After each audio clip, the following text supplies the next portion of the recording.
If she was Who's ready for the Legend of Paul? Oh my god. Who's ready for the Legend of Paul? I'm ready for the Legend of Paul. I'm ready. You ready? I'm ready. My name's not Paul. My name's not Paul.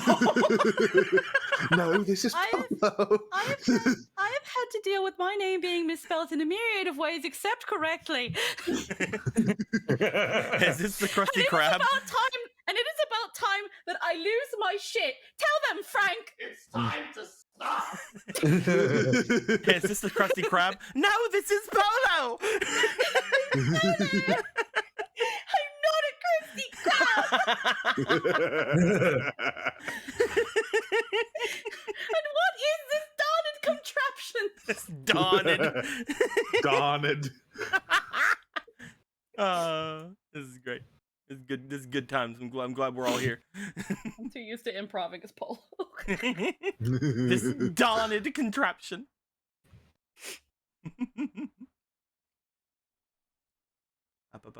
Hey guys, what's going on? We're here today playing some Paul. I mean Zelda. We're playing some Zelda. Maybe you heard of it. Paul Darp. Paul Darp.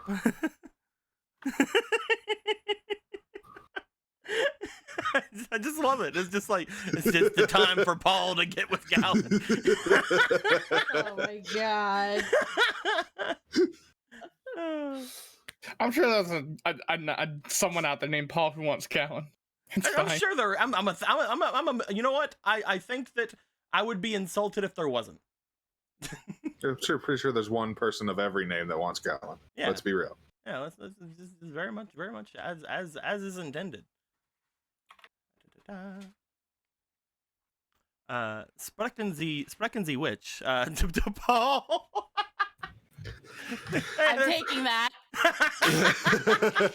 I was about to be like, there's a fleeting they for even Paul. admitted that it was autocorrect, so it was meant for me. So how do I spell All donations to Paul are for Polo. Isn't Paul that monkey from the end of Jimmy Neutron episodes? Yeah, I'm Paul. Hi, I'm Paul. Da-na-na-na-na-na-na. Blast. Da-da-da. How come stuff like that sticks in people's brains? Like I Because can it still happens. I can still 'Cause it freaking was weird recite as shit. I can still recite the stickly thing from Nick from the summer things from Nick. And like You being able to recite things doesn't surprise me in the it's slightest. so but, weird like, though, right? Like it's like how come that stuck with me? How come the stickly thing has stuck with me, but like other things haven't? Child brains are like phloem. You just imprint something on it and it stays forever. The hell's phloem? Oh. Oh, You is know that no? what Is that that phloem sand was? stuff? Was that the freaking? There was like it was like a sand putty foam yeah, stuff. yeah. It was like the really it gritty. was Yeah, phloem. I remember that. I never had it. Floam. It was I called phloem I remember. because it was like that. foam, but like With an I know. L. I never. I was just like, wait, why is it called It was like foam with an L. Tell me I'm wrong. Kind of like slime. It was like slime, but it was foam, so they called it. It still doesn't explain much, but I'm sorry. It was like foam with an L. Oh man. By the way, Sorry. Lindo does so good on like the arts he makes for me, but like I always feel bad. I think I'm gonna have to start stealing from Jake's way of doing things because he goes hard on certain people's legs and they never get shown. I either need to start having him do respect those strong ass thighs. I either need to start having him do half bodies or I need to start showing some leg. Is all I'm saying.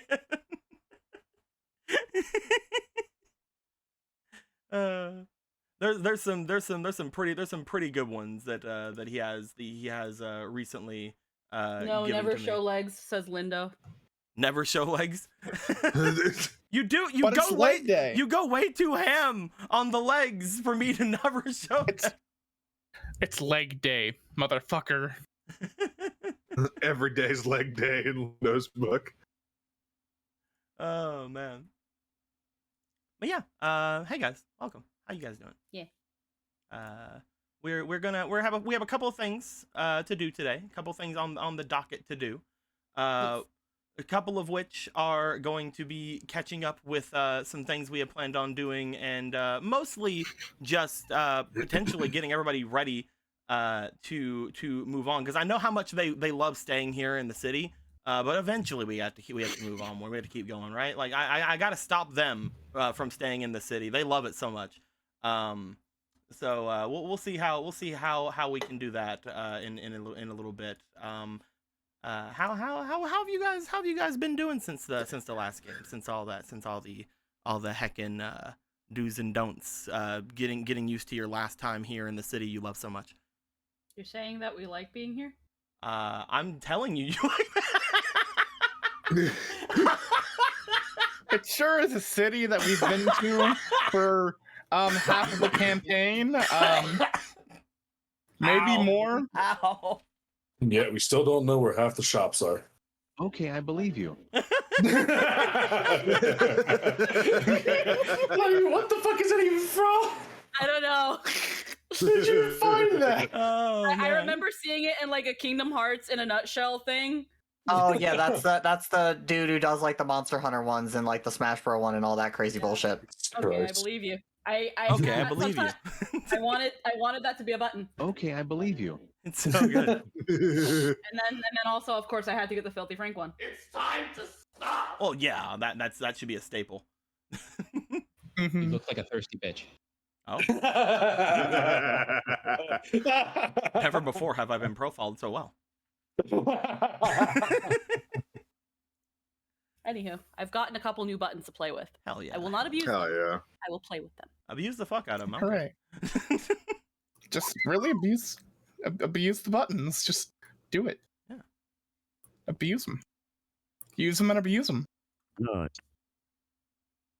Hell yeah. Anywho, as you were. As you were. At ease.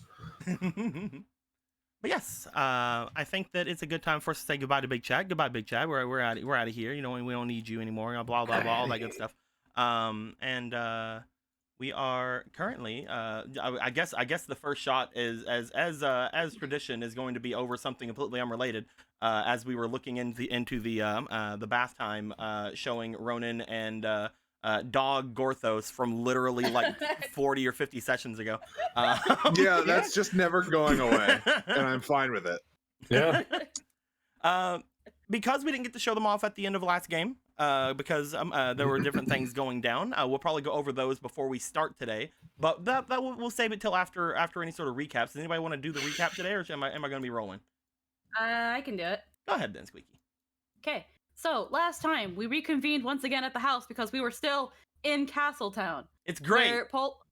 Where Polo said, alrighty, it's time to get that apron that I said I was going to get. And I ended up getting a whole ass maid outfit from Charcoal, giving her some sweet, sweet inspiration to make the maid outfit that Polo will at some point obtain that, yes, I am designing. Yes, I am going to get art of it. Yes, I am going to make Digo put it in the game. And yes, we will not use it.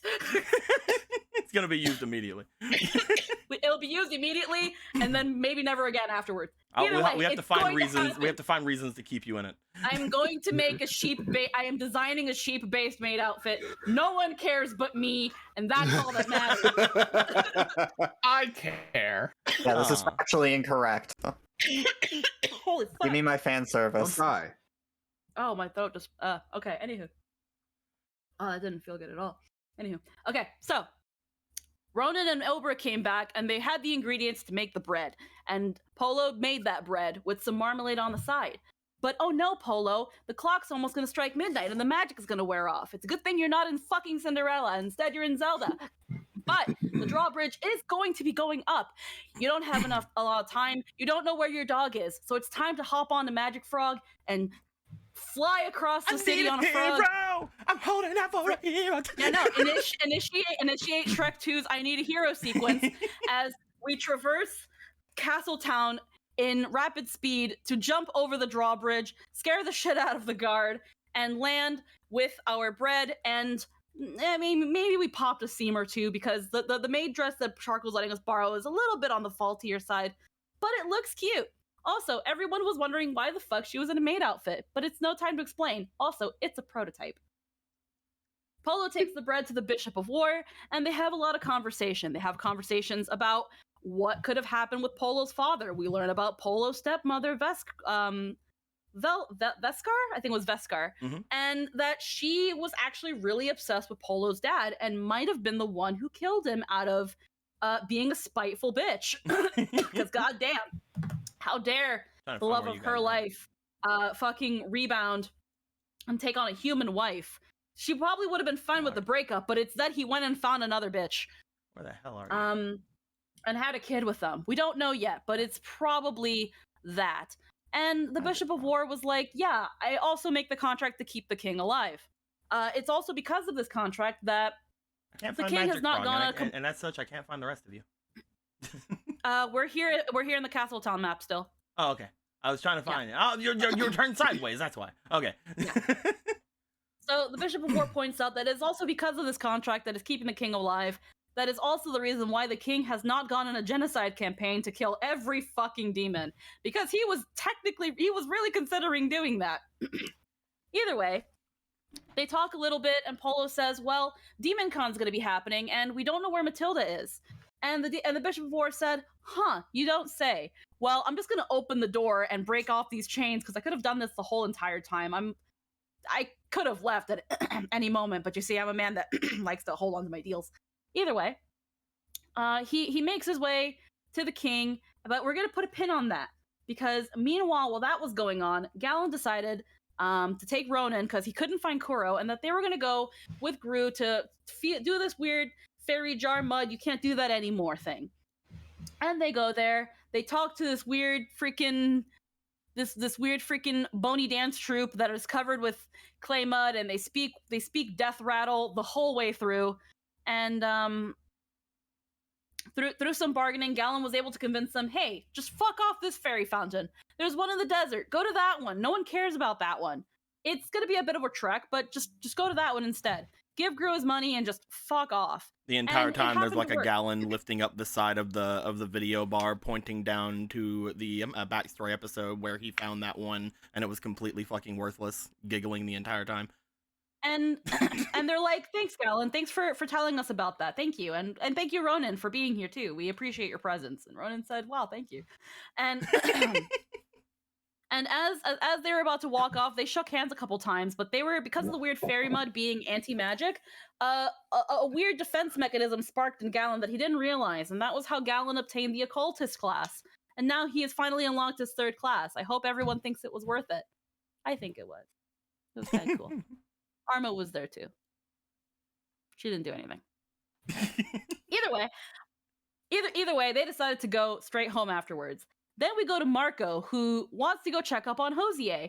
And Hosier is like, okay, Marco, let me tell you this right now. This rock feather right here, this thing you have right here that you say that you have that you found, that's a fucking lie. I don't believe you. You stole this from the little girl that I allowed to get in there because I was like, she'll be fine. It was a cute little girl. We're both from Lon Lon. I know you're a fucking lying piece of shit. You stole this from her and freaking, you probably killed her too, Marco, you fucking asshole. And Marco was like, oh. So Hosier, I have a lot of explaining to do. Very briefly in my childhood, I was forced to have a cross-dressing phase. And you saw me cross-dressing that day because I didn't really care much. I was a fucking kid. And you see, I had this cute little beret and this cute little poncho. And every time Marco pointed out what he was wearing that day, it was like Hosier was getting stabbed in the heart and getting more and more angry as this man right here has been maybe the person that he was childhood thirsting for. We don't know. But we're going to assume. We're going to assume very heavily because it's funnier that way. And he gave Marco the benefit of the doubt, and he was like, okay, fine. I guess you're fucking telling the truth, but you're still an asshole.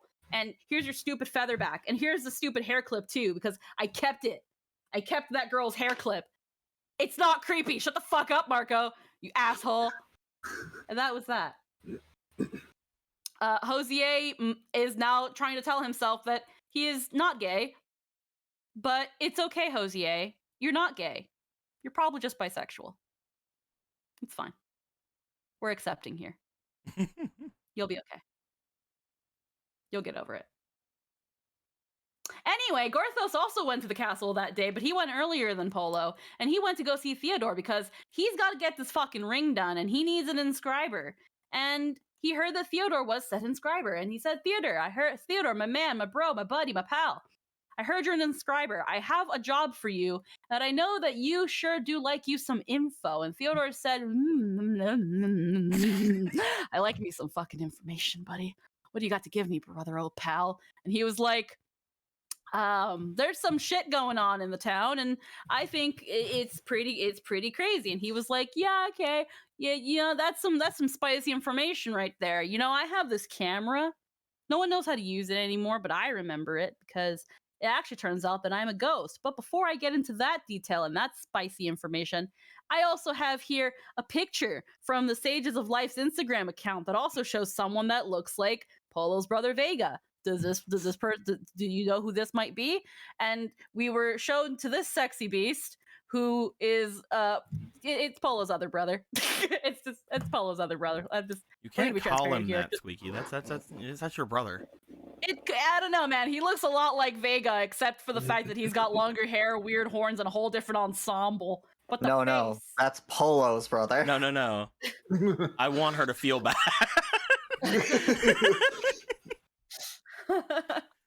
Either way, it's Polo's other brother, most likely. And wink. And he was like, wow. And freaking Theodore was like, that I'll let you hold on to that spicy picture. You might get some use out of it. It's pretty nice picture. And this camera, I'm keeping it. It's mine. By the way, Gorthos, now that I add on to that ghost, I used to know you. We used to be buddies and pals, but stuff happened, and now I'm here with wanting the information and keeping this town up and up. And we should continue to work together. And Gorthos said, okay, but can you come by tomorrow and do the inscription that I want you to do? And he was like, Sure, I guess. Cool story, bro. Anyway, And my as they- fucking ring. And as they finished their conversation, they heard the yelling of guards because we're going back to that pin where Polo broke into the castle on top of a giant frog, and with the bishop and well, no, not that she broke in. The Bishop of War was breaking out, and everybody was freaking out about that part. But they also heard a little bit of clamoring early on about the frog, but they ignored that. They were like, "This that's fine. The guards being fucking stupid." And upon seeing the Bishop of War, Gorthos was like, "What the fuck is going on?" And Polo said, "No, guys, guards, please, really, this is my fault. I let him out. He is my responsibility. We're gonna see the king." And everybody was like, "Oh, forget about that, Polo. You can't just see the Bishop of War to the fucking king. He's just fucking demon, and the Bishop of War is the Bishop of War, and the king is fucking sick. You can't do this right now." And Gorthos said, "Just fucking let her." And they did. And we went up to the king. We went up to the king. And the king was like, "I'm going to let myself die because I don't want to work with you anymore, Bishop of War. You're an asshole." And the Bishop of War said, "Do you want your fucking daughter home or not?" And that's where the king had to really think about what the hell he was going to do with the remainder of his life. And the Bishop of War said, "Just let me extend your life. I'm going to leave and we're going to go find your daughter. And if she comes home to a corpse, probably not going to be good." And there was a little bit of emotions, and Gorthos was like, "Just fucking trust us. We'll fix it. We'll bring her home. Just stick to your deal with the Bishop of War, and everything will hopefully be fine." And the king was like, "Okay, I'll extend my life, but if you're not back within a month, Bishop, we're gonna go on a manhunt to find you." And the bishop was like, "Okay. Mission start." And they left the castle on their way home, back aboard the giant frog. And again, this was a lot of running around and frantic movement that Polo was doing. We don't know how much longer she has until a wardrobe malfunction, but luckily they've made it home. And that is where we left off game, and that is where we will continue after this brief I can't cards. As everyone walks inside the house, and Liam, like bringing up the rear of the pack is just Magic Frog. He looks at Polo, who goes in right after her, showing everything on display from her backside. He does a little, and then the clothes restitch themselves. And then reality reasserts itself. Reality is what I want it to be. All right, so yes, we were going to. Oh, thank you very much, Squeaky. Thank you very much. I'll go ahead and give you a couple of spalations real quick. I'll give you one, and then I'll give you two, and then and three. There you go. Oh, 3. Yeah. Oh, boy. Good job. Oh boy. So, my guys, if you make your way over to the bottom right of the area here, you'll find that there's a bunch of cards over here. A whole bunch of cards that have been here for the past like 3 games. And we didn't want to show them the first time because we hadn't shown off a thing. Then we didn't want to show the second time because somebody was missing. And now we're here, so we're gonna do it again. So with that being said, do you guys want to choose a stack? There are 5 stacks in general, or in all. 3 of which have 2 cards, 2 of which have 3 cards. Who wants to grab at one? Who wants to pick one? Who wants to guess? That one? Okay. Who you gotta place your bets. Whose card do you think that is? Who is this one? Who's this one, Eric? Gallon. This one's Gallon? Gallons? All right, let's see. Bah. Oh, fuck, it is. Oh, fuck yeah! So, get fucked. I guess, you know what? Gallon was the last one to get their thing, the first one to get the cards. So the first card that Gallon gets is a card called First Verbiage, which goes on the same kind of naming scheme as all the other occultist cards we've seen before from Clavier. But the First Verbiage, an occultist that perform tasks that some would say cruel or excessive. When a Poe spirit is released into battle, they may roll 1d8 and add the result to itself as temporary health. So basically, whenever you bring out Arma or any other type of spirits, they can basically add a d8 to their health, which is pretty cool. The first strike on each turn that a Poe spirit takes on its master's turn is made with advantage. And when a Poe spirit sees another ally take damage, they may use themselves as a buffer between that damage. This causes the spirit to disperse if its HP is fully depleted. So basically, it can do a down Mr. President for some people and try to block the damage. Pretty okay. Pretty good kind of move there. It's supposed to be the basic of basic moves, but it's all right. If you get more Poe spirits, perhaps that would help you out more. Maybe with that puppet that has notoriously been said to be really thick boy. Who's to say? But the second one is where things get a little bit spicy, as we have the Rite of Subservience, which is a pretty interesting card. The occultist that will perform tasks on Recruitment Assassin. When deciding the type of Poe spirit to manipulate, the occultist can attempt to assert dominance over other spirits of them that are within that same general form. Once per day, per spirit, when a Poe spirit type that the occultist can manipulate is around, they may attempt a spirit check to subdue the spirit, either completely making it subservient for 24 hours or reducing its attributes by 1d4 plus half spirit for the duration. If the check fails, the spirit is immune from this card for 24 hours. If the spirit fails the check 3 times, their form changes and they become subservient to the occultist. So if, let's say what just happened in the last game happened with the puppet, if that puppet were to fail that check 2 more times, its form may end up changing and then become completely subservient for all time to Galen.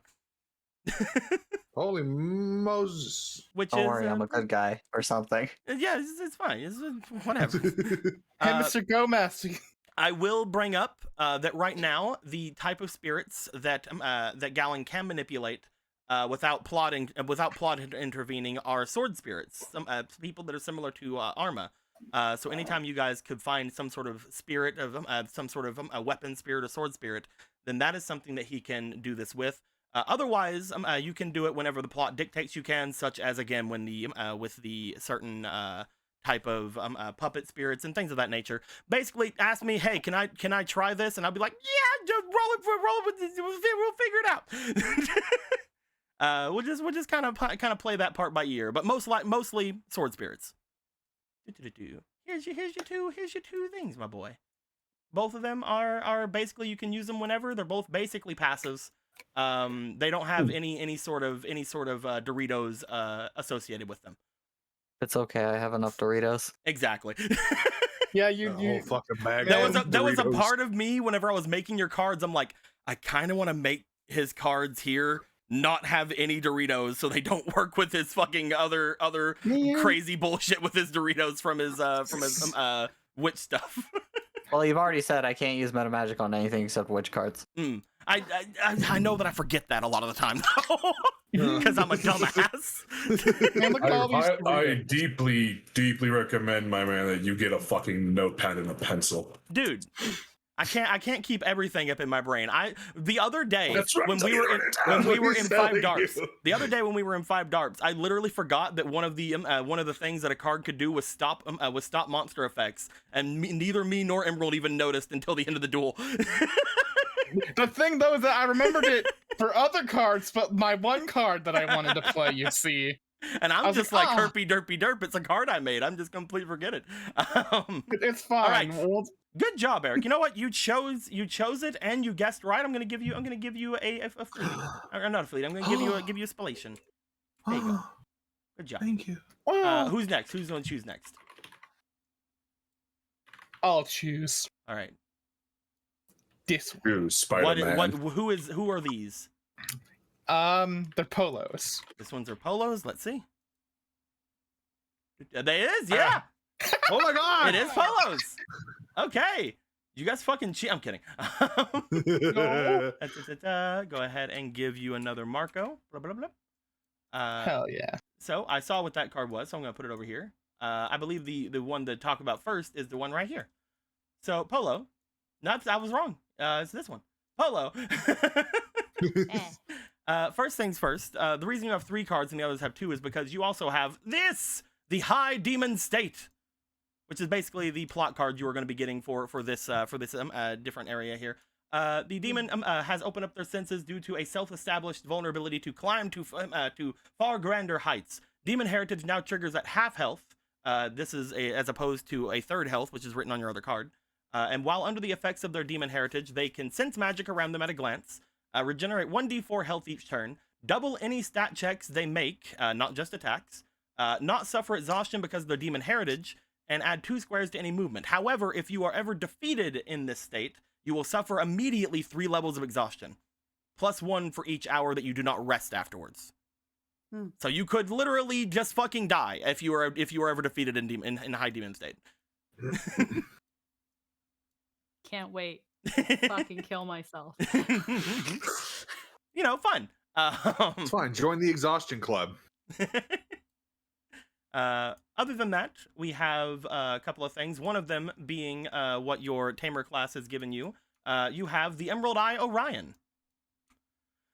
Spirit Wolfos are hard to tame. Their nature is only enhanced by their need for vengeance. However, one with ties to the spirits may be able to. The Emerald Eye can be given health each morning by its master. As long as it has at least 4 hearts, it can transform into its larger form in battle, doubling its stats. Its stats currently are +4 physique, resistance, finesse, and instinct, and +1 to all other stats in terms of any sort of rolling that might need to happen. And it does 1d6 +4 on a hit, and they crit on a 19 and a 20. He's pretty freaking buff. He's a pretty big buff boy. But at the same time, you guys can hit a lot easier than he can usually on a thing, because he can only hit whenever he's told to hit. As an action, the Emerald Eye can summon 2 Wolfo spirits with half of his stats. Each can attack 1d on his turn, but only deal a d4 when they hit. These Wolfo spirits and the Emerald Eye can take hits for anyone in the party within 6 squares, and they can be ridden.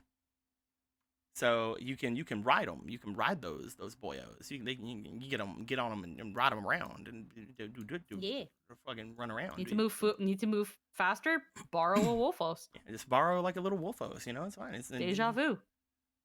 Just drift around. And the other thing you get from this is the Monster Tamer thing from your just regular class. Again, the reason you guys are getting you're getting 3 cards is because you have different things to happen with it. Tamers are a breed of people who are unafraid of the dangers that certain monsters bring to their lives. Instead, use them for mutual interest. Once a tamer understands what type of creature that they would like to know more about, they gain advantage on interactions with that type of creature and can attempt to bring them into their service. One at a time can be directed. Monsters act on their tamer's turn and can be directed to replace any of their tamer's actions with their own. In the beginning, tamers can only direct them to attack or defend, but not use abilities. Each turn, they get 1 action and 1 reaction. So that is the big thing, is that they can use an ability on their turn, which is happening directly after your turn. However, you can tell them to do their attacks and all that good stuff. Yeah. It's pretty good. He's pretty good boy. There you go. Here's your good boy cards. Who's next? Who choose? Who do it? I think this is Ronan. You don't flip them all. Well, I flipped them all anyway. You are correct, though. This is Ronan.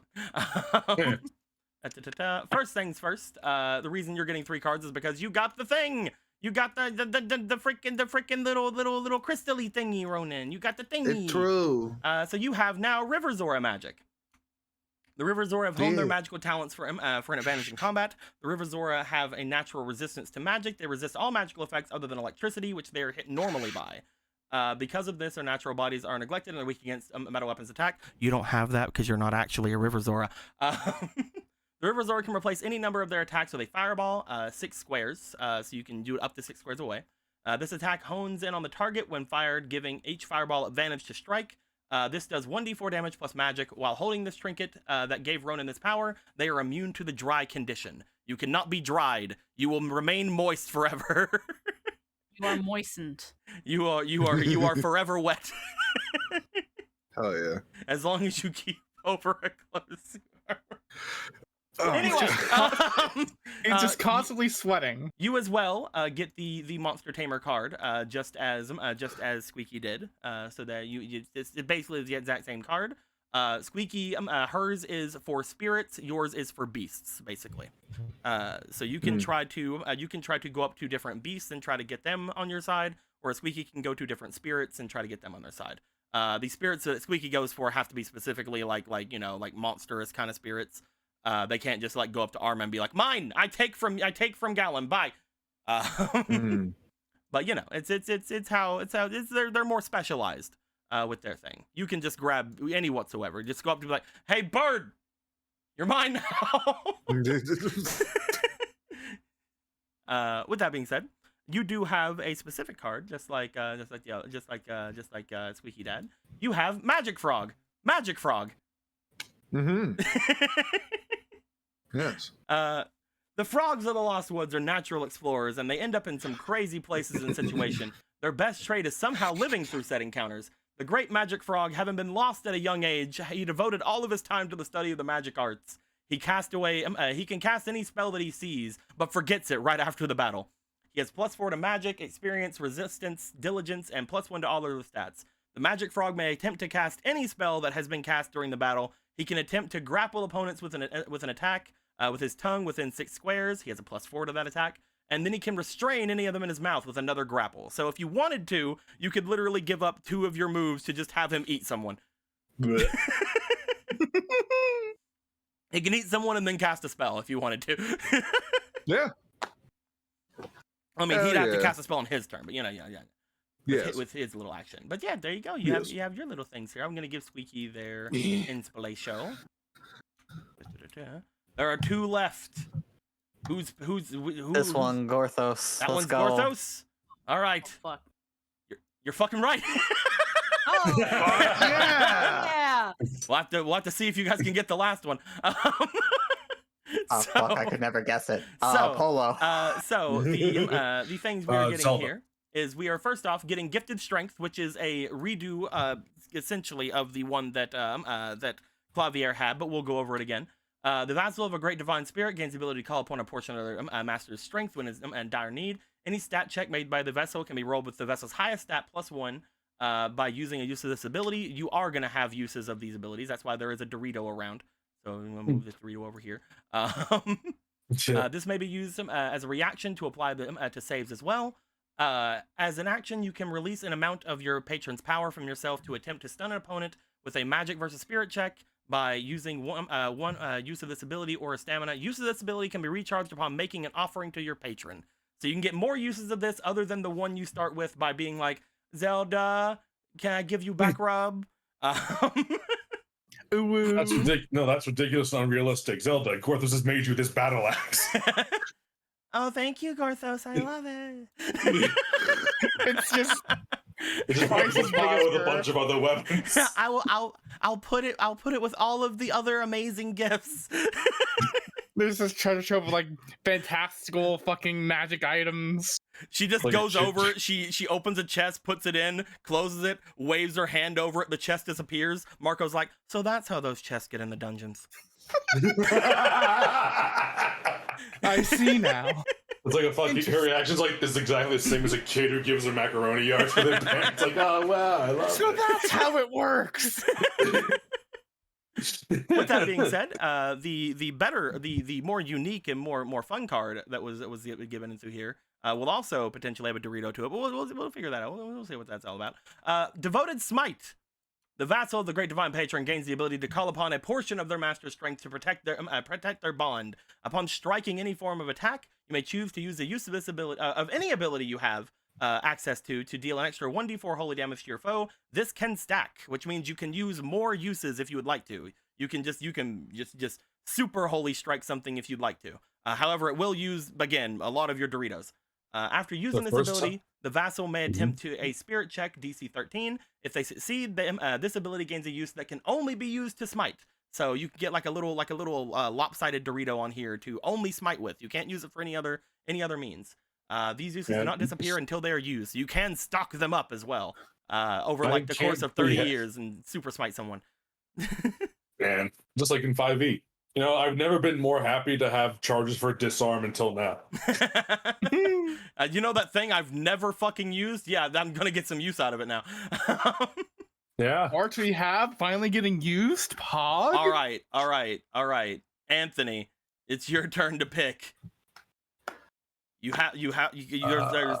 Who's this last one? I'm gonna get Gallon there. While you're choosing, while you're thinking, I'm gonna get Gallon their inspiration. You better not be actually thinking, by the way. I will disown you. Okay. Okay, good. As we see, I was The really Curse Eater. hoping if you flipped it over and it was just a picture of Jasmine instead. we has the Curse Eater, which is your new sorcerer ability. The I'm sorcerer, a weird man. the sorcerer is able to draw in those things which feed on the living and prey on them. With this, they're either able to enhance or consume a curse, removing it from its original host safely or causing that host to break. When attempting to eat a curse, roll a spirit check against it. If the check succeeds, the curse eater may choose to remove the curse energy or react with it in some way, after enhancing its effects or placing the curse onto another host within range, or either enhancing the effects or placing the curse on another user. This ability, the ability spell curse may now be stored inside of vassals to be used at later times. So you can also use this with your spell curse ability you have for your thief over here. Yee. You can store that inside of little vessels now, little thingies. Other people, yourself, who knows? Everything's endless. However, obviously, curses are curses, so be careful. Yeah. Speaking of which, we have the curse generality. This is going to give you a general idea of different things that's going to be going down. The sorcerer is able to sense curses that are in the same room and react with them accordingly. If an enemy attempts to use a curse near the sorcerer, they may use their reaction to attempt a spirit check to cause the effects to backfire on the caster. While holding cursed energy, the sorcerer may use its magic to gain 1d4 spirit temporarily for the next day. This can be used multiple times, but the bonus cannot exceed 6. You can literally give yourself a +6 to your spirit by just spending little curse points inside yourself. If the sorcerer has ever cursed themselves, they will take 1d4 exhaustion instead of taking the cursed other effects. So you can, for example, if you still had your cursed little mace, you could hold on to it, still do other things, like you could mess with other stuff, but you would take an exhaustion instead of the other curses effects. Man, what a way to have this be like, yeah, I got a new cursed item. Well, I don't want its effect, so I'm going to use this, and I maxed on the die. Okay, then. Yep. You're fine. Its curse was I smell funny. Oh, I see now. It's almost like eating curses is a bad thing. We're gonna have an intervention one of these days, Marco. But with you, it's not as bad of a thing. It just can kill you a lot faster. That's fine. It's fine. It's whatever. I just need potions and I'll be good. Yeah, I believe you. With all that being said, we have now gone over all of the different cards. These cards are very interesting. Each of them giving themselves some more things going in. I believe that with them, having these now here, because this is rather late in the game, I might suggest the next time we do a level, I might just give you guys an extra card from these new classes instead of working with any of your other ones, if you guys are okay with that. Just so you guys get more out of these classes. Yeah. But Sounds we'll good to see. me. We'll see when we get closer to that. With all of that being said, my guys, I have mentioned before, just sort of talking a little bit about it, that the others would have made their way back to the house, slipping themselves in. Most everybody at this point, I believe, is back at the home. Most everybody. I don't think that literally everybody is, because we're still missing a Kuro. Yeah, no one knows where Kuro fucked off to. No one, who the fuck knows, man? He's probably dead. And where is Gallon at again? I'm trying to find him. Gallon arrived home before Where Polo and Gorthos did. I'm trying to find him though, is what I'm saying. He's over here. Yeah, he's right outside the door. Oh, okay. With Ronan. Oh, there he is! I found him. Good job. I saw Ronan, and I just said, "Okay, there's Ronan," and I started looking around for Gallon. So yeah, with that being said, Gallon and Ronan, you guys would have been able to make it back first because you guys didn't cause a commotion at the castle. You guys relatively got through your stuff going through with the cursed creatures from before as well.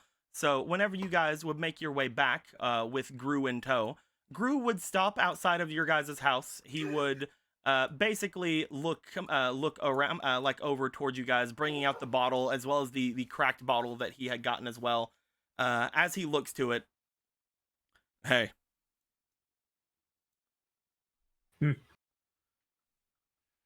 Huh? You two, I must have caused a bit of problems for you, huh? I didn't realize that the champions were the ones that blocked off that path. No matter what I do say, in response to everything, I did take advantage of that place. And I do feel somewhat bad about it, knowing that the fairy is still around. I thought that they left that place for good. So that I don't feel bad about it, how about you guys take this? He hands over the cracked magic bottle towards you guys. You can't use it as is, and like I said, I know some guys who can fix it, but I'm sure you guys know some as well. But at the very least, it'll clear my conscience a bit. Oh, a broken bottle. You're so generous. You know for a fact, looking at that thing, that I'm giving you far more than I should. You guys know how rare these things are, right? Bucks. These magic bottles, I bet you can probably count as many that are left in the world in less than 3 digits. But hey, if you don't want it, that's fine with me. He just like kind of brings his hand back a bit. Hey, I didn't ask for anything. You offered. Call my bluff. He holds it back out. Come on. Yeah, I'm sure Gorthos can fix this up. You take the Drink crack the bottle. Either way, you guys are going up the mountain soon? Yeah, I think so. That's the plan. Probably. I was planning on maybe going over toward Goron City soon at some point. If you guys ever find your way over there, keep a lookout. I will warn you, it's hot as fuck up there. Oh. Be more surprised if it wasn't, given the whole volcano thing. Yeah, I just thought I'd let you know in case, you had any more motions over toward Ronan. Any of you guys were going. You look like you can handle it with that dragon armor of yours, but I'm not sure about everybody else.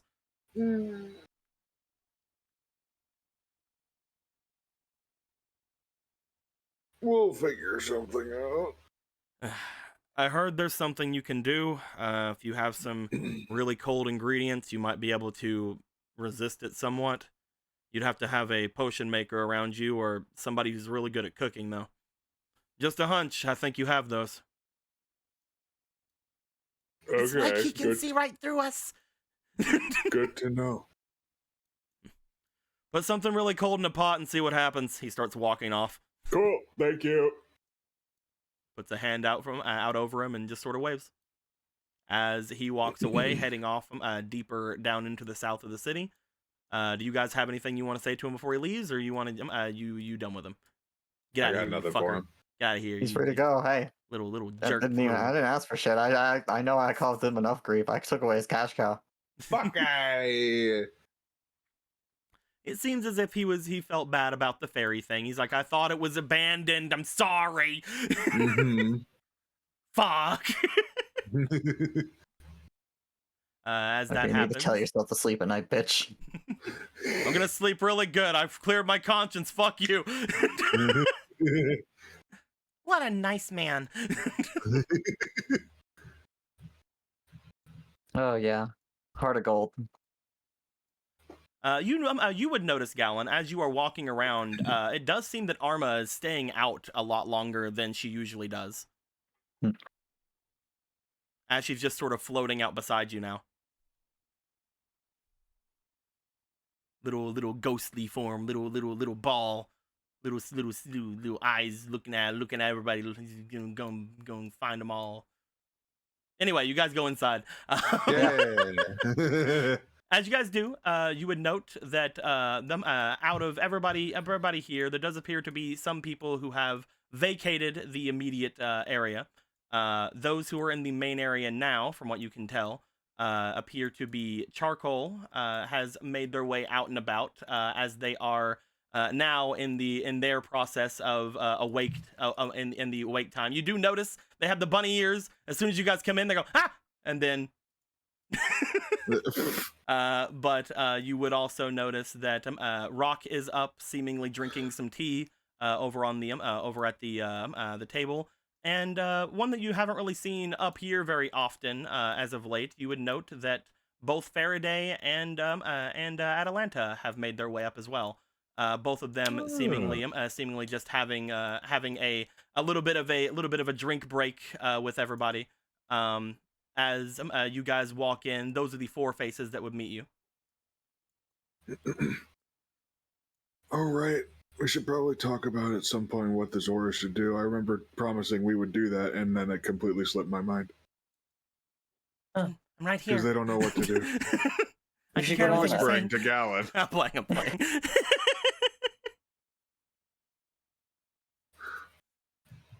But yeah, before we leave, we should probably think about that at some point. Yeah, and well, I mean, we don't have to. We can just leave that thing in the card for the rest of eternity. But Arm also has a theory Oh yeah. with the diamond spear What about it? that it could be, well, something like Arma in it. Oh. I wasn't able to be around whenever that was a big problem, but from what I've heard from Gallon, it seems like it has the properties of a sword spirit. Interesting. I just thought it would make a lot more sense than thinking that Mr. Gorthos made a mistake or put something inside of it maliciously or something. Maybe Yeah, it was he'd a never sword do spirit that. that was added in later on, or maybe the sword spirit grew inside the weapon, or I don't really know exactly how things like that work since I just became one myself, but the fact that I became one myself means that it has to happen to other people too, right? Sure. I don't know what that means, if it is. Well, But I was more maybe, meaning that sure. maybe it's just some malicious spirit that took hold and became a sword spirit. Yeah, Well, could be. anything can happen. Or it was put there maliciously by Gorthos. I don't think that's true. He'd never do something like that. I don't know. He's repeatedly threatened to ruin the things I ask him to make. He has I'm sure he's repeatedly just threatened to joking around. inconvenience me. He's evil. Evil to the core. He's gonna. Classic I'm gonna get that Gorthos ring. It's joking gonna be around. great, and then it's gonna have an evil spirit in it. What a goober. What a prank. Prank Master Gorthos.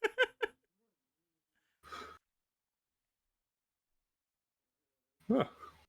Well, Well, that's something we can decide as a group later. I Yeah. think I'm done for the day. Thanks for your help, by the way. Oh, okay oh, then. no problem. All right. Oh. Charcoal was making their way over. They had like a couple of drinks on a platter, and you're like, I think I'm going to bed then. It's like, oh, okay, then, and walks away. No. I just Takes thought the drink. I just thought you guys were over here, and I the drinks are over there, so I bring them over here. He also takes one. Also looks cute on you. Yeah. Thanks. You mean this, right? Not that other thing? Both. Ah!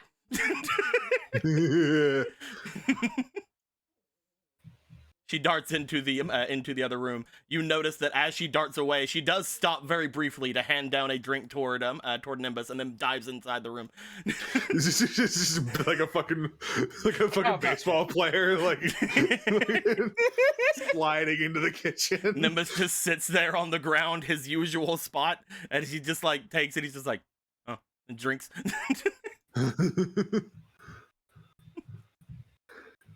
As you guys are giving your drinks, Ronan, you're gonna make your way over toward the table. Yeah, just chill till everyone gets back. Gallon, would you like to finish your drink before heading up, or do you want to head up immediately? He'll drink and then head up. Okay. So as you guys would get over to begin your drinking, you guys would have a little bit of company for the time being, but it seemed like the three of them were in a conversation themselves, seemingly about Rocket of all things, as looks like the three of them are trying to decide what to do about him. Over the course of the conversation, you guys figure out that apparently he had broken a large stack of boxes whenever he was getting really excited earlier while you guys had left. Apparently getting restless, which Atalanta took offense to, and that's why he is currently has ran his way downstairs, apparently in a form of self imprisonment. You find him in the corner. He's looking down like when a dog shits the carpet. You know what you did. I honestly think he's being too hard on himself, and someone should go down and get him. Atalanta just drinks tea. No, he'll be fine. let him stew in it. These are all valid points. I think that we should come to a vote on this. He looks over toward the two of you. Do you either of you have any? Please help me finish this stalemate. I think. I mean. How was there a stalemate? There's three of you. Well, I'm advocating. I'm not going to make any decisions, and those. So two you're have making different- a stalemate. I don't want to be the one to make the decision, and I'm just listen. Looks over toward Atalanta, looks back to you, Gallon and Ronan. You guys just get the look from her that just seems to speak 1,000 words of "she scares me." I mean, if there was nothing valuable in it, then I guess it's fine. I was sitting on it. Oh. Yeah, let him stew in it. All right. Well, it seems that the decision has been made. She does not wait for Ronan to answer afterwards. An answer's been given. We'll have him. We'll look for him later, and I'm sure that he'll apologize for his actions. I'm glad that we came to an agreement. Atalanta gets off, puts down the teacup, and starts walking away. As soon as she gets out from the door, you just see like a visible like exhalation of air coming from Rock, as Faraday is just sitting there, just like, I don't see what all the tension's about, to be honest. Me, I don't get. You're a warrior. I'm nothing. I'm frail.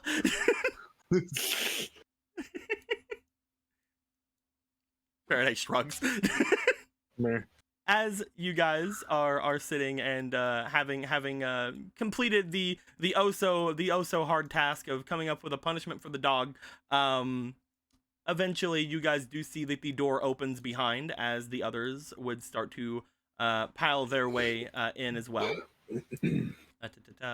I threw them on the wrong area for a moment.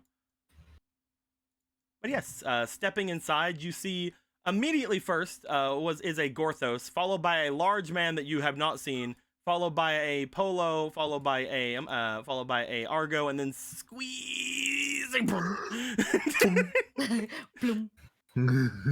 followed by a, and then all of the mucus goes away. Hey, everybody's back, and someone new is also here.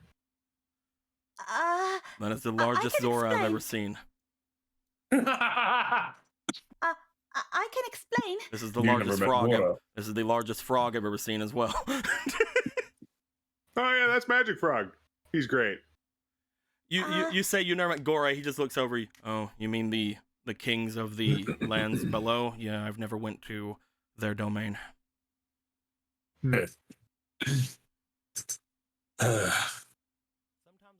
So a lot's happened, Uh-huh. and Polo can explain it all. There is just like, after hopping off, like Frog is just like dusts off the little freaking maid skirt and like straightens it out a little bit. It's just like, Okay. It is a lot, and Mhm. I apologize Mm. for the length of everything. But to start, this is the Bishop of War. You guys drinking tea? Um, Oh yeah, have some. Argo comes over and sits down. This is the Bishop of War. The one who, for all intents and purposes, had made a contract with the king. I will not Uh-oh. go into explanations on that. We're going to put a pin on that, and we will refer to it later because it is something that is actually not that important at all. I'm keeping the really. king But- alive. He's alive. Okay. How succinct. Anywho, he will be joining us as well as with Brother Vega because he wishes to go to the summit up in Death Mountain, and he will also be assisting us in finding the Princess Matilda. Okay. To be honest, I can probably do that myself, but the king wants me to go with all of you. That being said, I don't have any real want to follow the king's orders, so I can do whatever you wish. Uh, I actually can't remember his name because it was said very briefly in passing. Oh, did so I not write it can't on his thing? No, you did not. No. write- Fuck. Let me go see if I have it on my I temp think sheet. I think it started with an F, but Faraday. Wait. Bugman. Saul Good. Fred. It is not on my temp sheet for today because I thought I wrote it on the thing. One moment, when we dig. How are you? How's everyone? Doing pretty good. Fantabulous. Tired. That too. Digging through Really a big wondering what list this guy's of name is. NPCs. See, excuse the fuck out. Fargo. He's the Bishop of War. Let's continue the fucking. and his name is and Mr. War. I don't Yes. want to dig. I'm sorry. it's okay. and he is to return hopefully to the castle in a month, lest the king send out a very violent search party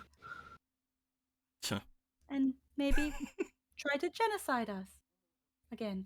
Oh, I don't like that Looks at the all. bishop. Again?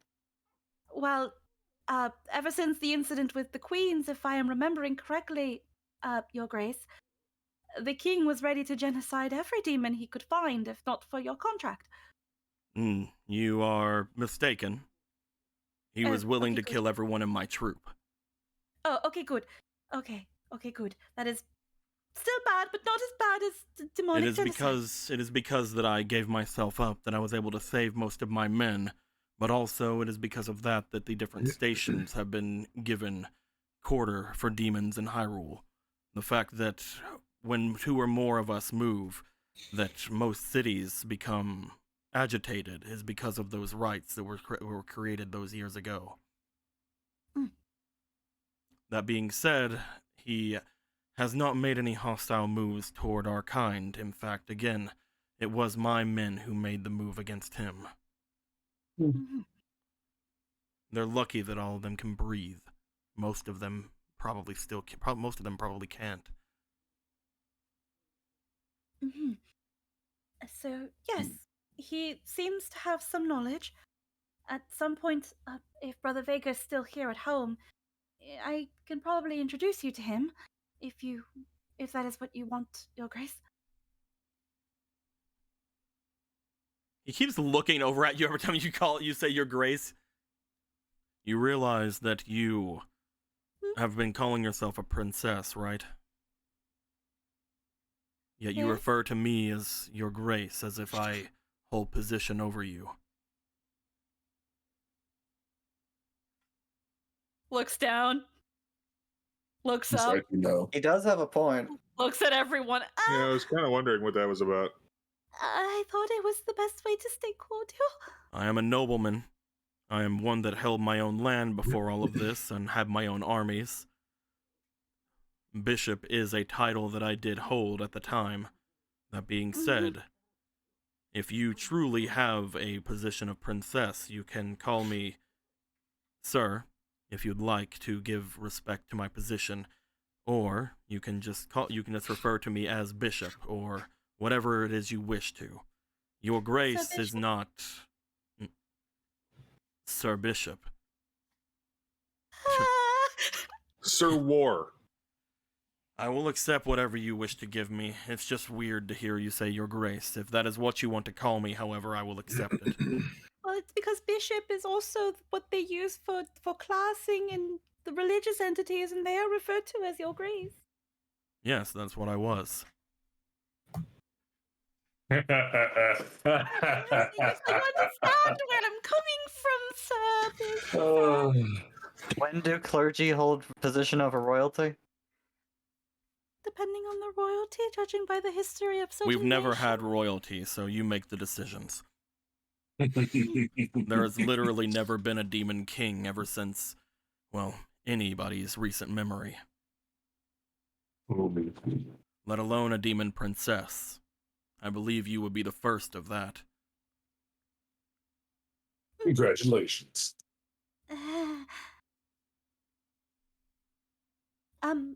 But yes, I think that is really only thing that has happened on my end. He is to assist us and come along with us to Death Mountain. And if anything is to happen to him, then I will be taking full responsibility.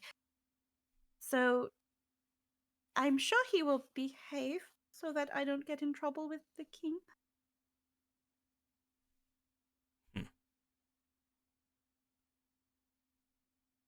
He just smiles as you say that.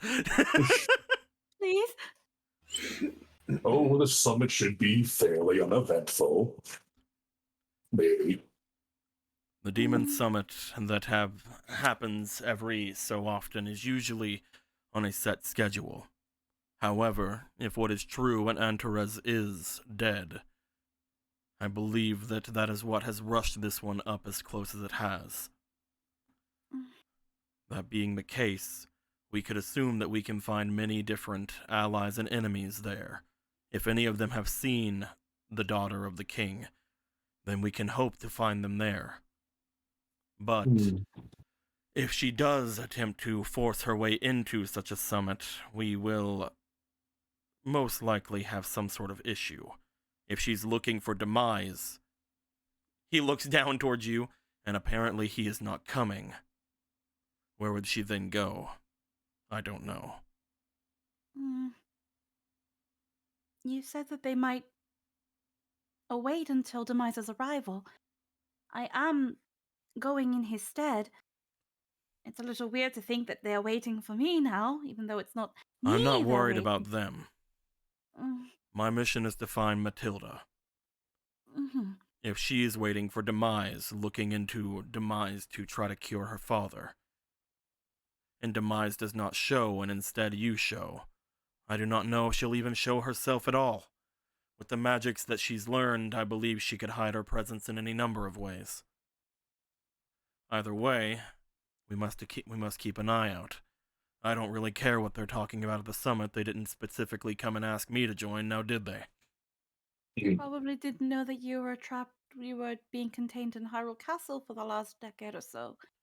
I guess they're all going senile. Either that or they're all weaker than I remember them being. Although still finds it hard to believe anyone wants to find anyone reminiscent of Demise. If this demon summit is as important as you say it might be, Sir Bishop, do you think the Lady Vescar will be there as well? There's a chance. My sister is eccentric enough to seek power. If Antares truly is the reason this one is being called, then my sister being there could potentially set something off. This could be her entire goal in the beginning either way, was to rush this up ahead. Though, again, I've never known her to think that far ahead. At any rate, Gorthos can't wait to see how many unfriendly faces there'll be there.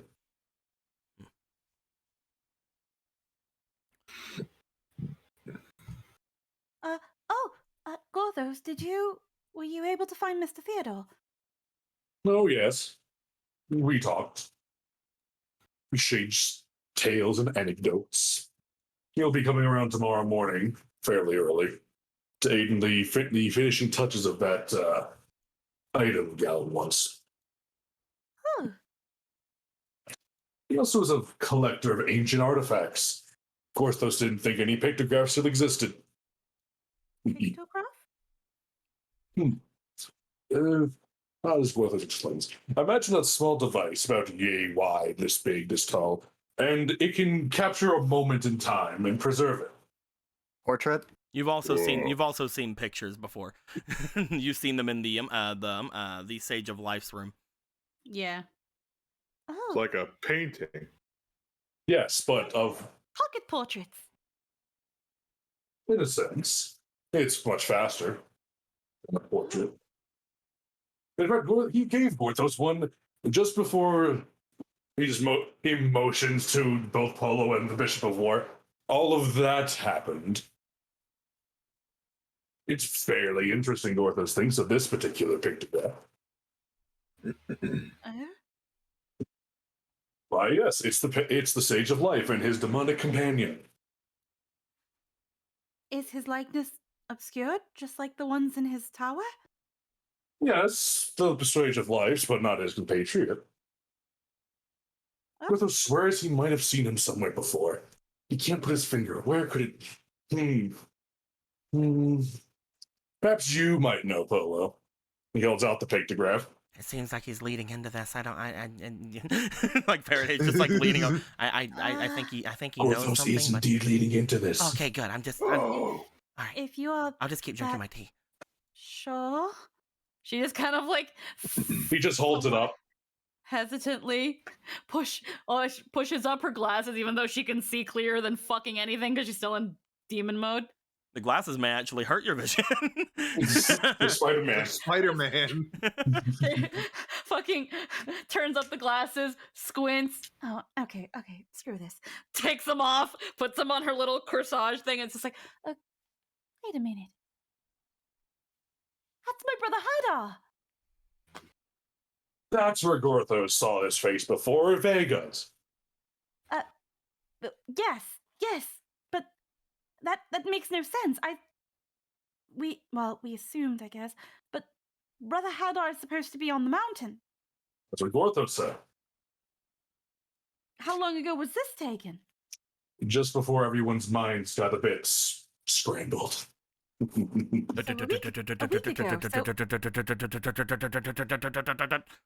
Slam. Who the fuck said Hadar? Oh, Hello, Orion. Completely ignored. You see Vega coming in. Orion like basically clenched on top of his shoulder. Aw, look at him. He's riding on his shoulder. Someone said Hadar without me being in the room. What happened? Apparently he was here a week ago and you never noticed? Oh wait, you weren't here! You weren't here a week ago. You were sent on a mission, so... And that makes... Get out of here, Orion. I guess in a week he could have gone to back to Death Mountain. Looks over Gorthos' shoulder, squints at picture. He just holds it up so you can see it better. Yeah, it does kind of look like him, doesn't it? It seems to be exactly him. It's not the right clothes. No, People can change outfits, dear Vega. I mean, if it is a cloak, then... Oh yeah, that's that probably what's doesn't matter happening. what he's wearing, Brother Vega. I mean, I think it matters a lot. Why? I mean, he just kind of motions to the cloak. I mean, we don't know if he's wearing his stuff or not. You know, Maybe the he didn't stuff want to draw handed. attention to them. Like, you know, the stuff handed down by. He trails off as he looks past you toward the Bishop of War. Well, just puts the picture away. Well then. Excuse Gorthos. Brother Vega? Hiff. Oh no. Hiff. The bishop said that woman was his sister. Hiff. They're more like cousins, actually. They're not directly related to that extent, but Hiff. I guess that means there's a slight relation on... I know you. Good luck with this one, Polo. Argo, Gorthos needs your help. Brother Vega, this is the Bishop of War. I told you about him. He's at the dungeon of the castle. You never noticed he was there either, Brother Vega. I never smelled this smell before. Yeah, he was locked in the dungeon, and I'm guessing there was some magics to make sure you couldn't detect him, or he hid his presence. But Still an annoying little shit, I see. If. No, not coming to me. was he never? Did your mother never introduce you to him? Hmm? Lady Vesca? If. Oh, yeah. You do kind of smell like Mom. Wait. If. No. You smell like the king. If. I think he's slowly getting it. I'll just let him. I'll just let him do what he's doing. He made a contract with the king, Brother Vega. If. He's going to be here all day. Still not coming to me. He's, I guess, your uncle in a way? You said you weren't directly related to Lady Vesca, but you consider her your sister, but you're more like cousins. No, I don't. No, my uncle isn't him. No? No. My uncle doesn't have white hair. Well, see, he's in a contract with the king and is giving the king life, and that ages him, Brother Vega.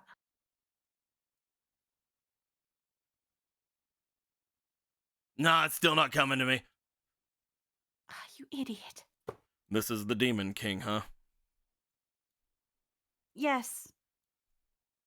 Sir Bishop of War. Puffs out chest. I'm sure it'll come to me.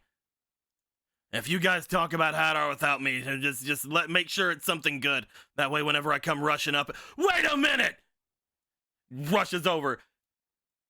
Without the hair, you look just like. Yeah. Yes. Points to him. You're the one with Dad. The one that brought over that delicious bread. The Bishop of War looks at him, waves a hand. I'm gonna have to roll for Vega.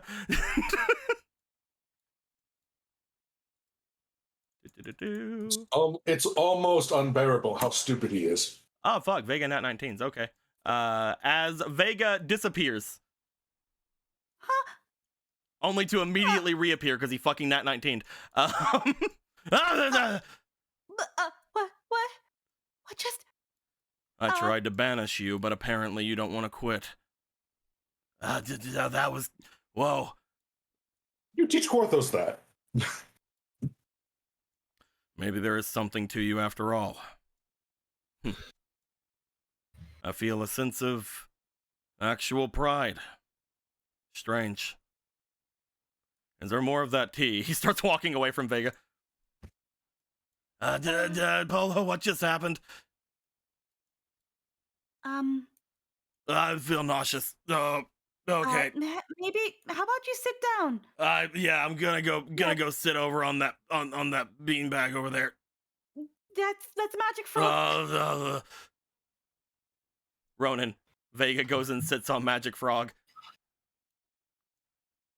Please give him mercy, Ronan. Please, just give him some mercy for me. Okay. As long as Magic Frog's okay with it. Magic Frog looks over toward where Vega is, looks over toward where the Bishop of War was. He's going to croak, and I'm going to have Vega roll again. Because Magic Frog can duplicate spells. At which point he got much lower. Yeah. Yeet. There is a croak, and then Vega disappears. What happened to him? Where'd he go? Oh, that's one crazy frog. Yeah, he's the best. It's great, isn't it? He should be back within the hour.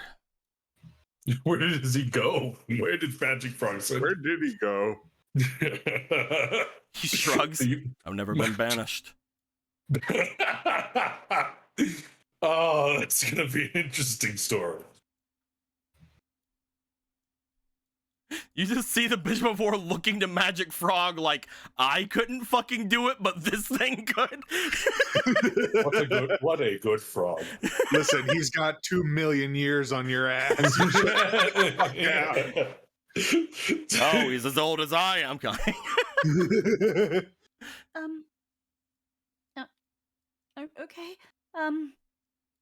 Well, I'm sure he'll be fine wherever he is. They usually come back unharmed. Porthos enjoys the use of usually in that sentence. okay. I should put on more proper attire. Why are you in a maid outfit? There was no time to explain. Runs away. There was no time to explain. There was no time to change. The drawbridge was going up, and I had to get to the castle quickly, and changing would have taken too much time. And It looks really nice. Thank you. This is a prototype that Choco was working on for me, and it's not the final one. I wanted to. I needed an apron to make food, and she didn't have an apron, but the outfit did. I'm and working on it. Just from the kitchen. I might have popped a seam or two. I think it's fine. No malfunctions yet, but I am going to change back now. I think my clothes are still in Charcoal's room.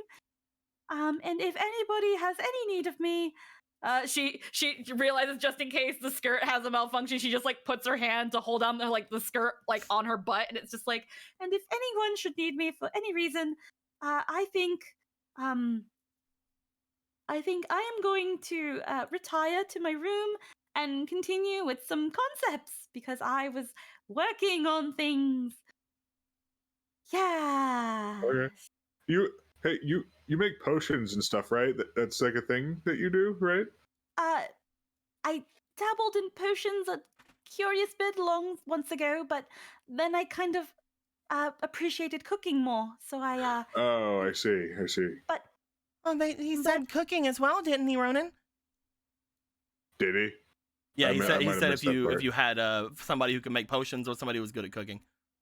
Oh, we might need to make some cold stuff when we go to the mountain, because Obera might dry out. Oh, I could dabble in making ice cream. I don't know if that. You know what? Let's give it a shot. I can look in the market for some ingredients that are colder than most and help drive away heat exhaustion. Me and Gowan can try to do some things, right, Gowan? Can we? I mean, if it's potions, we're pretty adept at that. We could always go and ask. For more witches' help, obviously. But Correction, you are. You're doing fine. You're learning. We don't have a base anymore because Magic Frog ate it all, but we can make a new base. He did what? Yeah, I think that's why he's like that. Oh, damn. It is. What a capricious little frog. Well, ice cream is a thing we can do. I can find the ingredients and mix them with some berries into a sort of syrup, and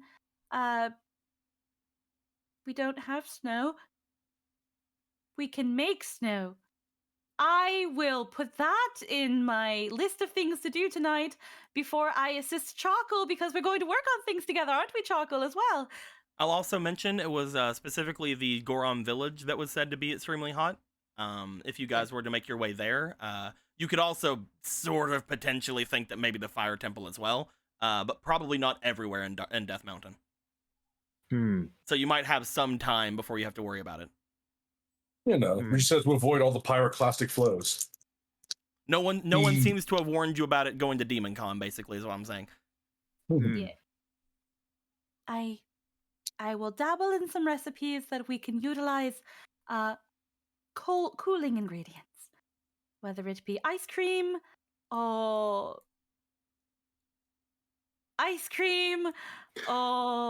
Porthos doesn't have the heart to tell her. or what else can be cold and delicious and stave off heat? Lemonade. He just looks at Orion. Nimbus perks Can up you- as you can say you- lemonade. Yeah. Orion just No. starts walking after Polo. Go, Orion. Yes, Orion. You tell her ice cream melts. Good boy. I mean, if it melts, doesn't mean you can't just drink it. It'll still do its thing. It's just not cold anymore, Gorthos. Wasn't that the whole point? Shut up. Wasn't that the whole point? Maybe she wants to fucking make ice cream now. Fuck you. He's gonna go upstairs.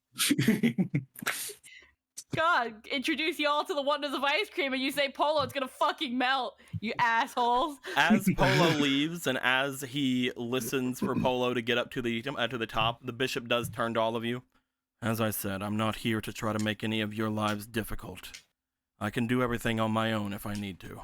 All I'm doing is looking for the princess. I don't need to interfere with your things. That is somewhere on our list, Gorthos is sure. There's quite a lot of things going on. As far as the summit is concerned, I think that... He looks over toward Gorthos, and then he looks over toward Gallon. The two of you may want to figure out answers to questions you may get while you're there. Such as?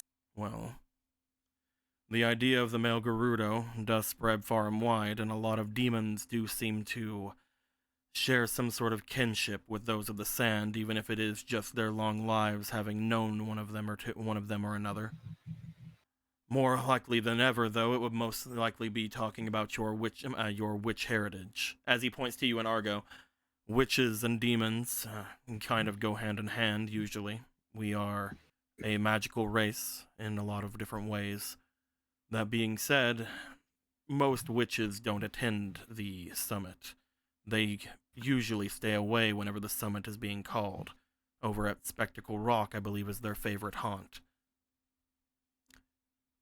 He looks over toward Gorthos. And if you truly are a being that has been alive for as long as people claim, then I'm sure you'll have a lot of questions by some of them. If only Gorthos had all the answers. Though, he shouldn't have to worry about much. He isn't exactly going in this attire. Has your Really escort climb been the sent mountain. yet? Hmm. Has your escort been sent yet? He looks like side to side. Escort?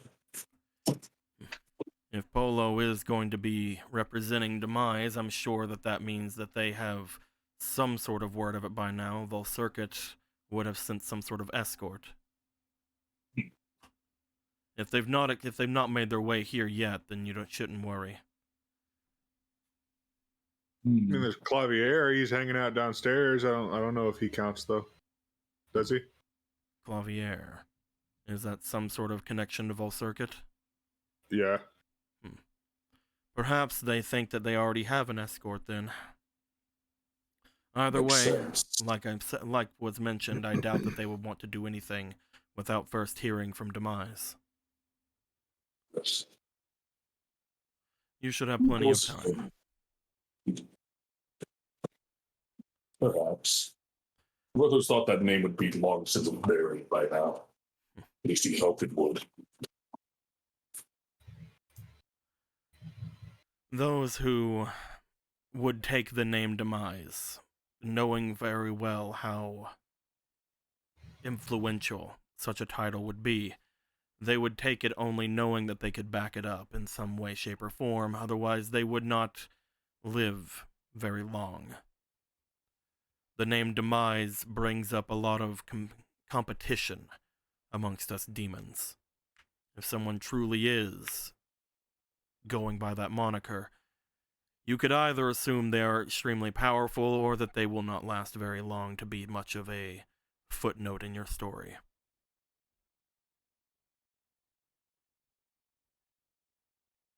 Anyways, we'll see if they can back it up if ever we meet. I will say, as I'm sure that you know, having said what you just said, there is zero possibility that it is the actual demise. One of those knows full well what happened to the Mars. You must be very old. I believe it was something around my father or even grandfather's time. What does come to learn he's even more ancient than he thought? But that's a story for another time. He has work to do.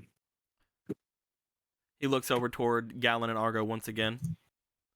I wouldn't worry too much.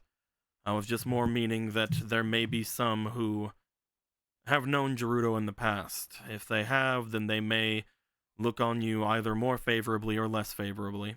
We demons have long lives and even longer memories, if you can believe it. I have a hard time believing it, but then again, I've only met Vega. That little shit is going to be the Demon King, apparently. He just sort of like brings his hand to the cup of tea and drinks down like extremely roughly before sitting it back down. At least he's powerful. One of those doesn't think he'll last long despite his power. What I can say about the offspring of Antares is he is different.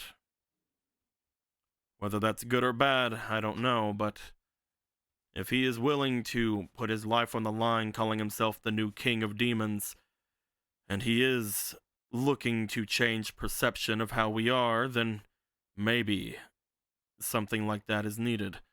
Though, to be honest, I would much rather have someone who wasn't going to just walk up to any demon that he just met and start sniffing them. Yes, that's not normal behavior, right? No. He probably recognized me from whenever he was a small child. There's some probably semblance of me, some sort of familiarity with him, but he... I doubt that any other demons would ever do something of like that. You guys go back to the idea like a little while ago of you just see Polo going around sniffing things. Sniff, sniff, sniff. Yes, that would be absolutely ludicrous. Maybe it's just the way that he's going into his high demon state. I don't know. Either way, he goes to stand up. Where can I go to rest? I'm literally okay with anything. If you have a cell, I'm fine with that. Don't go in there. There's lots of room downstairs. We will find you a spot. Oh yeah, Gorthos, have an empty broken bottle. Ooh.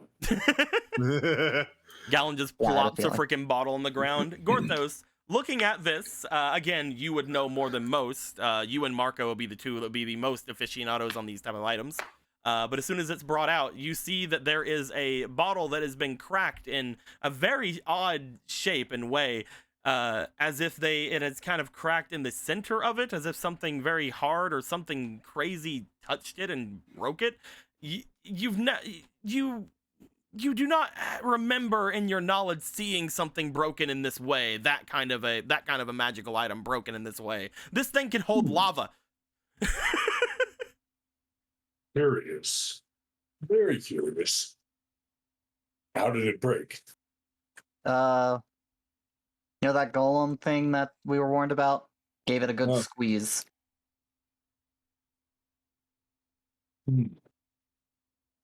Horrible. Awful. Waste of a perfectly good magical item. But maybe it's fixable. Your problem now. Another project. Porthos genuinely enjoys having it. You're welcome. You pass off the Thank you, broken magic bottle to Gorthos. Gorthos, you maybe something. You can figure something out, maybe. I can't wait to turn into a magic jar. But yes. Argo, are you finished with your tea? I mean, I suppose so. Yeah. You've had a rough day. If you want to wait, we can, but there is compression that needs to. Yeah. You were talking about something about making. He pulls out the big ruby. Yeah, I could work with something like that. Sure. Fantastic. Yet another component.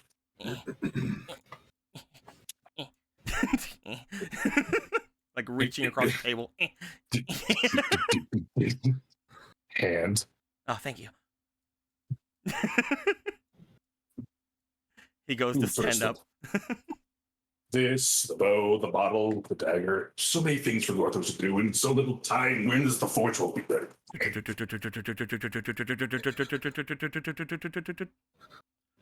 The door slams open. Ah! All right, I'm here. Oh, hello, everyone. Hi. What in the gods' names are you doing? You see him hide something behind his back as he's like, oh, nothing. Just going to make my way up. Oh, hold on. All right, I'm just going to. Excuse me. What's that you're hiding behind your back? Oh, excuse me, brother. Nothing, of course, nothing. Excuse me, brother. I'm going to go over here. Just gonna go over and there we go. Oh, right. now he's and he seems to hide Argo behind his back. And good night to everyone here, and good night. Gorthos needed that ruby. You might want to go grab him. You just hear like as he's walking out, as Koro's like hiding both things behind his back. That one just, Koro, what are you, guys? He's taking guys. Koro, like guys. Huh? Don't just stand there, guys. Yeah, Why what is enough stopping this? excitement for tonight. Gorthos will wrangle Koro then. You have a good night, Gally. Koro, come back and Gorthos' ruby and Argo. And Argo. Galen, you gonna make your way up to bed? Yeah. Ronan, you have been left with the others around. As you are left here with the others, Faraday looks over.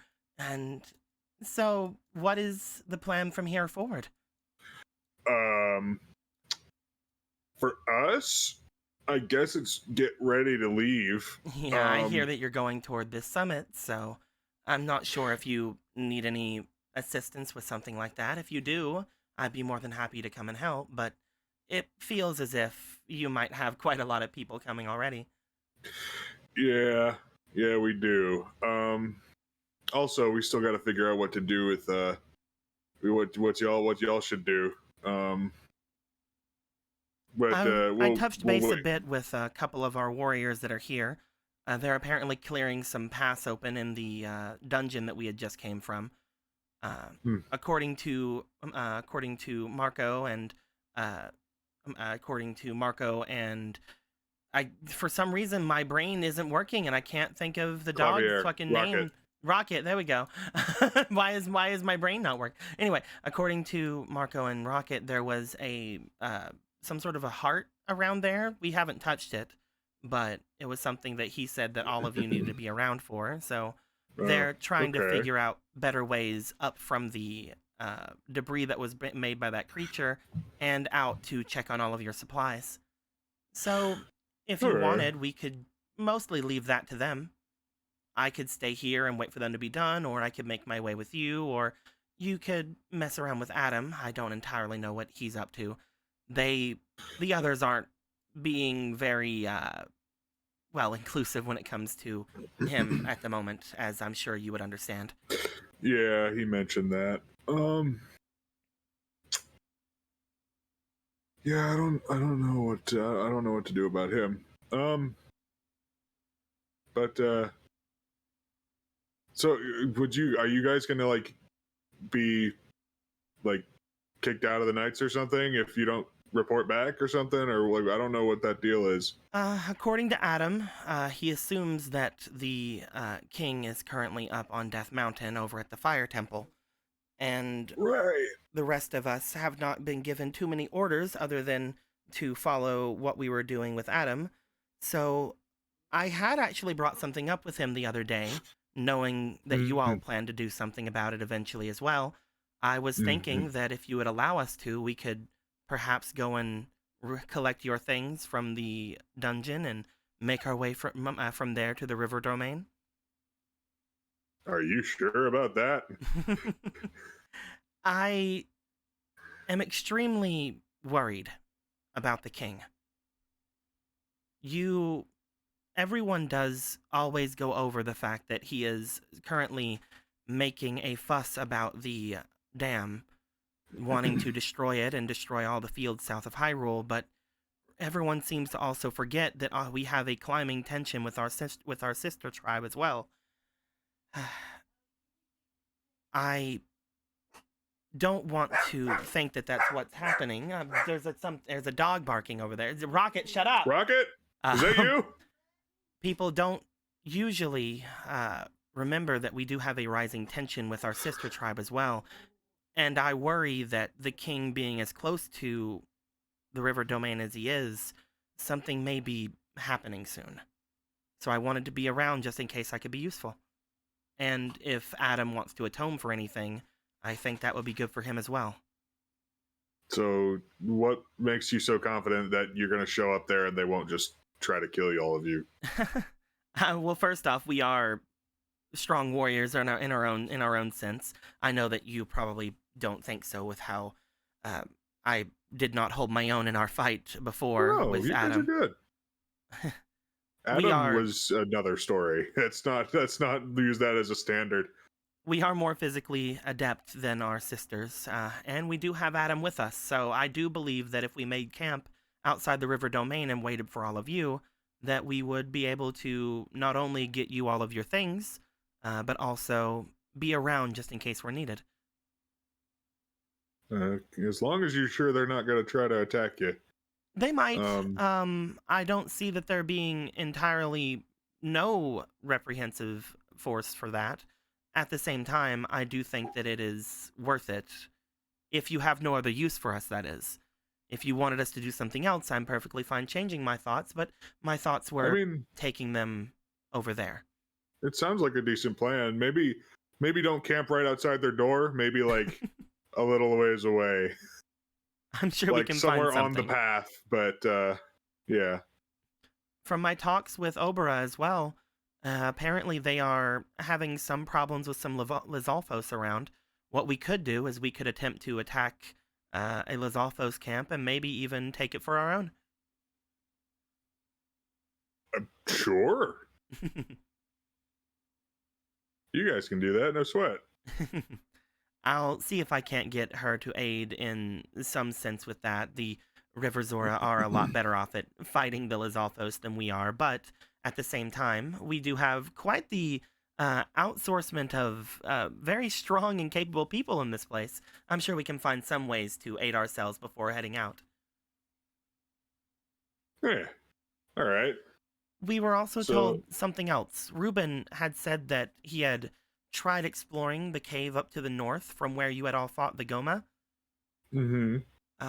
Apparently, there is an exit high up in the mountains in that area. If you all plan to go up in the mountains, that might be a good shortcut for you to at least start your journey. Okay, all right. I'll be sure to let everyone know where that is. You said, I'm sorry, I as a player forgot. What was it? Oh, there. The area that you guys fought the Goma. If we go over here to the battle zone here, you guys know that this way leads back to the temple that you guys had gone to before. Ruben had said he went this way, and apparently saw that the cave exits out high up on the mountains.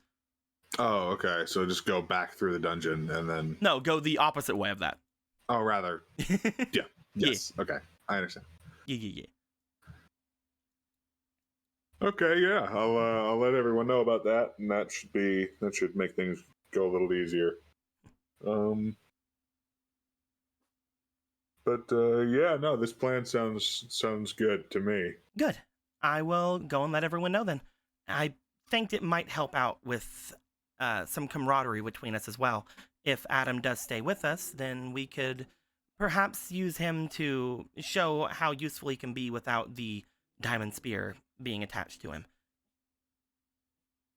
Mm-hmm. With that being said, since that's settled, I think I'll make my way away. The tea was lovely, Rock. As she goes to stand up, I'm glad that you do think that that pitiful performance I showed you was at least adequate. I feel really bad, actually, as a knight of our kingdom, that I was not able to perform more admirably near you. It's nothing to worry about. You're fine. You do your job well. The two of you are a lot stronger than I would have ever expected, as where I could get to. Either way, I'll see you tomorrow then. All right. See you later. As Faraday was going to go leave, I think I'm going to call for a break really quick because I was asked to go and do something. While we are on break, I will get back to some donations that have happened over the past little bit whenever I come back. But talk amongst yourself. Be right back. Bye. How are y'all doing? God doesn't want you to make this ring, Gorthos. First, I you was gotta making the find peanut butter and right? jelly, and I agree. No, I just let me make the thing, or I will throw you down the mountain. It was like, first you need an inscriber. Okay.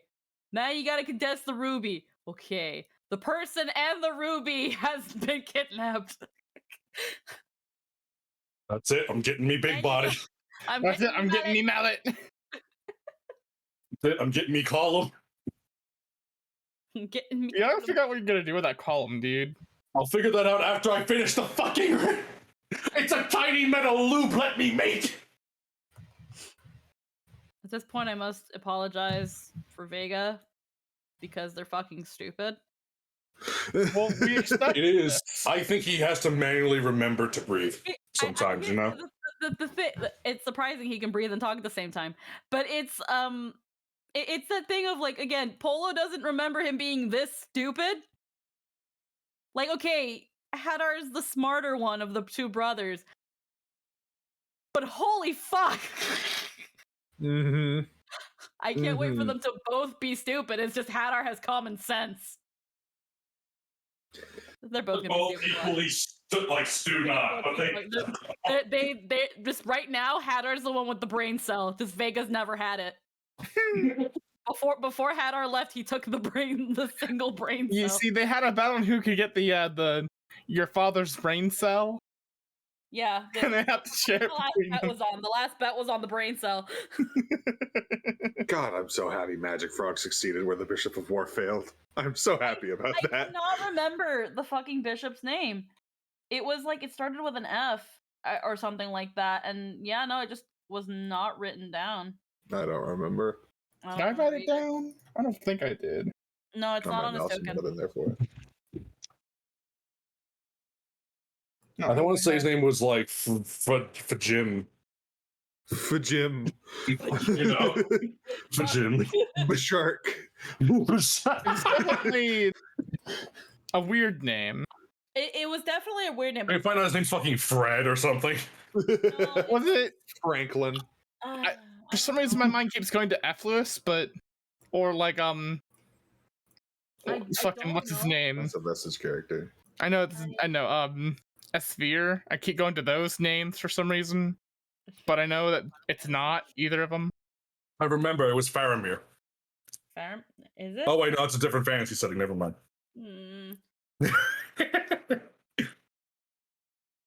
Yeah. There's been a Lord of the Rings joke in a long time. Fuck boy. Yeah. I want to assume it was a star name, but I looked through names of stars for a while when I was coming up with at least the brothers, so and the father and the mother. So Anyone outside of that, I don't know. And the only name that starts with F is Fomalhot. Really, aren't any of the star names with F? No, there isn't. That's so weird. There isn't a Veskar either in this list, so I don't think any NPCs related to that to Polo's thing are going by the same motif, and I don't expect them to. I don't expect them to. But just saying, there was a theme. We could just look back at the last stream and figure it out from there. I tried doing it and I can't find the specific spot. I can't remember if I have it written down. I just don't have it. I just don't know where. What happens when it comes to games is I make a temp sheet that I refer to during the different games, and then I get rid of the temp sheet after I'm done because I don't fucking need it.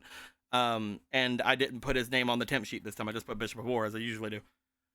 Mm-hmm. But yeah, I'm back. I don't know also, what the slightly funny thing about that, you have a temp sheet. Fine. I have like a sheet that's 3 miles long because I just have like footnotes for every session, and I just keep extending the sheet. Well, it's basically just all the things that I need to know for like specifics on the temp sheet. Like, oh, what's this person's name?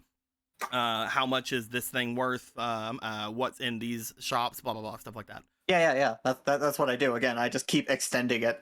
When you have you literally have a sheet that's 3 miles long. Well, that's why I get rid of it every session, so I don't get It's it. fun though. I have a super long sheet for no reason. If I hold down the down arrow, it goes wee. So before too much, but just kind of coming back in here because I did forget this like early on because I saw it and then we were in the middle of stuff and yada yada, all kinds of good stuff. Fake person gave $120 earlier.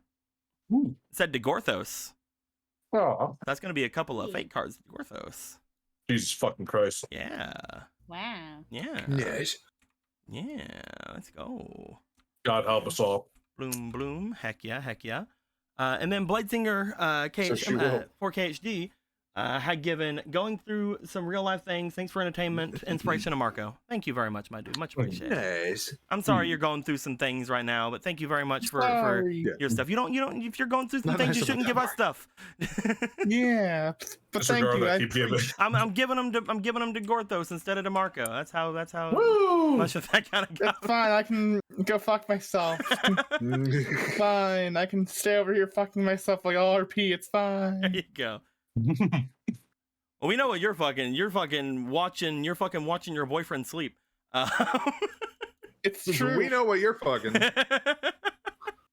But no, we'll see what goes down there. Most everybody's going to sleep at the moment, so we're just gonna have to figure out what's going down for the last couple of peeps. But before that, Ronan, as Faraday makes their way away, and you have gained that little bit of insight as they're gonna try to make their way over to the river domain because they're worried that the king, being so close to the river domain, with the fire temple being basically right, up the mountain above it, they're worried that he's going to be doing something to them. That's why they want to be around to aid in any way they can.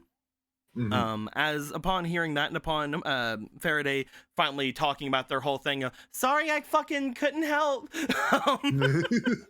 As they're going off their way, where are you wanting to do? Are you wanting to turn in for the night? What's going down with you? I guess I'll heckin' see what the heck. I'll go with Gorthos because fuck it.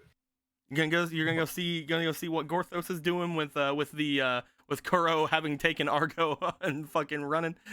Yeah.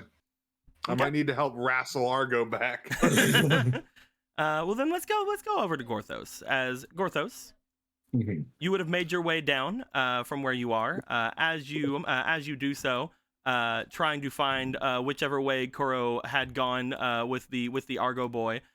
You step out, you start like looking around, trying to find him. He's not in the main area from where you see. The people around are just kind of like doing their thing. But as you come down looking for Kuro, yelling his name, what do you wanting to do to find the boy? He's like yelling, Kuro! Argo! Has anyone seen a 7-foot tall, bronze, red-haired man? You just hear from one side. Oh, you mean my brother? Yes, where'd he go? He's hiding in there. Points over to the portal. What? Kuro! He just fucking starts running. He just runs through. You rush inside the portal, heading off toward wherever it would lead. Ronan, after a couple of minutes, you would also make your way down there. You come out looking around. You don't know where they had gone.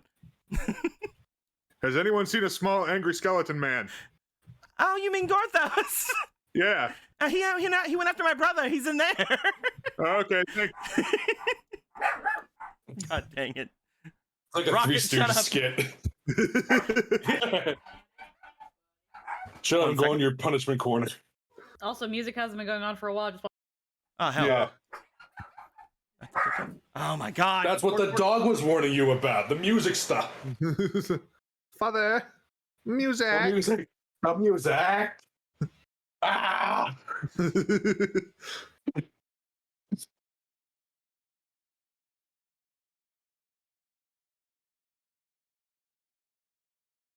We'll do it. Abba. We'll I get murdered back. them. We'll get back. Your Amazing. boy. The dogs have been murdered. Mora went That's not outside and told them good. to please be quiet. Okay. Good. Either way, Gorthos, you make your way into the large open area where, as you step out, you would see Kuro with just the absolute biggest grin on his face, looking over toward Argo away from you. It's like there's no way anyone's ever gonna find him in here. So it just runs out. He's just fucking sparking lightning. As you come out and you start sparking lightning, Kuro goes, Gorthos! Help. He's working on it. Kuro! I did the funny seeing you here. Oh, it's hilarious. It's like a comedy of errors. So funny. He's just holding something behind his back. Is that Argo? He's holding behind his back? Nope, Argo is standing in front of him this time, still holding onto your ruby. Oh, good. You held on to it. Help. Kuro, what is... Kuro, release Argo, and what is wrong with you? Oh, look. We can all talk about who wants to release who and who should release who, but I believe that we're all misunderstanding something here. You literally picked him up and hit him as if not 7 different people saw you do it. Well, he's so small. I'm sure nobody noticed. Kuro! I take offense to that. What is Gorthos? He also used to be that small. I was trying to sit next to them. They all think I'm a child, and then you picked me up and manhandled me. Sorry about that, buddy. Why? What is going on with you? Well, if I noticed that you had that already, I wouldn't have. Kuro, I mean, we're not gonna just forget. You might want to just come clean, all right? Yep. Like, you've already kidnapped. I mean, what else are you gonna? You're already going to jail. We've already called the police. If I would have known you already had that, I wouldn't have went and. Everything's going wrong. So I know, Rocket. So Kuro. Mm-hmm. Yes. The best way to start explaining something is from the beginning.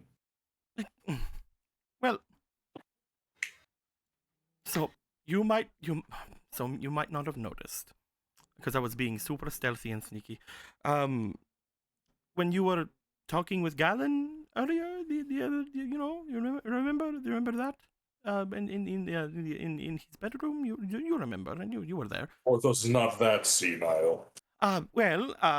Maybe shocked you to know. I heard just about everything. I'm a very light sleeper. He just like puts his hands up to your face. No, really? You're sorry. so sneaky. Thank you.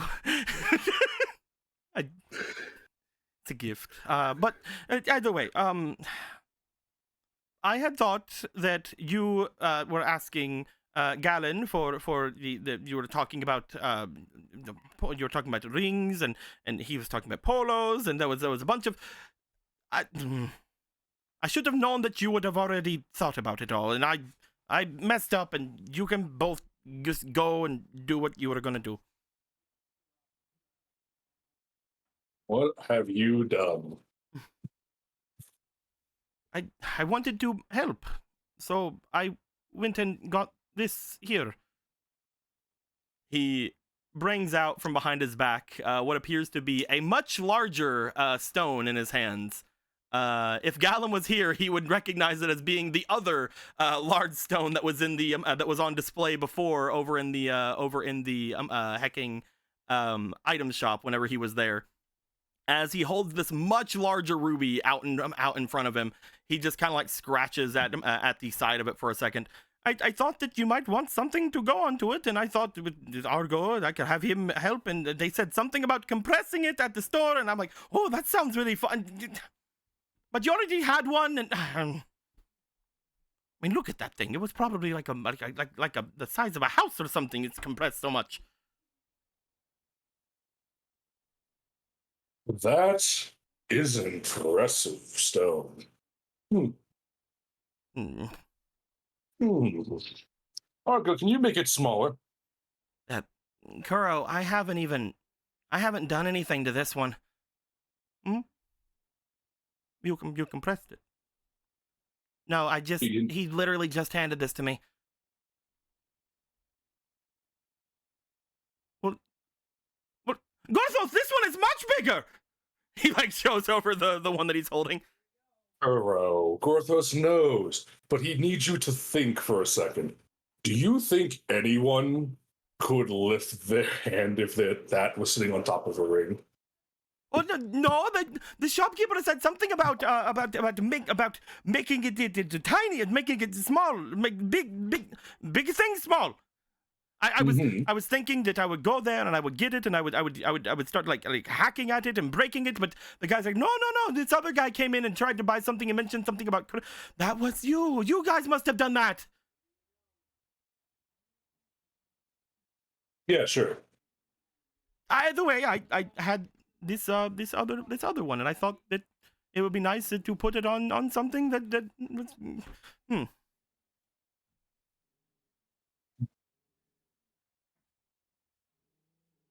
2 rubies set in the stone, so they're not considered as sitting on top.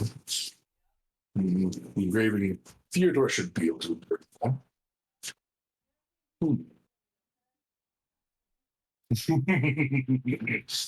You don't have to laugh at me, Gorthos. I know I messed up. No, Kuro, no. You've done quite the opposite. Inspiration. He just like claps his hands together. Much like you and your brother, Kuro, we can make a set. Twin rings. Twin rings? Twin rings. 2 rings put together make a hole. And he holds up his fingers. Twin rings. We could definitely do that. I mean, it isn't gonna take too much out of me to compress these things. I mean, it's a weird spell. It'll probably take me the night, but I could do it as long as I have, my stuff that's not here, but over at the tree, away from here. There's lava here. I don't like it here. Yes. We get used to it. But yes. Yes, this will work. Ooh, Gorthos is giddy with the idea of it. So, I didn't screw up? You did not. Probably shouldn't kidnap people. You did mess up on that part. Well, then Galen would have solved the thing! Oh, Kuro. You know he wouldn't mind it. I would. I didn't want... I want... He just closes his arms. Well, I have this now. Here. As he hands it off. He takes it. It was, well, if you can make it into something great for them, I would very much appreciate it. Well, My brother, he's acting happy again. Ever since we talked with the goddess of the sands, he's got a new purpose in him, a new fire in him. And I wanted to celebrate that. Especially now that he knows what he wants. Fear not, Kuro. Northos will put extra effort into this. He's also happy to see such a fire in his friends. If there's anything you need from me, I'm right here. I don't know how to make it tinier other than breaking it, but I could anything else. Northos never did get along with the Gerudo folk. He's not entirely savvy on their aesthetic traditions. We're all very stylish. Well, yes, but Gorthos is not fully aware of it. He could use a more discerning eye when designing the rings. I could do that.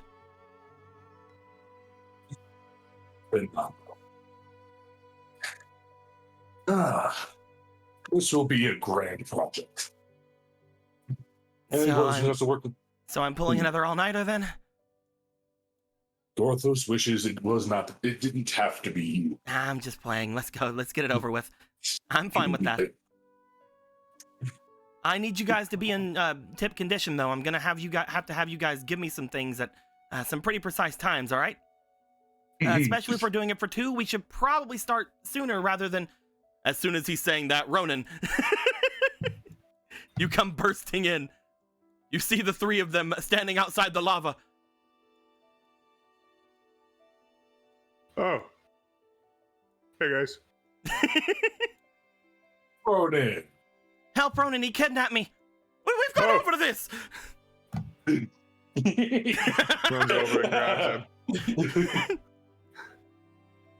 And then he makes his way back through the fucking doorway. I was kidding. No, come on, bring him back. I need him. Dives Just in. like he's like watching this, just standing there with the ruby. He just looks at them, and just like holds up the ruby in the lava light. Magnificent. And Willis doesn't have to pay a single rupee for it. Looking at the large one that Koro had, it looks as if it cost quite a penny. Oh, Gorthos cannot let this go to waste.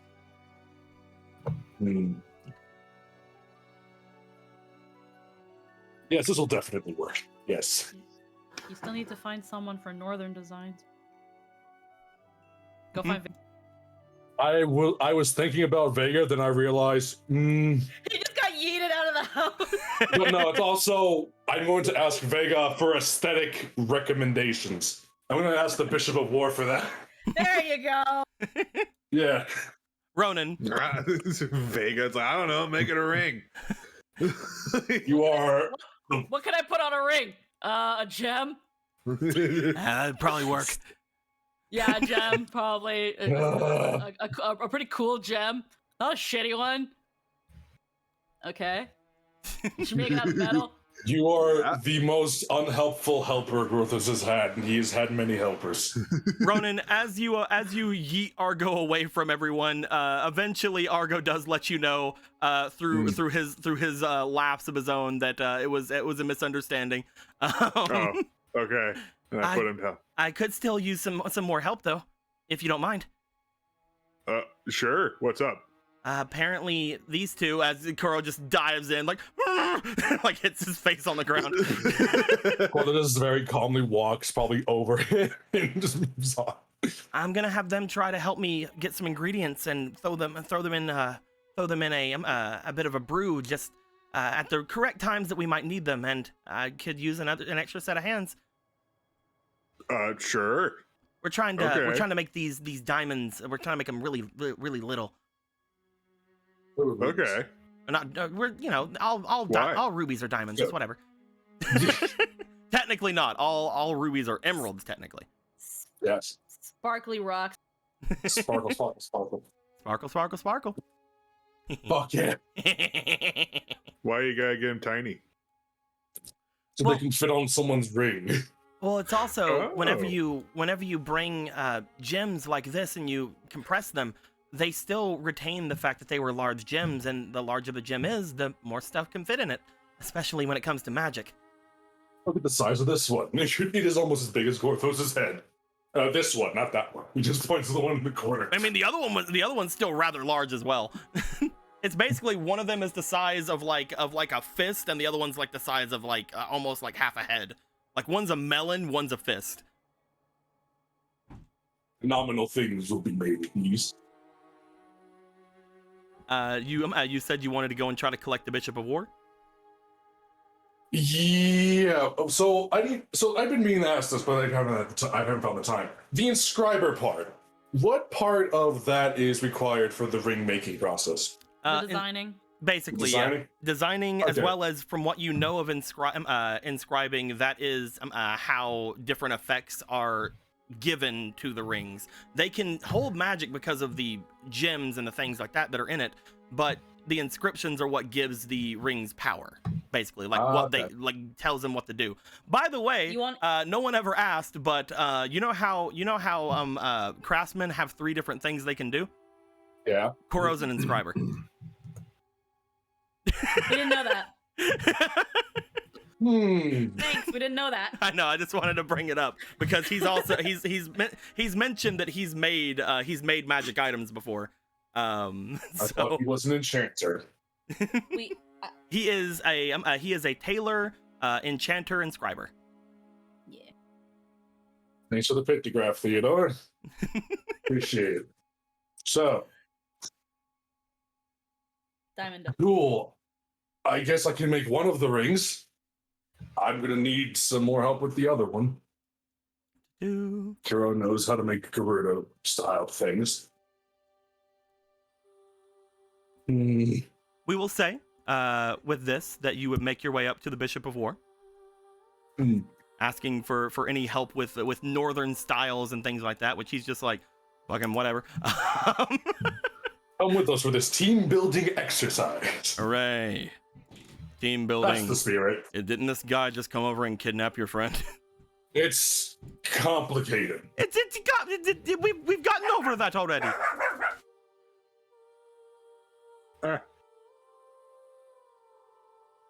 I put him down. It's But He yes, sits on shoulder. I guess he just climbs me. It's fine. nah, he mean, did. I Gorthos would did that never. all the time. I would never, Rona. I would never do anything to you without your consent, Kuro. Oh, do we have a problem? Is there a problem starting? perhaps, but we can obviously let this wait until after we're done. Of course. Afterwards, Gorthos doesn't care what you all do. You're all As your own people. you guys will go to make your way back over toward the tree. You would see that Argo would still have his pot there, but again, like he mentioned before, his base is gone out of it, so there's nothing that seems to really be a part of anything there. You see that he does seem to have his own different things around in this place. He has a room that he would go to collect them different forms of bases and things that he already had. And we're gonna go ahead and assume that with the 4 of you aiding him throughout the night, that I think that we could go through a couple of rolls here. We don't really know what effects you guys want to throw onto things yet, because nobody told me. But for the time being, we can get the actual things compressed, as well as you said you have the things to make one ring already. I believe I have. Did I ever grab the metal? You don't have the ring actually made yet. You have the ways to like put the gems and things around. You can basically help with the gem making right now. Are you fine with that? Yeah, I know what I do know what Gallon wanted for the ring. It was protection. We'll figure well, right now you don't have a ring to inscribe onto it. Right? Yet. You haven't forged a ring yet, right? Not quite. Yeah. So as of right now, we will just worry about the compression of the gems. With the 4 of you helping, I will give him I will not only will I give Argo advantage, I'll give him double advantage on both of them. For 2 people helping him out for each of the different ones.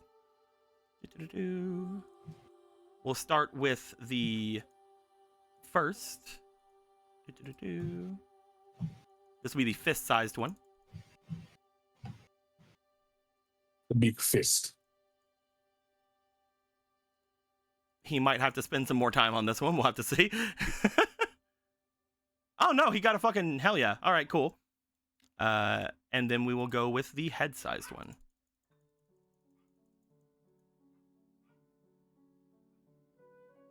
Already starting okay. Not as okay. Okay. He got a 19 and an 18. With his additions, he can definitely do these in one night. Woo. As you guys would basically be aiding Argo with things, you would be asking Kuro and the Bishop of War about the different styles you could potentially do for the rings. As you're doing so, would you like to roll me for your experience and roll me twice? Roll me for one for the northern area, one for the Gerudo stuff, just to see how well you understand them whenever you go to actually make things. Sure, I can do that. First roll. 7, 8, 9, 10. You have 15. 1, 2. I believe you have 2 fleeting. Hey. 19. That's pretty good. And I mean, that's just base 19. So 19, 20. All right. 22 plus 27 total. Okay, we will say that with that, you have a relatively okay knowledge. The Bishop of War is able to let you know generally the kind of aesthetic you would see in the north, as well as the sort of way that things kind of go. Usually things are very edged, very sharp whenever things are gone. You don't think that'd be very good for a ring, so you decide instead to ask him about different etchings and things that would kind of go around. You know that the language in the north is extremely runic. So he does write down some sigils around for you and kind of show you around things. You ask him around what you're looking for, like a spell of protection. He does give you a general idea of what to inscribe on with something like that. Mm-hmm. At least the different words of power that could be used for something like that. As you are going to Kuro, go ahead and give me the roll for the Gerudo side of things. This would be the easier one, mostly for the fact of if you fail this one, you could always just ask Gallon or someone later. I have many Gerudo we can go talk to. Which is good for you, because you got a pretty low one on that one. 2, 4, 9, 13. I mean, for getting a 4, a 13 is not bad. It's not bad. You're right. Like for rolling a 4, roll me one more time for fake person, because I waited so long to go through fake person. It's another 4. Good job. Christ. We've done it. I no longer feel bad. Can I use the time stone? Because these are like, can I go back and do you have the time stone on you? You do, right? Yeah, it's right here. I'll give you I'll give you advantage one time with it. All right. I'll actually give you that. You're wanting to use a dungeon item for something cool. Let's fucking go with it. Fucking all right. Sick. Time stone, go. Whoa. Hey. Okay, 18. Let's go. So 18. Roll me one more time. See if you get a 20. 20. Another 27. See if you get a 20. No 20s. All right. 9. But another 27. Roll me one more time for Phoenix Drop. See if you get a 20. Oh, God damn it. All right, no 20. All right, good. All right, we're stopping now. Thank you all. Heck yeah. You ask for how things kind of go with Kuro. Kuro explains that whenever using goddess metal, they usually either make things extremely thin and coiled, or they make things extremely like round and loopy. As he shows you the different things on him for his jewelry and things, you get a good look at it. You get an understanding for how the Gerudo make their goddess metal. You feel like that would be more in the way you would want to make a ring. Very much in the Gerudo style. As far as the words or anything needed there, you're pretty sure that the northern half of everything could be more associated with that. You're pretty sure you have a general idea of how to go about things. Mhm. And whenever we get to the actual rolling for the rings themselves, we will use these two as the two things for the inscribing rolls. Sick. With that being said, this will take you guys most of the rest of the night to aid with Argo and go through different doing things here. Since you guys are going through and doing things such as this, I'm going to give each of you, Ronan and Gorthos, I'm giving each of you an auto success Hey. for working together and pulling forward for your friends. Good jobs. Woo! Don't As you think for a guys- second Gorthos isn't going to bring Ronan in when he starts smithing things. It's like, Ronan, I need help. I'm not a large dog. Did you do good? I looked away for a second. Yeah, he did real good. Yeah. Okay. And you got an auto success. I gave you guys auto successes for working together and for doing stuff for your friends. Yay. Yay. As you guys will be mostly doing that for your nights. At this point, most everybody would be going to rest, I believe. Polo and Gallon, you guys are resting? Yep, in the bed. I know last session she said she would probably hang out with Charcoal and work on like designs and stuff, but I also seems like Charcoal's really invested in working on that outfit now that she's gotten inspiration. So There is a different thing there. You did promise that you would want to do that, and you did make your way out away from the main group. I feel like whenever you ran away from the group, you didn't necessarily have to go straight to your room. If you wanted to go to Charcoal's, she you could have could've- instead. she needed to go to Charcoal's to get her clothing anyway, so we can just say she went to Charcoal's. Yeah. Definitely, we can definitely go over things there. You would have ample room around to do any sort of preparation you would need. Neither of us still have an idea as to what is actually going to be happening there. Obviously, you said you were going to be designing it yourself and things like that, right? Yeah, with the outfit that she has measurements for, she's designing it herself. But Charcoal said she wanted to practice with accessories and stuff. So yeah. With that being the case, I want to go back and see what the last time, because last time you guys worked with accessories, you guys worked with the bows, right? Or the ribbons? Yeah, myriad of like ribbon-based accessories. I have it written down what you guys have rolled that time, and I have cut that in half for the base amount of things you can roll for things like that now. So the absolute lowest that I'm going to allow you to roll for any sort of accessory making with Charcoal, as long as you and Charcoal are doing it together, the absolute base, the lowest you can roll on a d20 is a 9. I think I have it in my sheet. Was the number on the sheet a 9? No, I took the number you guys had gotten and then I cut it in half. I didn't put any additions onto it. Oh, okay. So you have rolled an 18, but I'm making toward the roll cannot be anything lower than a 9. Okay. You I basically have kind of reliable talent from 5e almost. Oh, except like slightly worse because they get 10s. Yeah. But that's just because I have the thing. So go ahead as you are doing some things here, just to see, just for some random kind of trinket making and random kind of idea throwing with each other. Obviously, in between you guys working on any sort of designs you would have. Go ahead and roll me a diligence real quick. And you are in high demon state, I believe, currently. Yeah, it's a 3. I have. You have a fleeting. Inspiration. Yeah, I have a fleeting. I don't know. I think that was Paul's. Shut up. Either way, it doesn't matter. It was a fucking 7. Like I said, the lowest you can roll is a 9. So you get a 9 plus your diligence, which is a 3. That'd be 12 plus another diligence because you're in your high demon state. So that'd be a 15 altogether. You would roll there.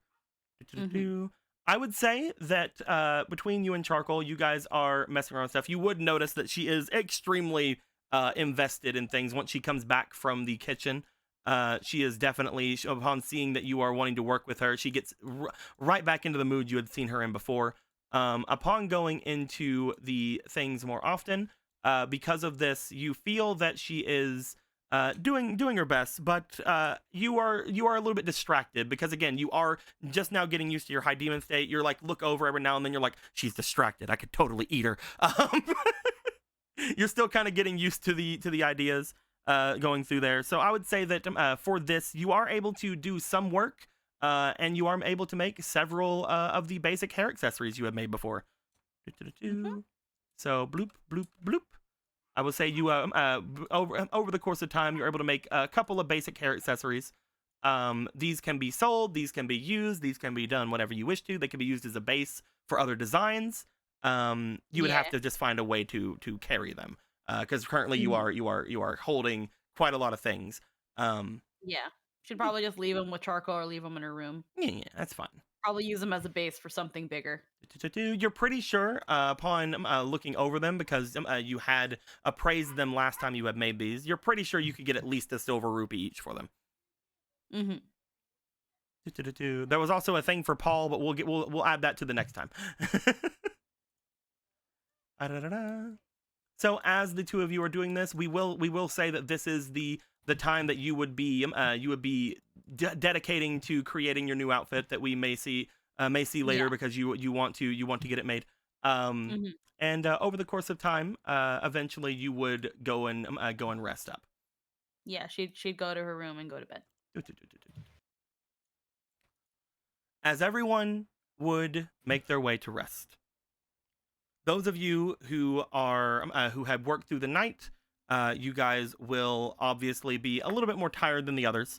But there will when it comes to it, obviously, everybody had done quite a lot today either way, so it doesn't matter too terribly much how much people worked throughout this. There was a very busy day. According to everything, however, whenever Marco, you would be watching through everything.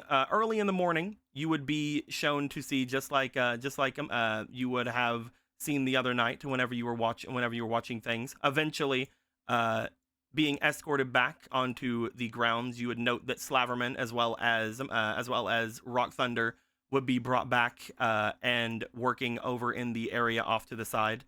Obviously, there are some other prisoners as well who were often doing this kind of thing. But you would be around at the time that you would see this happening. That seems to happen around first light, whenever you would be watching over in that direction. So basically, first light, they basically arrive here. So they would probably leave a little bit just before. Yeah, they would leave probably a little bit just before first light. As you're looking over, yesterday, this is around the time that Hosier had woken up and told you to go away. But he seems to be sleeping still at the moment. All right. Guess he's gonna keep watch until he wakes up. Do you want to do anything in particular? You know that Hosier, one of Hosier's duties currently is to watch over that project over there. Marco will take up. He definitely remembers Hosier's position that he went in to keep an eye on both. So he will do that. You make your way over. As you do, you would be in a good position to be able to watch over both sides. You look back at Hosier, you see that he's just kind of curled up over by one of the trees outside of the entranceway. You notice that there are several bandits walking into the cave, obviously. And then I stab each and every one of them as I throw them into the pit to make them work. Got some new workers for you. New workers for you. Get some backup for these. Is that guy a guard? Like, what's he doing over there? But as they will be continuing their work there, first light comes and goes. As they're working, about an hour or so would pass before there would be some time for the guard to be changing. A couple of captains would come by eventually and take over the spots for the two soldiers who are watching after Slaverman. As Slaverman watches those two go over to converse with those who have taken their place, you see that even though you are quite far off from him, and even though the others have not completely left his gaze, he seems to immediately turn in your direction as the others make their way off to talk about switching the guard. As he stares to you for a good moment with a growing smirk on his face. Marco returns his growing smirk with a smirk of his own and a little wave.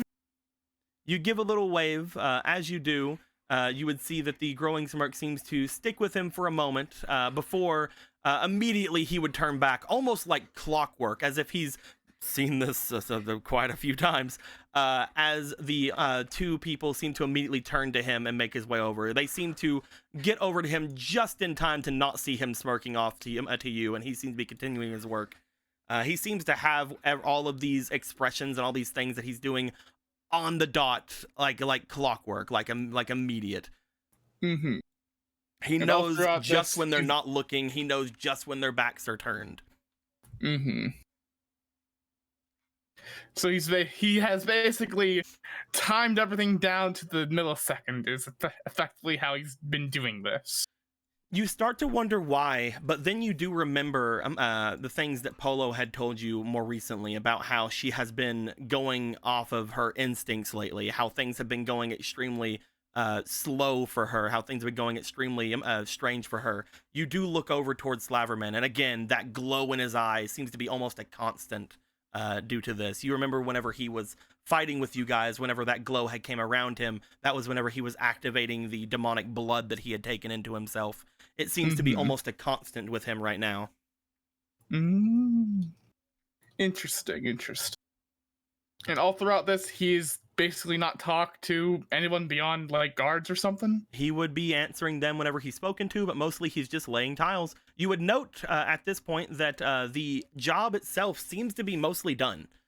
As you get a look over, it looks like the last thing they seem to be doing at the time being, there does appear to be some finish work being added to the cracks in between the tiles, as well as a coating of some sort of a substance over top of it that seems to be some sort of sealant.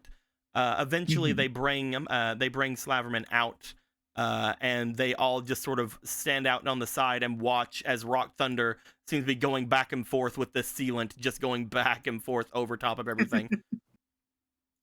As this is going down, it just kind of brings to your mind as you're watching, like, what's going to happen now? These guys seem to think that, like, the days are repeating themselves. What's going to happen now that there's no work to be had here? What is going to happen with that? Now that it's done. Do you say that? He probably mumbles it to himself, yeah. Now you're asking the questions that I've been asking. You look behind you as you do notice that Hosier has made his way over to you. Good morning. Good morning, Marco. I've noticed Slaverman. He basically has their whole schedule timed. He knows when to look at other people. He knows when they're gonna talk to someone else. And his whole demeanor is reminding me of how Polo's been lately. Demon stuff. I was thinking about potentially sabotaging this place.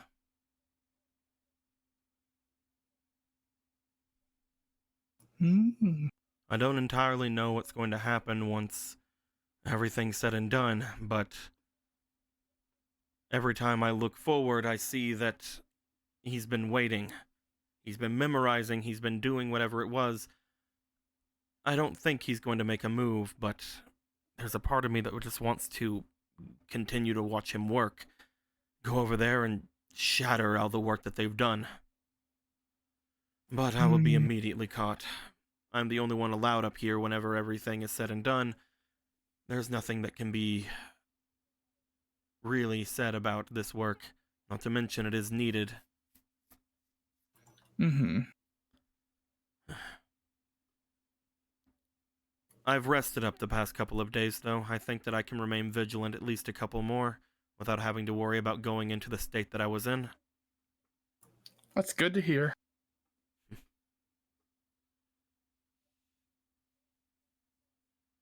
What's on the docket for all of you? Beyond anything that they've talked about while I've been here, as far as I know, we're going to be heading up the mountain at some point soon.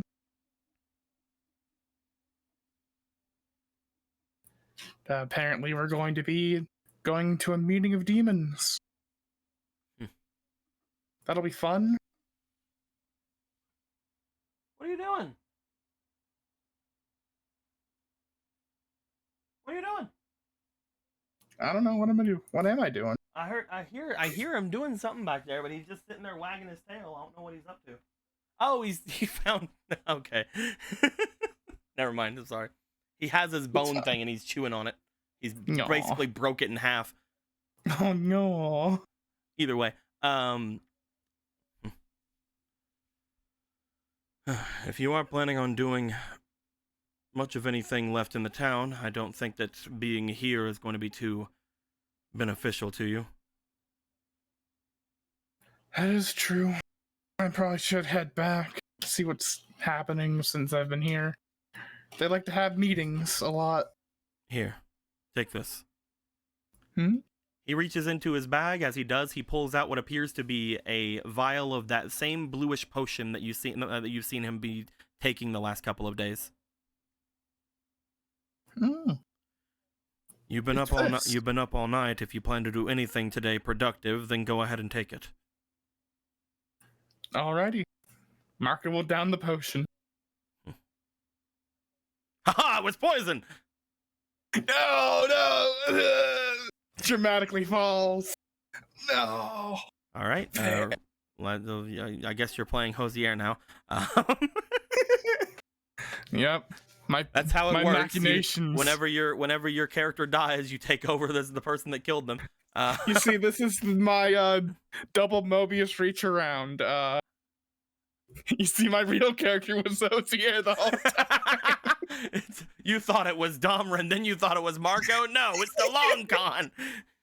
It's been the longest con, baby. But nah. Reality reasserts itself. As you take in the potion itself, you feel very much energized. As you take in the liquid, it seems to almost cause you to worry. You feel your heart beating almost in your chest as you take it. It seems to quiet down after a minute or so, but you feel the absolute adrenaline rush that seems to immediately overtake you. You can tell that overuse of this is probably what caused him to be in the situation he was in whenever you guys have found him. But it does seem to wake you up entirely. This is great. Dangerous, but great. Whew. I will try not to use it as much.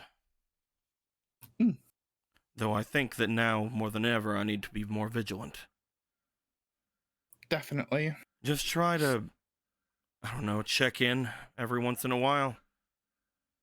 You all have the ear of the king where I do not. Sure thing.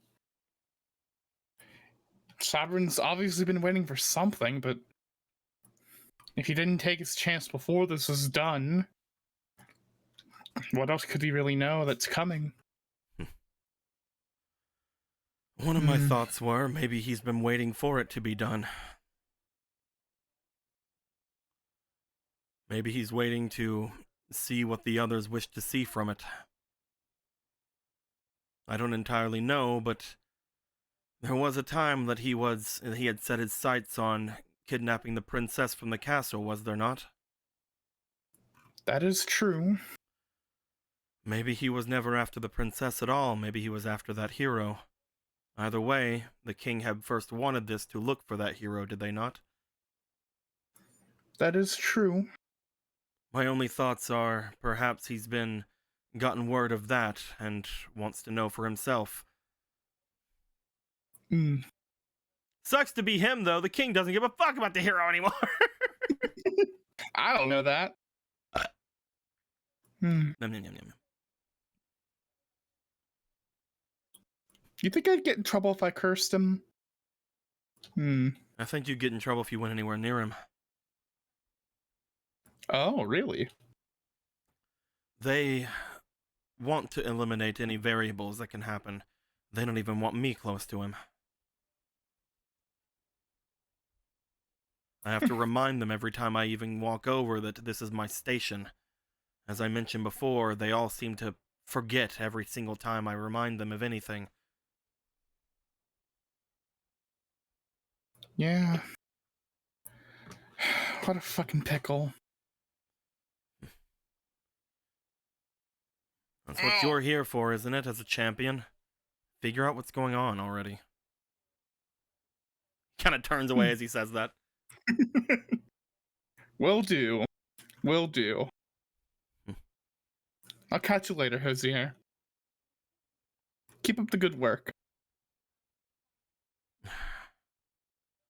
Marco. Hmm? Don't you dare say anything we talked about. My lips are sealed. Crosses his arms and leans up against the tree. Does not say anything else. Alrighty.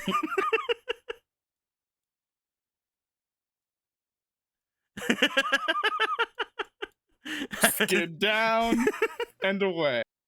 You make your way away and start making heading back over toward the toward your home. Well, first I want to stop by the fountain real quick. Now that I have my curse sensing abilities, is the statue cursed specifically? Nope. It's not cursed. Nope. There was something weird about it, but then whenever Ronan did his thing, it seemed to be completely fine. Hmm. Okay. just checking. Whenever Ronan had did his big thing, whenever he was trying to heal everything and do all that good stuff, I had mentioned that it felt weird for a bit and then it disappeared. Cool. Glad that it's still gone. Yep.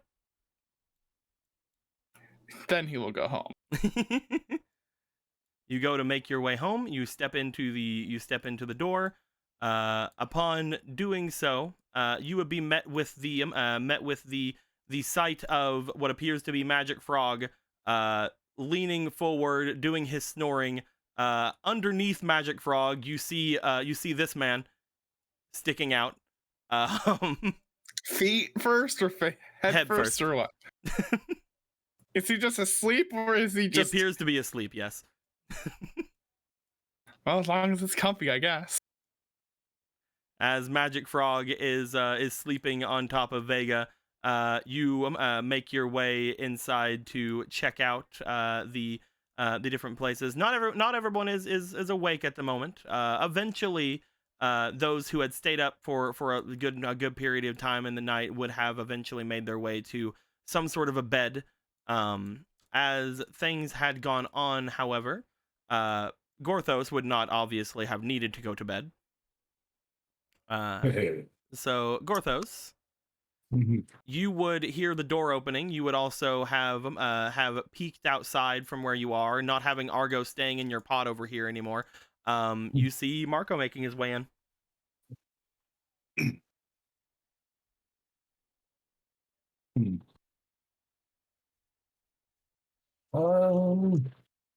I suppose Northos would probably open the door more. Oh, there you are, Marco. Ah, Gorthos, what's going on? Oh, you missed a lot. Where have you been? Helping Hosier. Ah, does he still hate you? Probably not as much anymore. I think we've been able to work things out. Oh, good. You should have saw him. He totally thought I was a girl when we were kids. Damn it, Marco! Well, that's good. Perhaps he'll stop being such a stick in the mud. Hopefully.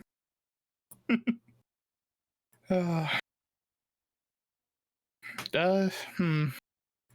Though when I was there and, checking out the prisoners, they've basically finished. I think they're like done with the bowl. They put on the layer of sealant and everything. Well, they That's were good, putting I'm it sure. on whenever you were leaving. Yeah, they were putting it on, so it's gonna be done soon. Oh, Gothos can't wait for them to all show up again tomorrow and then be confused as to why it's finished. Yeah. And have that repeat for perhaps several weeks.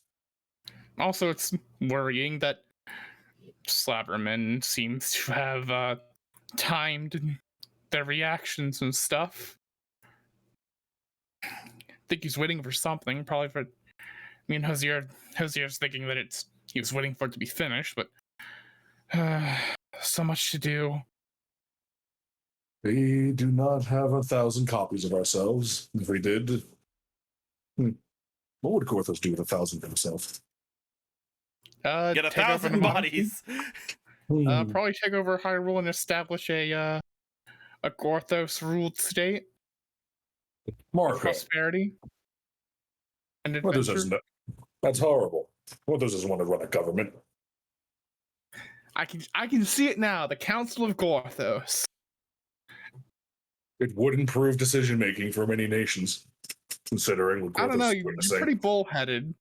I think you probably argue with yourself a lot more. Can than you think. imagine like a bunch of different Gorthoses in different bodies, and so each of those bodies are influencing Gorthos at that time? So they're all having some sort of other influence onto Gorthos. Like the Council of Ricks, but worse.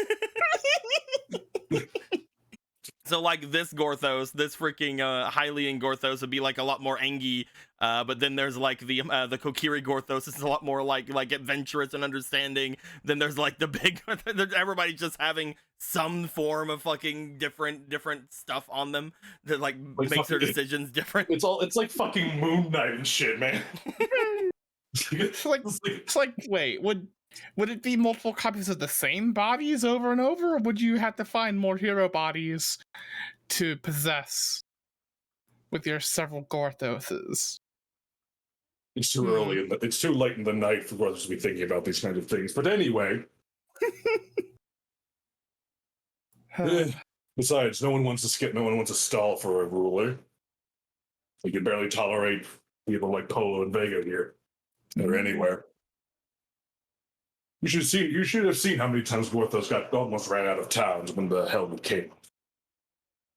Despite all the good work. Yeah. What can you do? Yeah. Anyway, Gorthos is happy you've made up with Hosier in some way, shape, or form. I'm glad to. Is there anything else fun? Perhaps not Slaverman related? No, not really. Do you want Well, to Gorthos has do you some want to stories for blah you. things over to him, Gorthos? I literally just about to get to that. Yeah. Gorthos begins to blah the things that Gorthos would know about the different situations, not things that are extremely specific with the Blister of War, because obviously Polo hadn't said anything as opposed to that, but everything that Gorthos was there for and everything that Gorthos would have kind of barked over. She was still wearing the outfit by then? Gorthos was impressed by that too. That's the thing. Confused and That's the impressed. thing he fucking locks on. It is. 'Cause it's funny.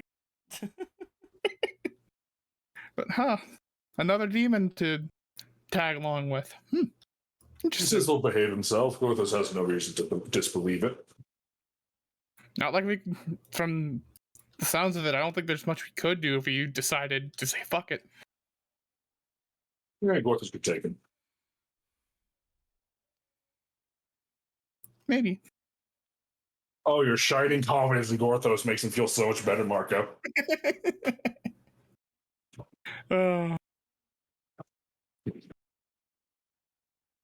Anyway, Gorthos is sure you're tired. No. Took a potion. I feel great. You sound just like Hosier. That's not good for you, you know. I mean, it is the potion he was using, but it's in the way that he was taking it a lot is bad. but having it once is fine. Everything in moderation. Yes, everything in moderation. Voice in my head.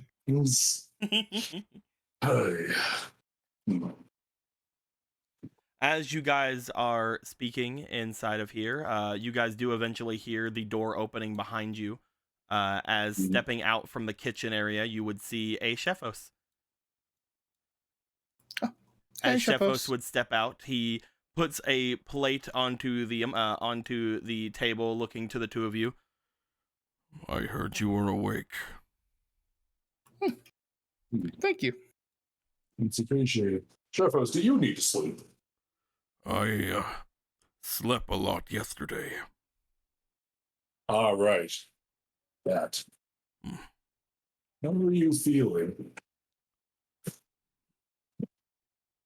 Around the same, but the urges are gone, at least. Thank you, Marco. You're welcome. I'm just glad I could help. I will make more breakfast. Everyone should eat if they have plans today. I will make up for the time I was not working. You don't need to do that, Shefos. I feel that I do. I would like to. All right. In that case, don't let Scorthos or anyone stop you. Marco, as you go to sit down, as soon as you sit down and see the plate, you reach for it. He smacks your hand. Ah. The rest of the food is not placed. All right. Steps away, starts going back into the kitchen. So assertive. One of those likes is improvement. What a good guy. As that would be going on, upon Shefos having spoken aloud, Polo, you in your current state of mind, would you have changed up the number of hearts you were given to the boy, or would you be fine giving the number that you have right now currently? Just to make sure one more time, because I always seem to forget, the total number of hearts that Polo has is 7. To give is 7. We'll just give him 4. So you are going to take back these 2? Yes. Bloop, bloop. You also have this one temp heart. Yeah. You are still at half health, so your new high demon state is still active. So you are able to still be that, and he still has 4 health from you, so he is still able to transform. So that's good. That's good. This is the perfect balance, the state of mind. As you would wake up upon basically not only hearing things from around the place, but also smelling food being made down below. You would wake up in the same state you were before. Everything sort of around you feeling extremely slow and extremely easy to move through. You feel this almost adrenaline pumping through you for a bit. You feel like it's a little bit lesser than it was. I'd like you to go ahead and roll me for your resilience, please. By that I mean your resistance.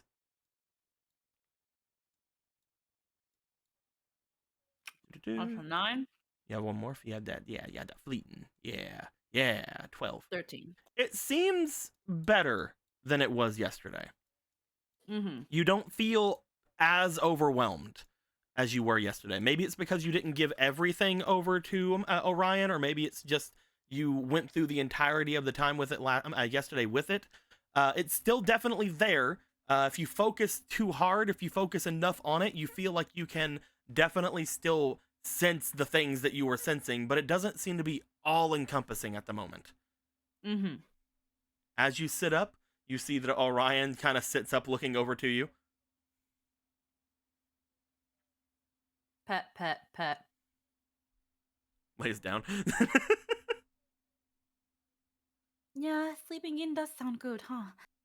I don't want to do that, but honestly, now I don't have anything I can think of doing except waiting till everybody else is prepared. Hmm. I. Hmm.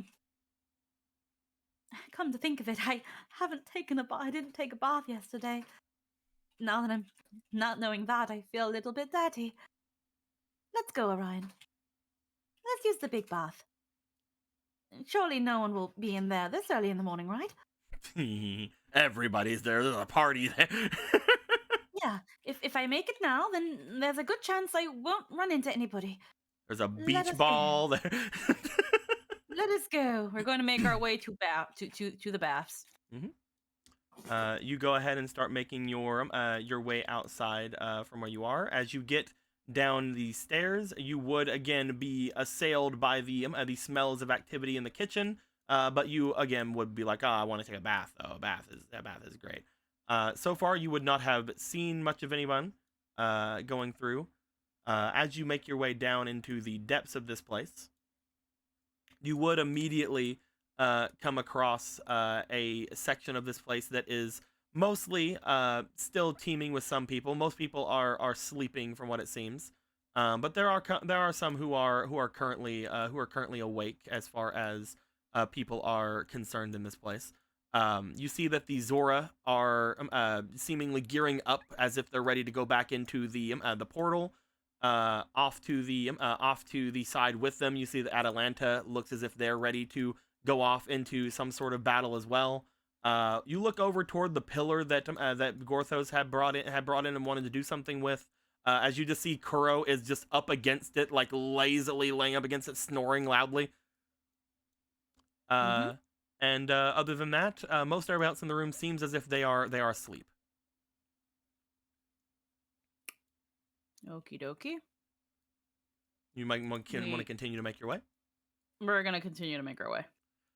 You make your way over toward where the bath is. You would go down the hallway upon doing so. And as you would get off to the edge of this place to head off further in, you would notice that there is some steam coming from the room in that way.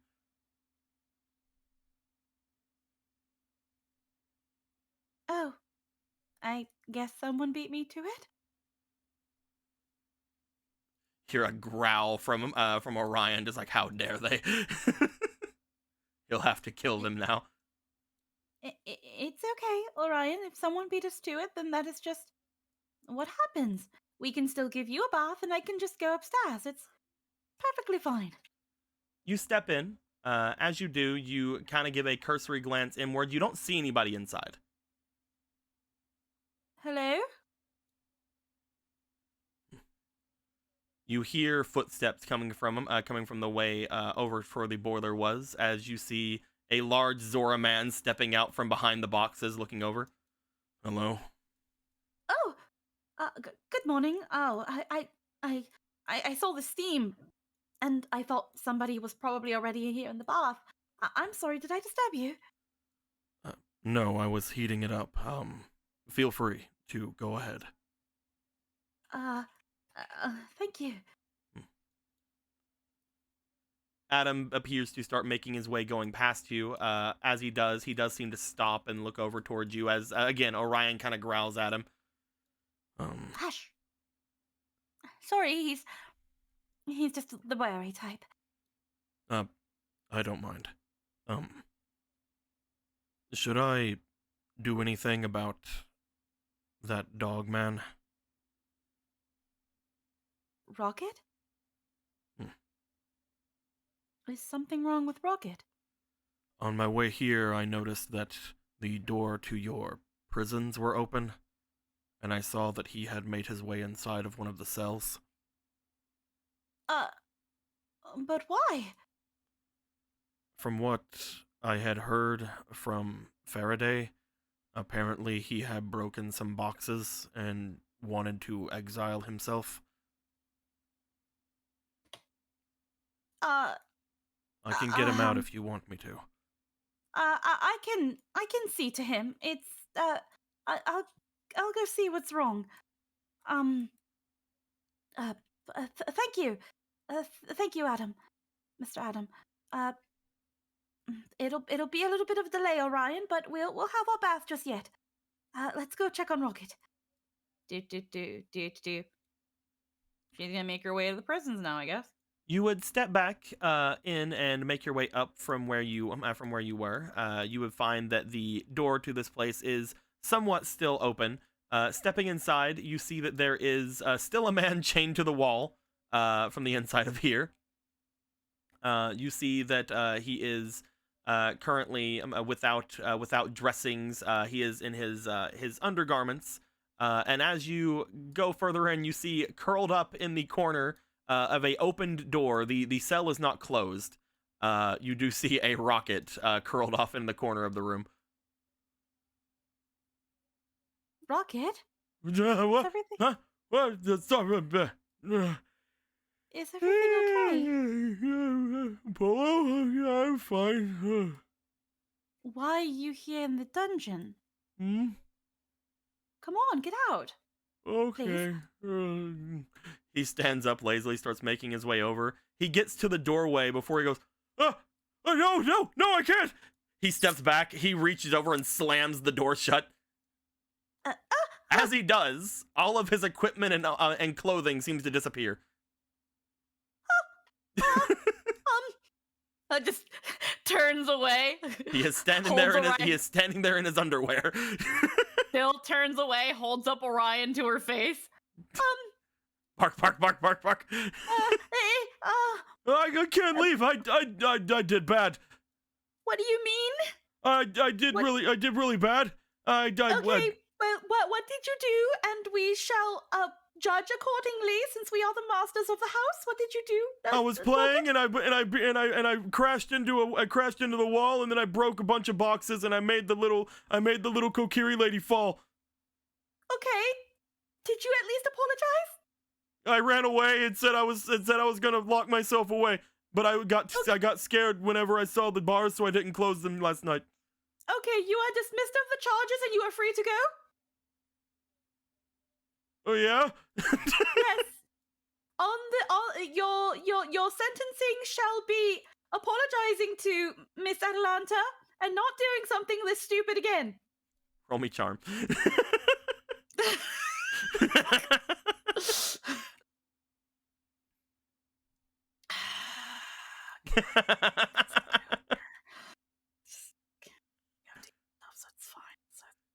Gotta fucking deal with all these dogs. God damn. Deal with all this fucking dumb shit. I just want to fucking go to Demon Con. 12 plus 1 plus 2. That's 15 plus your 2 in your charm because you have your demon state going. So that is going to be a 17 altogether. He looks to you. You think that's better? Yes. I don't know exactly what you mean by playing. I'm going to assume you were just bored and needing to extinguish some energy. Well, which now that everyone else was off in the dungeon doing things. Marco took me both times, but I couldn't do much of anything there. And then everybody started working, and the big slime thing didn't like me, but I was told not to hurt it, and I got really bored. I can't go into the castle town because nobody likes me there. I see. I understand. And the little people said I couldn't go into the forest because there's a bunch of flying seed people that are trying to kill people. Okay. I think I have a wonderful idea. I heard the king does these things he does with his Donu. It's called going for a run. It's kind of like when you take a dog out for a walk, I guess. That's demeaning. I'm kidding. I'm playing. I know. It sounds... I'm playing. You're insulting my people. I'll fucking kill. I can't believe Polo's a racist. I'm going to fucking kill you. I'm going to lock you in this dungeon and prod you with a stick. Anywho. I think I think sometimes people just do this also when they are a bit more energetic in the morning or to wake themselves up. But I think, if not that, there are some people here who might want to spar or do things like that, and that's a good way to exercise or also honing your skills. Maybe Mr. Nimbus or Mr. Kuro or even Ronin or the other Zora that are here. We'll definitely, or Brother Vega, or we'll definitely can find you something to do, but you don't have to punish yourself like this. Polo has a dog, and now I have a dog. Yes, I think I can think of the king has a Donu bodyguard, and we do have a king here as well who does not have a bodyguard. Maybe you could be the bodyguard for the Demon King. And then you guys can do a bunch of things and get to know each other and go on runs and spar and I could do all those things. yeah, so just I was guarding someone before. They were really bad, though. yeah, but Brother Vega isn't bad. He's just stupid, so it's fine. Well, I can do the thinking for both of us. Sure you can. So let's get you out of this prison. How do we do this? I guess you just open it, or He goes to open it. As he does, it seems to catch you. Like, okay. What do I do? She goes to try to open it. As you go to open it, it opens relatively well on this side. As you go to open it, he seems to whine for a bit. Can the two of you please quiet it down? Oh yeah, there is somebody else here. Oh, it's you. So sorry. We were just leaving. I never heard a pair of squealing voices that could knock someone out of a magical sleep before. Well, I guess there's a first for everything. Let's go, Rocket. Come on, let's go. Gather your things and let us go. Oh yeah, all right. Where? Hold on. He starts like sniffing around. Oh, over here. He goes over to the wall as he opens up the little chest area. He seems to be trying to get his things on. As he's collecting his things. So, how long are you guys gonna keep me here? I do not know how long they intend to keep you, sir. Trying to keep yourself away from it? This is your house too, isn't it? Yes, but you are not my prisoner to suddenly decide what to do with. It's somebody else's problem. Nothing on your conscience. Don't act like you've done nothing wrong. You see him finally look up from underneath his hood. You can just see the eyes of a regular. He looks like he's a regular human man without the cloak and everything on him. As he looks back to you with his seemingly messy looking blonde hair, he kind of gives a smirk as you are going by. Yet you're the only one that's came to talk to me. The others don't really seem to give a shit about me, huh? I guess you can just look the other way and just leave me here to whatever happens to whoever gets forgotten in this place. Don't worry, I'm sure I won't haunt your nightmares if I die.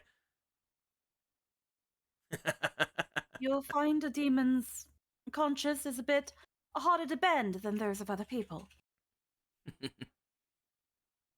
Probably so. You guys are monsters, right? I'm not a monster.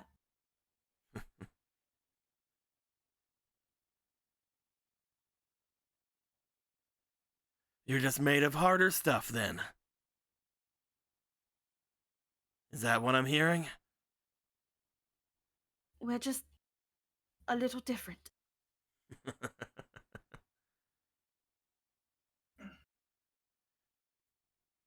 Oh, don't worry about me. I'm sure everything will be fine. Go on, take your dogs and go for a walk. Is there something you want, sir? If you want, I could go find Gorthos and he can deal with you and answer your questions, if he does so wish to answer them. Right now, taking your frustrations out on me will do you no good. Nor will you manipulate my guilt. So you are guilty. I don't like the fact that we are keeping a prisoner. But right now, until we properly discuss things with the others, it is also not in my liberty to just release you. Especially from our past experiences with you, we know some of the things that you are capable of. I can see now why you're the one that woke me up. You've talked to my friend, haven't you? The one calling himself Demise? The one who promises everything. Well, he and I have made no such contract, and he has promised me no such thing. I am obligated to do nothing for him, and am only accomplishing a favor. That's how it starts. A favor here, a favor there. I'm sure it'll end just much different for you. Yes, it ends in this one favor and nothing else. I don't plan to dabble in whatever it is he wishes to do. It was just merely a case of I needed him to leave so that I could rescue my comrades. I will not be as easily swayed as someone of your caliber has been. I have my pride. Now that hurts. And why is that? Someone of my caliber. That hurts like hell to hear. Coming from literally anyone out here who has a cage beneath their home. I think it just sort of showed up.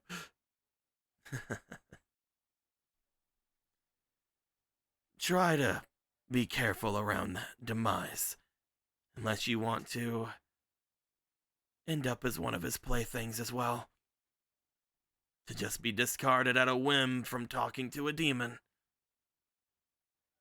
There's no way we would have lost if you hadn't have got him to leave. That seems like something you should take up with him then. And not my skills at persuasion and diplomacy. You think I have a death wish? No. I don't know what you have, sir. And really, it is none of my concern. If you wish, I can go find you Gorthos, and you can prattle to him. I do not wish to hear your words any longer. Don't worry about it. I'll just wait here. There's nothing I need to talk to any of them about. They're not in the same boat as us.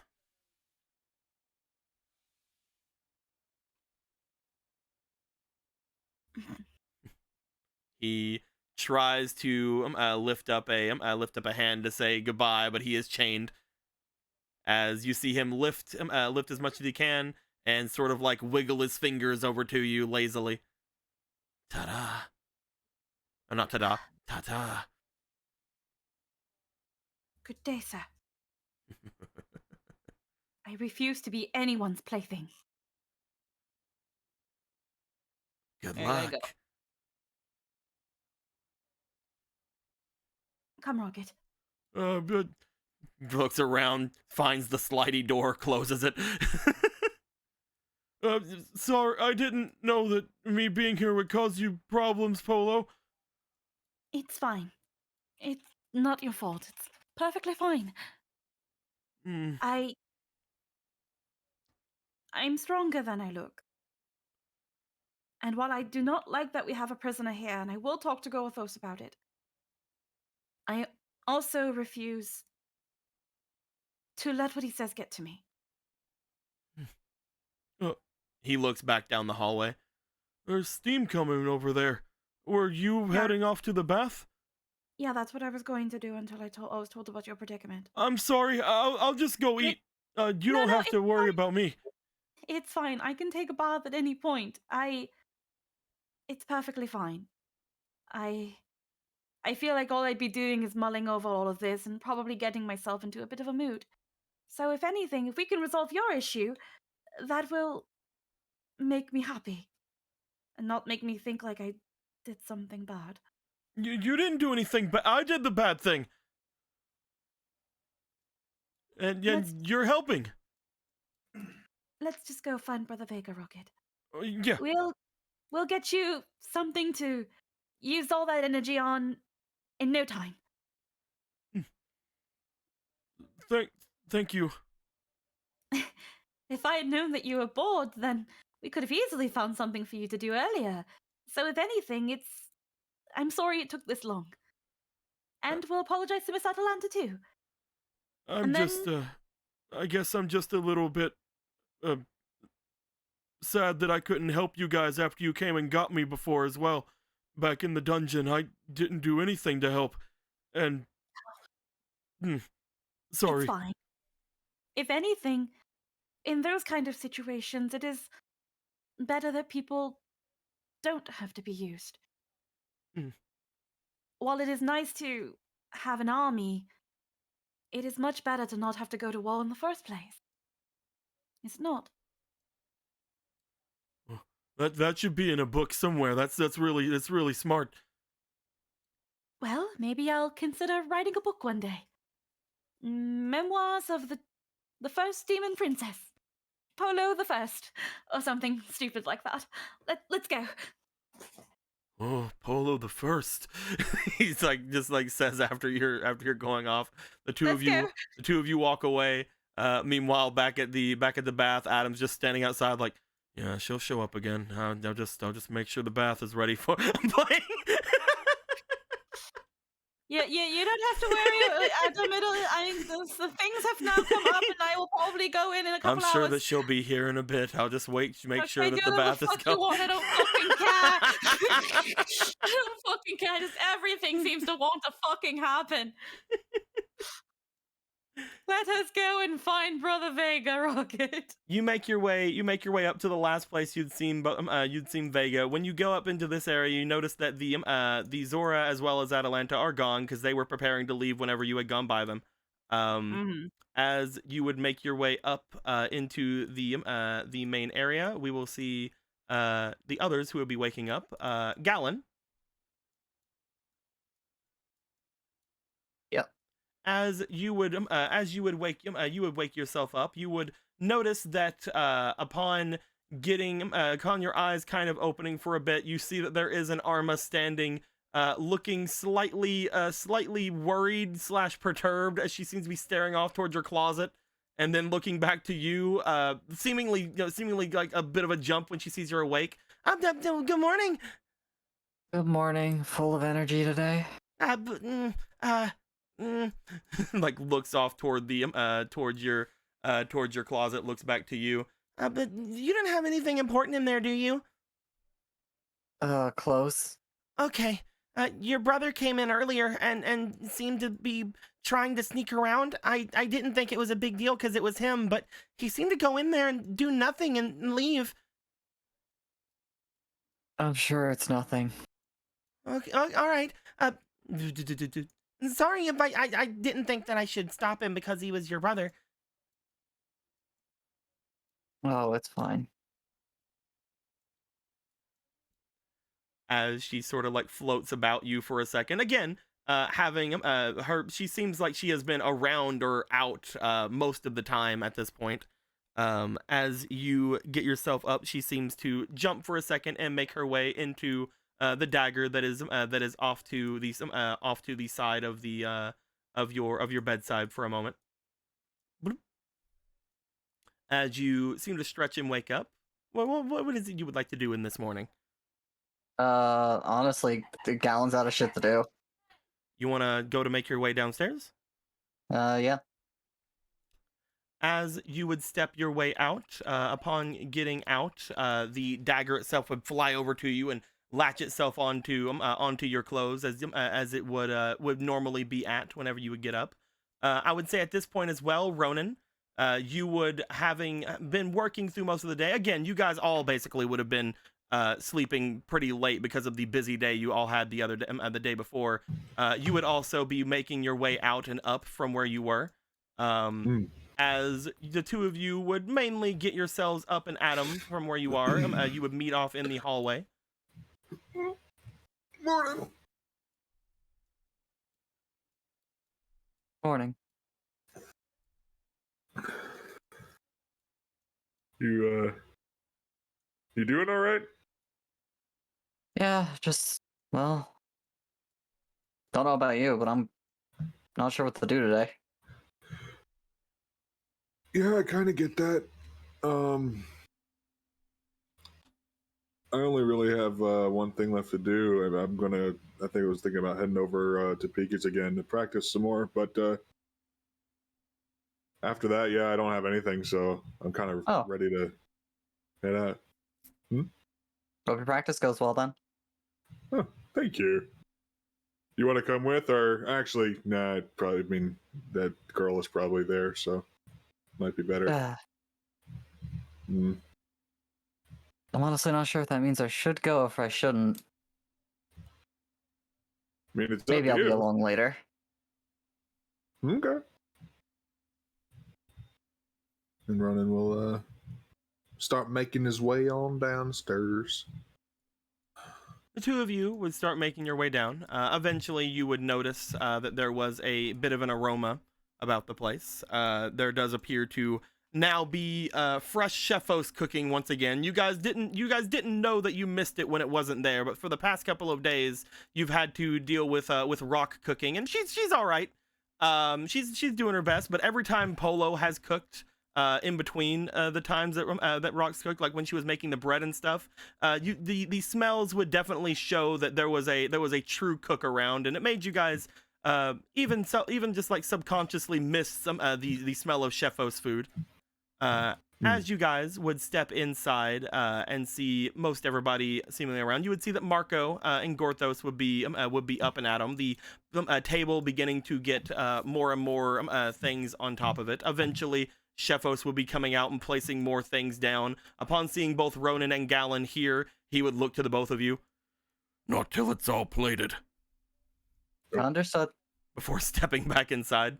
Okay. He shoots a look over at Marco as he says it too. I didn't do nothing. You reached for one. He knows your sins. He knows your sins. I have many. As the two of you would, upon seeing that, be relatively ready to get here. Marco, upon hearing everything from Gorthos, because this would be around the time the blah, I believe, would kind of be ending, and as your conversation would be going on, you guys would basically set yourself forward. Marco, you would let them all know about the heart container you guys had found in the dungeon. About how you were gonna take it but probably shouldn't have. No, he would never take it like that. He would never take it. There was definitely only one. I'm playing. I mean, there was two you tell me, and I could have taken one. I'm just saying. As you guys get Marco up to speed, Marco gets you guys up to speed. Eventually, you guys would see that Polo, as well as Rocket, would make their way up. Polo, again, upon seeing most everybody in here, you do not have the immediate urge to freaking destroy anything in your vicinity, especially after having the event that just happened with you. Upon stepping in, Orion seems to make his way over toward where Gallon is sitting, only to be blocked by a spooky ghost coming out from a dagger and looking at him. The two of them looking at each other. Orion growling. Oh, they're friends already.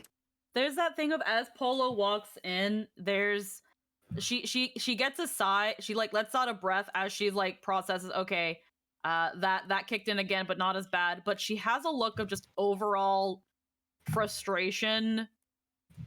Like, already this morning isn't going well for her. Rocket's kind of ears lowered as he's following after you, just feeling bad. She just kind of proceeds without even a good morning or everyone anything or referring to Orion. She's just making her way to Vega. As you start stepping your way over, you step in to see if Vega's over there. You notice that Vega seems to be underneath Magic Frog at the moment.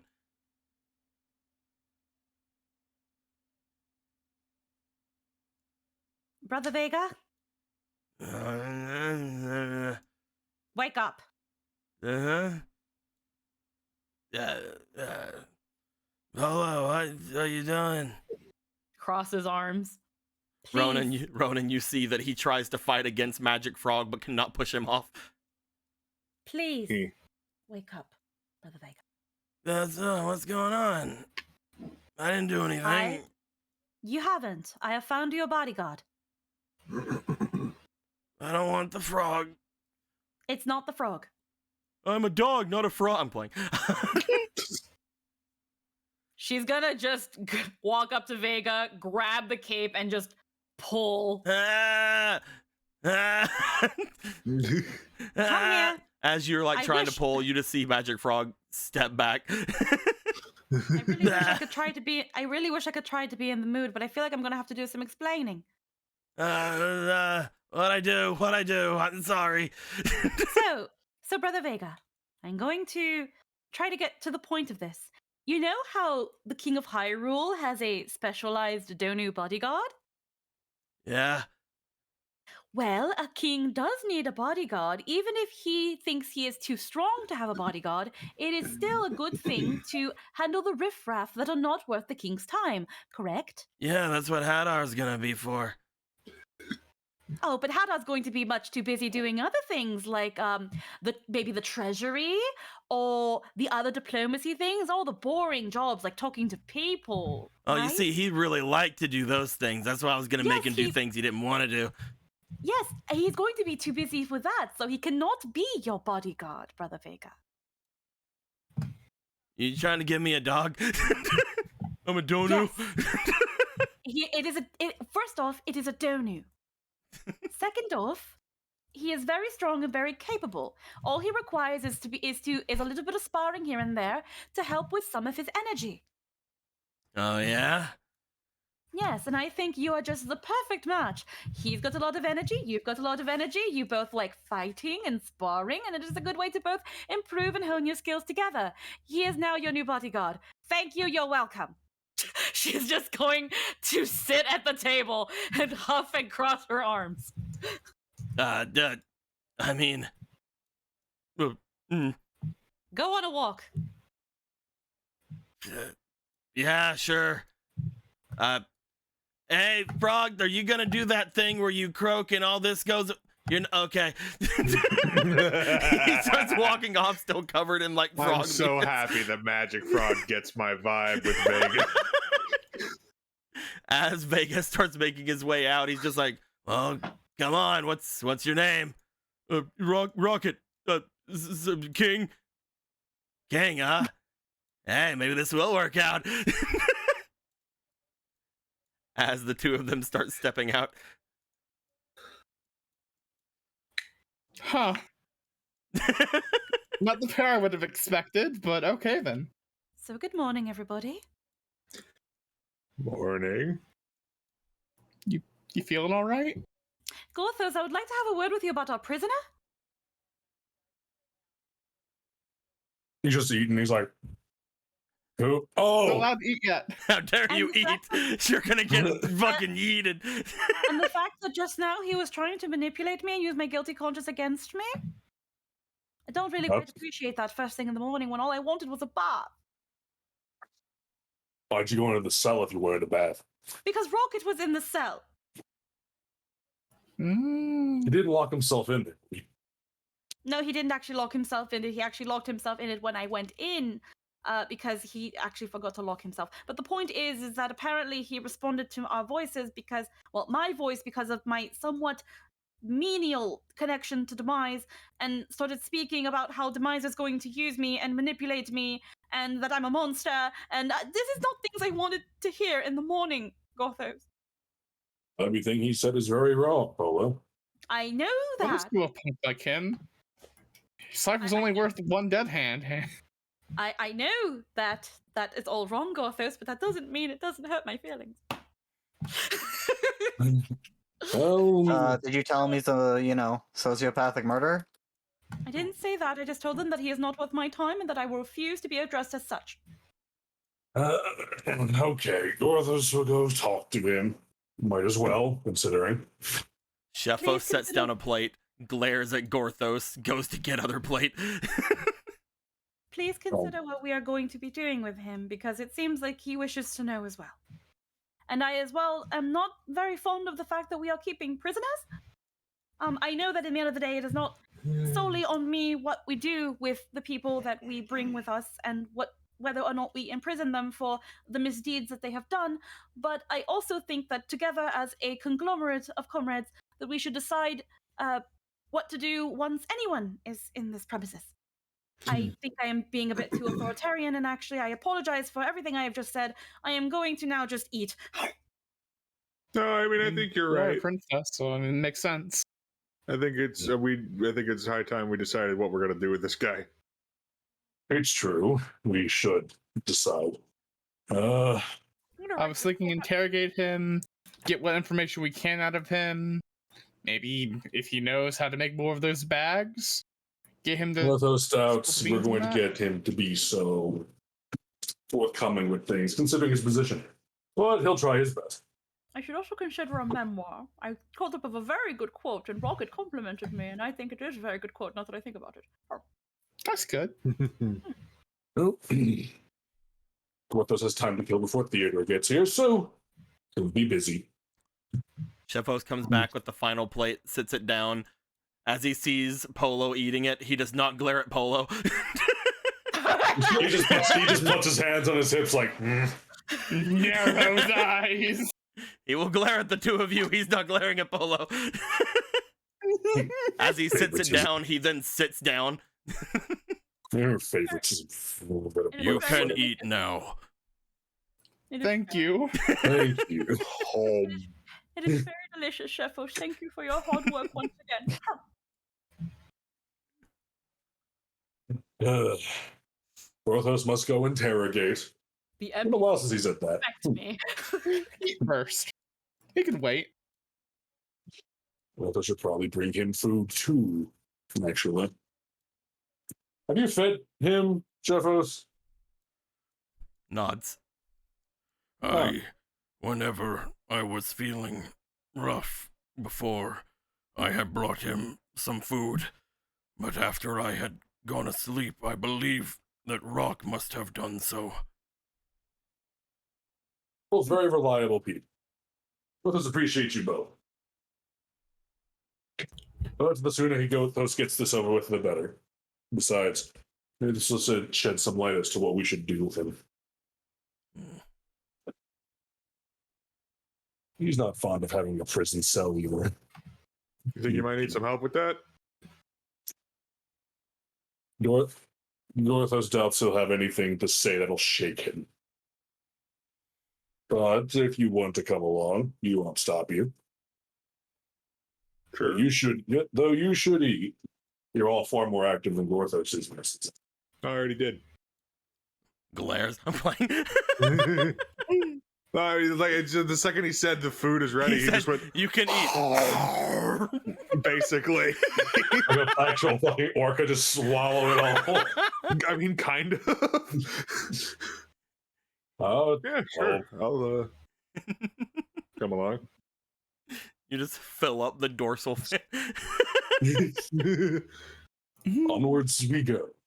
Okay. Ronan, you're going to go up with him? Or go Sure. down with him? Da-da-da-da. As the two Yeah, I'll of go you... up. Haha. As the two of you make your way out, Gallon, Marco, and Polo, you guys sit and eat your breakfast for the time being. As Sheffos looks around to you. Now that I am in good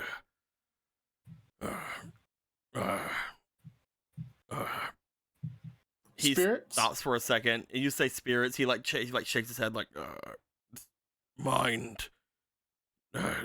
Sorry. I am still having difficulties with my placement, but now that I have calmed down, I should inform you of one who has tried to enter. Who's tried? I do not know from which entrance it was. It was not here. Motions over to the doorway. But from one of the other two, someone had tried to come in this morning. I do not believe they were hostile. In fact, he looks over toward where Polo is. They reminded me of you. The feeling that I got.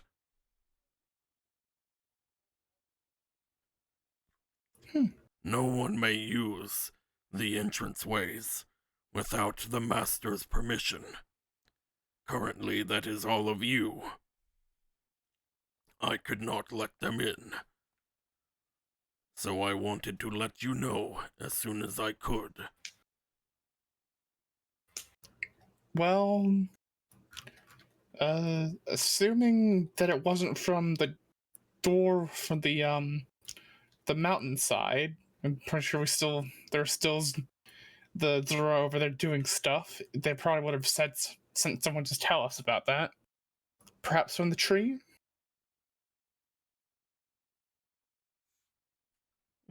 Wouldn't all of the Kokiri be able to let us know about something there?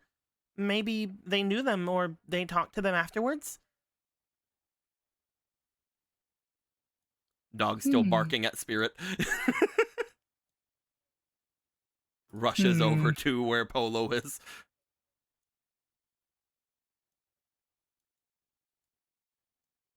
Well, they were trying to get here. It wasn't from that door. I was on mute! Oh no! That explains a lot. I was trying to say, was Orion incessantly like Chihuahua barking? Was he barking every 5 minutes? It was like a growl, like a little like. It was like a little. Like he's trying to hold back the yippy barking, but like it's just like, you know, the slight growl and like a upturn. because Polo's a little bit in a mood, there's going to be that very stern Orion. Oh. Come. Pick up. Pick up. Slam on the Tinder. Don't you do that again. It's like, you listen, you little shit up. I know you can do the table. I know you can handle this. That's my vitality. First you take my life force, then you cold plug me. We didn't do any of that. We're just gonna take Orion and put him on our lap. Oh hey, is that Orion? Boom. And Polo comes with the steel chair. Yes. Anywho. Proceed. Apologies. Well, I was just saying if it was someone from the forest, then maybe they knew who it was or something. But he said that it reminded him of you? In what way, Chefos? I believe they had the same feeling. A human, but also a demon.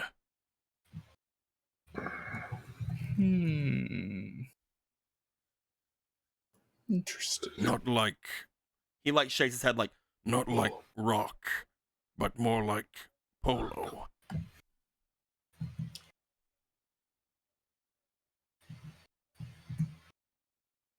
That could be something to check out. Well, you don't have more family, do you? I recently learned a not little like bit more Vega. about It's like shakes head like, not like Vega, no. I do not think it is Lady Veskar, who, as far as I know, is my stepmother.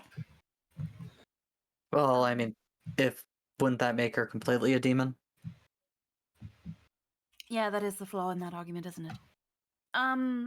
No. I do not have any other family as far as I am aware. As far as I'm aware. I'm not sure how often my father, air quotes, got around. I don't think it was much. He seemed like a very loyal man, according to what my mother said. Meanwhile, in reality, I'ma make so many heirs. Woo! I'm gonna make so many sheep. I'm the flock- stud. Just think of a rabbit demon with all the children we're gonna make. Gonna make flock- Antares Nation, baby. Yeah. The flock must grow. The flock must grow, and so have I. I don't know why heard he was Discord a- keeps stopping the music, I heard because I don't notice it for the longest time. I heard he was a very refined man. Mm. I do not know what else to say. That is just what I felt. About what time? Like, recently? Well, in the morning? Very early this morning, just as I had came back to my senses. I believe that I was one of the only ones. He looks off to where Gorthos had left. The others had just came back from their excursions over to the tree. So, I believe if they were at the Great Deku tree, Ronan and Gorthos would have seen them.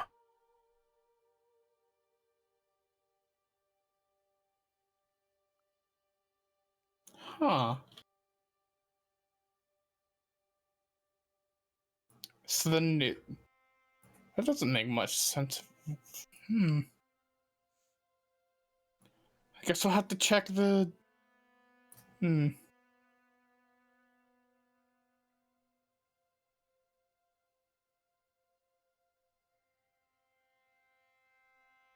You're using the word have to very strongly. That is true. Guess don't have to do anything.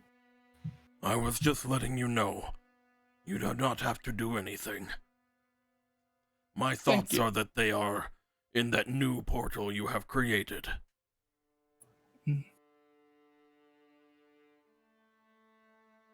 How nom nom.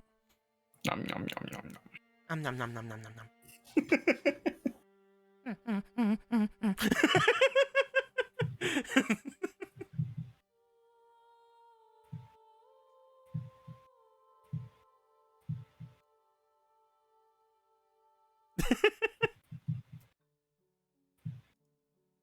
Well.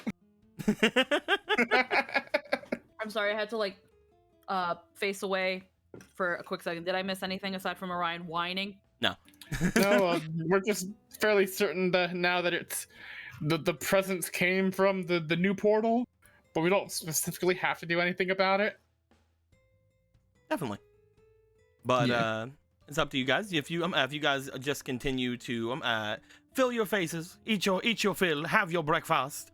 We will quickly go over toward where Gorthos and Ronan are, as you guys would make your way off to the end of the hallway leading off to the bathhouse. As you turn, going into the main thing, going into a large cell. This would be the first time I think Ronan has gone in here.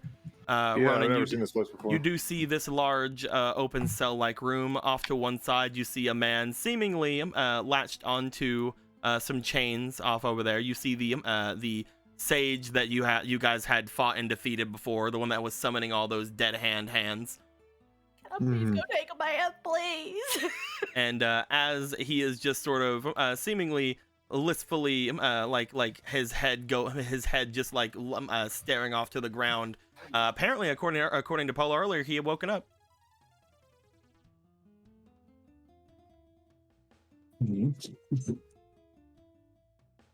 Hello? He does not seem to respond. Gorthos thought Polo said he was awake.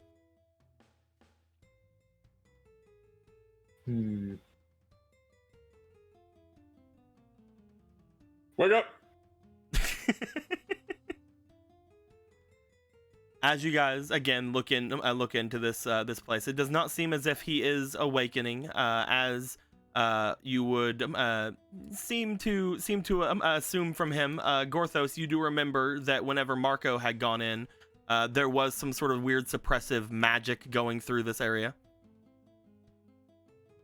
It might be the suppression. But what harm could he do really here? I was going to open the cell door. You open the cell door. As you do, you would note that immediately the body of this man seems to fall from the wall behind, as he seems to lay there for a moment as the magical suppression seems to have gone away. The chains seem to have gone away once again as well, before he does begin to somewhat stir and look up from where he is.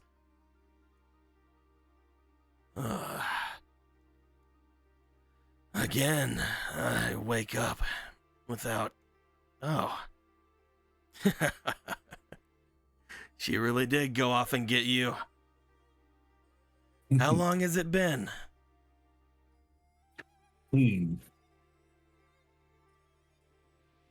How long has it been since we dragged him back here? Like 2 days? A couple of days, yeah. Oh, just a few days, 2 maybe. She took her time, didn't she? Oh, that's what you meant. Gorthos thought you meant our last meeting. No, it was quite just a few minutes ago, really.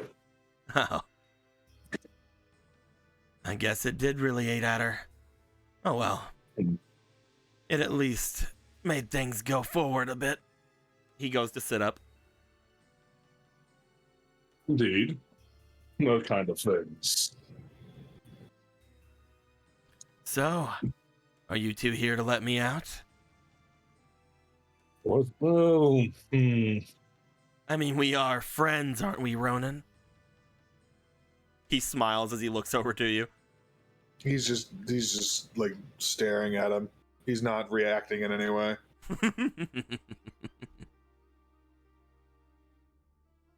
You'll be finding a lack of friendship here, Necromancer.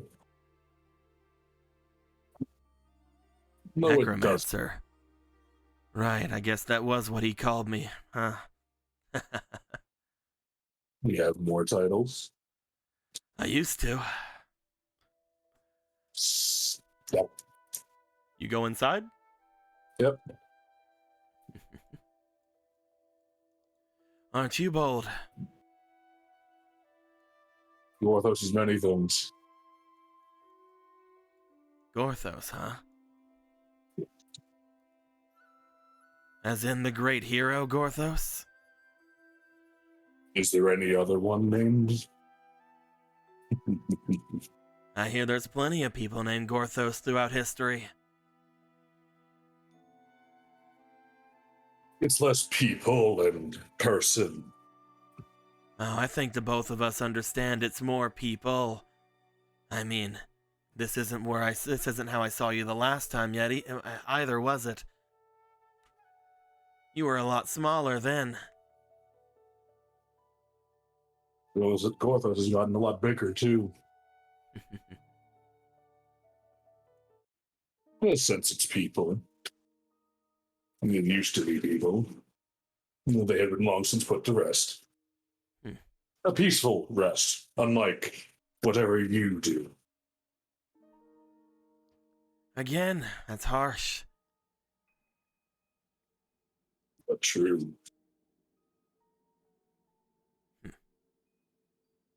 Well, Gorthos, are you here to save me?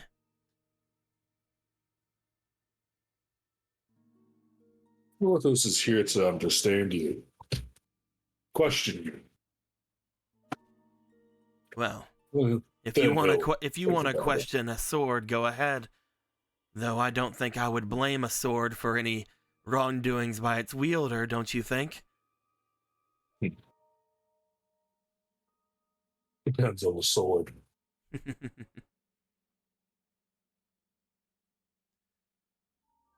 Allow me to introduce myself. I am the Sage of the Wilds. At least I was, before that demise got to me. With all of his promises and all of his dreams that he would speak to me like sweet nothings along the wind.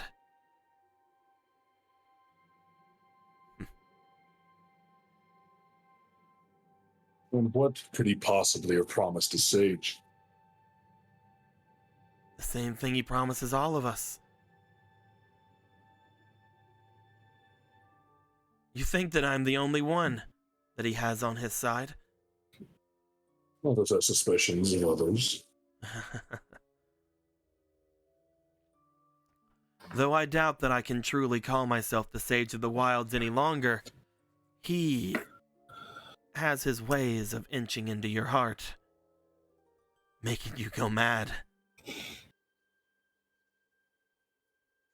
I'm telling you now, I may not be all there anymore, but I'm a victim in all of this. Yes, there's been many victims recently. This demise is certainly trying to play the role of that.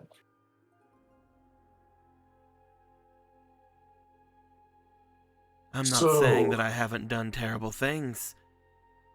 I'm not saying that I haven't tried to kill you or even learned dark arts myself. It's all happened, everything is true. But all of it was under the watchful guise of that creature. You say that he plays the part well, but you don't understand, Gorthos. The man is the genuine article.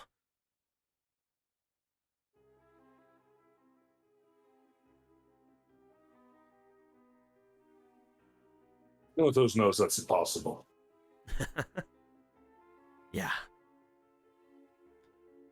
That's what I thought. Just another demon going about trying to raise his own station. Someone that could be saved. Especially since everything was going on at the kingdom at the time. I didn't want to make him go through anything terrible. So I listened. I listened to what he had to say. I fed him, watered him. I made sure that he didn't cause any trouble for himself. Until things started making more sense, the more he talked. I found myself agreeing with him a lot more often. At first it was scary, but eventually it stopped being so much.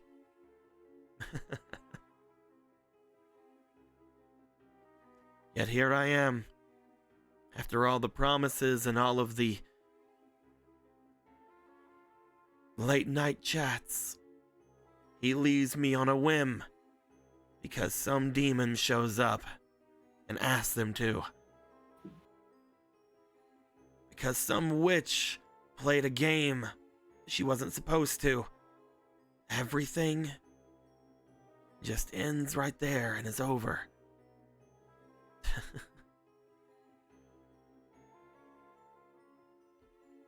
I can feel parts of me returning, not being near him any longer, but then, right whenever I was finally having sweet dreams, he shows up again. Or at least I thought. It was actually your friend. The next victim in a long line of Demise's victims.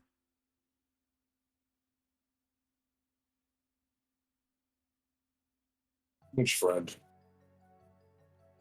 The one who awoke me earlier. Oh, and the one that calls himself Demise and nothing like. She has already accepted. She already holds a piece. You might not be able to see it, but I could. I've gone through the same thing she did. It awoke me. Inside this place. Which I think you know, Gorthos. I haven't woken up in days, apparently. No, I'm sure there's nothing. I'm sure it's all a coincidence.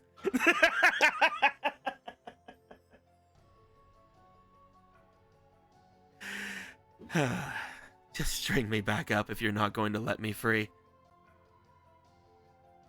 How you are might seem more detrimental. You're clearly unwell.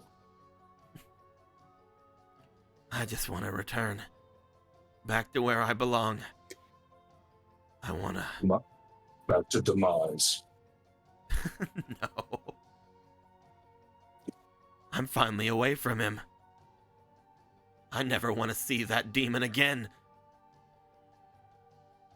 I want to go back to my forest. I want to go back to the outside. I want to resume my duties. Even though I doubt that this world has any forgiveness left for me. A fallen sage of the wilds, that was the one place that I understood before he showed his face to me. The last place that made sense before the Demon Lord Demise came back.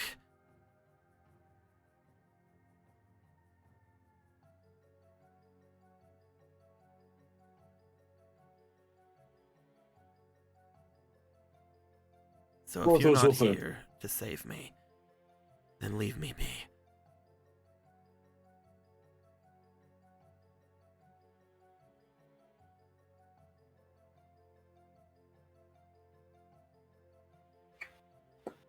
He doesn't say anything.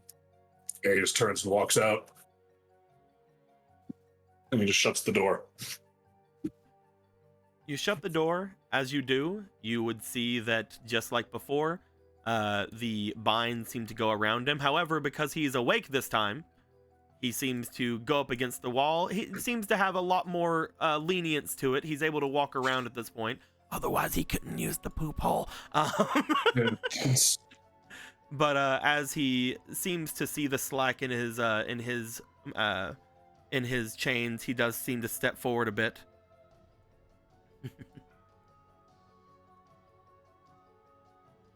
You took him too, right? The one that we found beneath the ground here?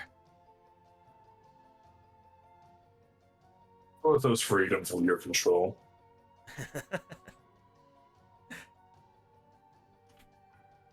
You give me far too much credit. You saw what happened whenever I fought your friend, the hero, right? The one who wielded the Master Sword. Marco. I am not worth any sort of large-scale undead like that. My life is worth but a single re-dead. You're the Sage of the Wild. You should have summoned a beast. Necromancy doesn't suit you. If it wasn't for that witch's game, that would have been everything my life would have accounted for. One single undead. He lowers himself to the ground.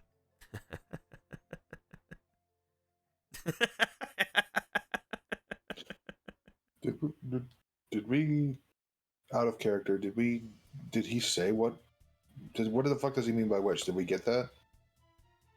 Oh, the game that you guys were in, the one where you guys turned into cards. Battle. Okay, clarity, yeah, okay.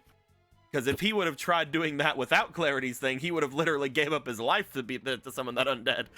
Right. We'll discuss what to do with you. He just continues to giggle. Let's go, Roman. Yeah. Ortho all of a sudden has no more questions. Don't be a stranger, hero. You too, Ronan. We were friends once, remember? He doesn't respond to him. He just walks out the room. Ortho very loudly slams the door shut. So, yeah. We got to get rid of him. Not It's like a killing, broken, but you know. there's a broken man there. And yet another victim.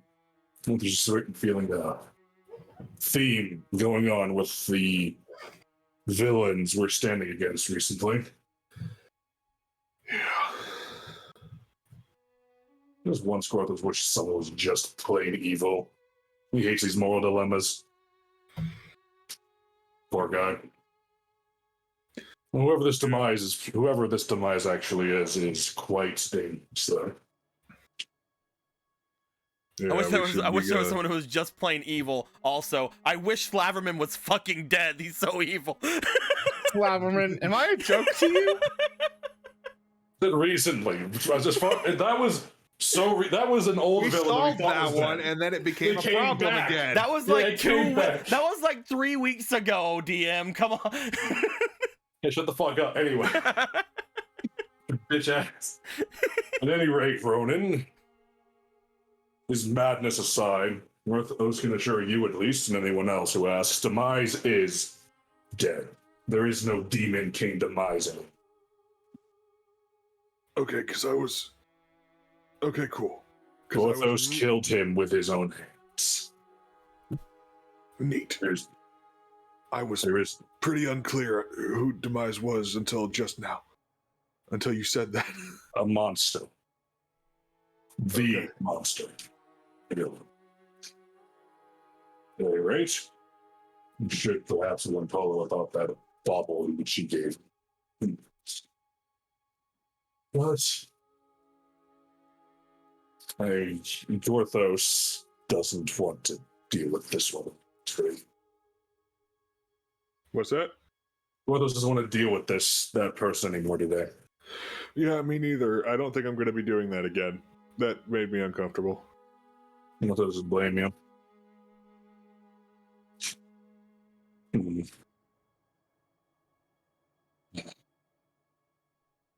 But, I was just looking at the jail. He's just looking at the jail door.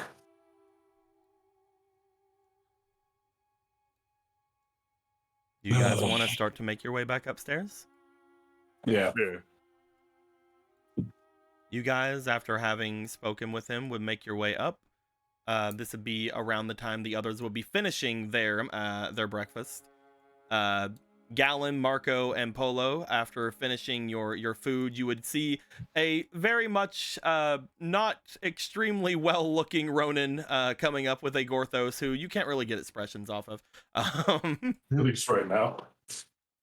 His posture doesn't hide his he's unhappy. I take it you have conversed with our prisoner? Shefos would be taking the plates back. A broken man. he kind of crazied at us for 5 minutes. All right, makes sense. I probably would have preferred that over the things he said to me. Either way, Hold on. Mm? You said Demise gave that person that calls himself Demise. So they gave you something. Yes, it is a shard or a fragment of his power that I could call upon, but I don't plan to. And then he and I made the deal in that he would disrupt the game in order for you all to be safe. May Gorthos examine it. She goes in and just plops I think it was like a red gem. She just puts it on the table. Let me correct myself. It is so that he would also leave, since he feared that if anyone went after and made chase, he could unleash destructive power and kill everybody. In exchange for a favor. This an idle threat, most likely. He picks up the gem. He picks up the red gem. What did he tell you? He makes it seem as if all it takes is one favor and you'll suddenly demise as puppet. I don't plan on being that. Starts with a favor, and then another, and then a promise. And then all of a sudden, the dreams. Seems like just look holding it up to the light. Yeah, looks like a normal gem to you. Well, I refuse to be his plaything. Good. I'm not going to be anybody's pawn. I have things I wish to do. And one of the things I wish to do is a long-awaited bath. You can hold on to that if you wish, Gothos. You can either leave it here or put it back in my room when you're done observing it. I kind of don't care right now. So relax and rest. We needn't have to speak about this anymore. Thank you for the respite. I desperately need it. Polo, do you want to try to leave? Yeah, she's just gonna pick up Orion. She's gonna just politely bow to everybody, and she's gonna make her way to the baths. You get around 5 feet away from Gorthos. As you do, Gorthos, you notice the gem in your hand start to spark.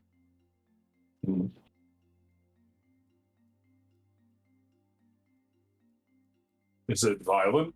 Is it hurt? It seems to be sparking rather erratically. Doesn't normally do this, Polo. What are you talking about? He's holding it. You guys see some sparking coming from the gem itself, as if it is charged with some sort of electricity. I'll just stick with this one. I have not known it to ever do that since it has come into my possession. Fascinating. Is there anything else, Gothos? Her voice is just kind of shaking a little bit as she looks at that, and is just like, Stay there. He just starts backing around. Gorthos, as soon as you get another 5 feet away, the sparking begins to turn a bright reddish color.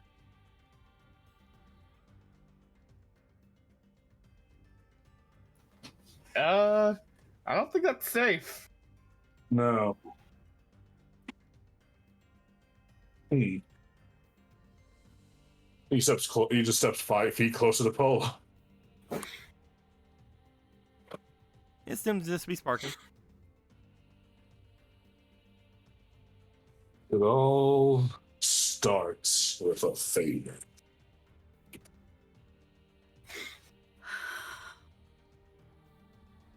she just walks up to Gorthos and just shakily holds her hand out for it. Hold on a sec. Can I see that for a sec? I'll offer it to Ronan. I'll take it real quick. Yeah. I'm gonna feel like four goes out the window. Fucking you joke. Polo's having a fucking seizure. Yes, do it. You Kill joke. Me. But that's me. Kill you. That's not what I thought was gonna happen. Wait, I don't know what it's. I actually don't know what's Are gonna you happen. throwing it, boy? Just please throw it. Over here. Across the room. Over this direction. You're throwing it across the room. Actually, towards your boy Nimbus. Towards your boy Nimbus. No, that's not where I want to. I'll toss it into the room over here. You're gonna try tossing it into the room over there? Yeah. Okay. Ronan, you take the gem in your hand as you begin to toss it. You see, again, as you guys see Ronan chuck it through the air, as it seems to almost fly out in slow motion for each of you. Especially you, Polo. Because as you look at this thing, you will notice just the immense sense of danger you all of a sudden get from this thing. As it starts flying away from you, at first the sparking dissipates, then it gets 5 feet away, begins to spark, 10 feet away, the red sparking seems to return. Once it gets to 15 feet, you note that a sort of heat begins to start getting generated from it, that you can feel even from 15 feet away from it. As it gets 20, the gem seems to catch a flame. As the gem begins to very much get red hot, you guys see, as this gem is around, we'll say, the gem is extremely red hot, sparking, and smoke seems to be coming up from the floorboards as it is resting upon them. Okay, okie doke. As Polo, you rush forward toward it. Mm-hmm. You see that first off, fucking Emerald Eye is growling like fucking crazy at it. But as soon as you get near it, the gem does stop being a flame. The floorboards do seem to still be letting off a bit of heat. There is still some smoldering coming from the wood. Just stomping on the wood, like trying to put out the fire. gem itself does not stop glowing, as it is glowing bright red hot for a moment before, after around 30 seconds, it begins to somewhat ebb away. She would have went to grab it immediately, though, upon like going after it. You go to grab it. Probably. As you do, I would like you to take 1 heart of damage. Oh, jeez. As your temporary heart will be taken from this, you reach down to grab it. The gem itself seems to burn bright hot as you do. It's fine. I'm fine. You should. I'm fine. It's okay. Like I said, after around 30 seconds or so, it does seem to ebb away. I'm gonna assume that this feels like when someone like don't touch the stove. I was gonna say it's more like when someone just presses a lit cigarette on your palm. Don't touch the stove! How dare you? It's fine. Don't touch the cigarette. I'm sorry, I didn't. It's okay. You had a theory and we've tested it. It's fine. It's fine. Clearly, if it is away from me, the longer the distance, the more volatile and violent the reaction. You do remember, apparently, from what Demise had told you, that, again, this was some sort of insurance that he put on you. This is what he meant by insurance. Well, it doesn't seem to do anything to you, which is good. Yes, because...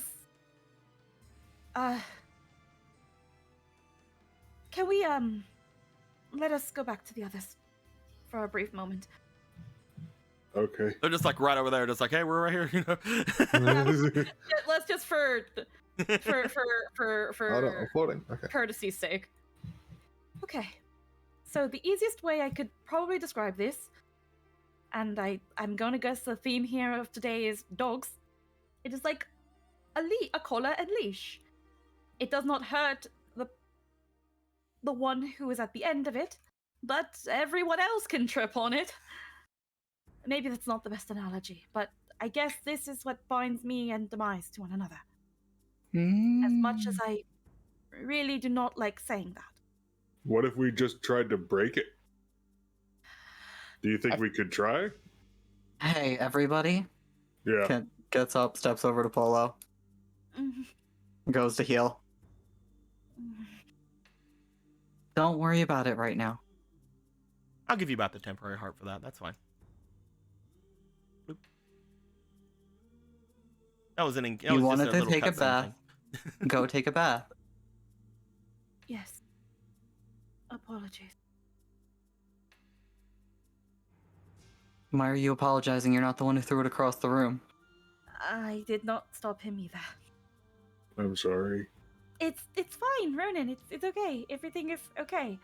It's fine. We've learned something new, and in the end of the day, learning is never a detriment. It is only a benefit.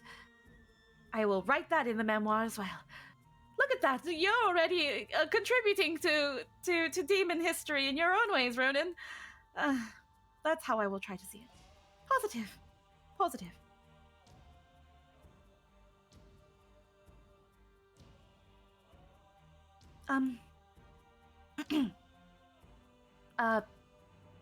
Orion and I shall be off now. I do not know what you will deduce from all of this, Gorthos, and apologies that I cannot stay any longer for you to examine it further. Porthos has seen all he needs to. The implications, Don't worry Terrifying. about those. Yes, I will instead do my best to Take a bath. relax. Yes. I will be off. She sounds like she wants to cry, so she runs off.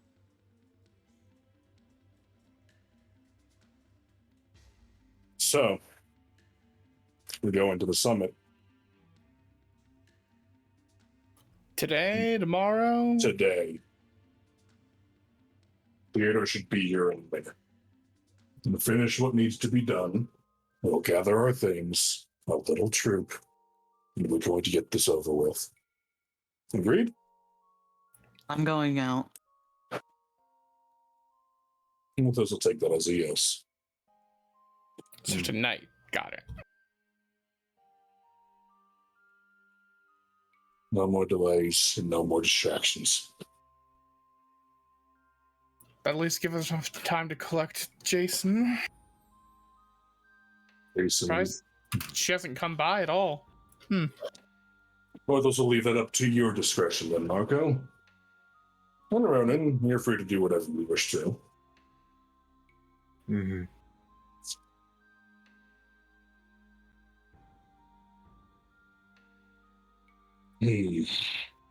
Alan's gonna start heading out. You start going for the door. All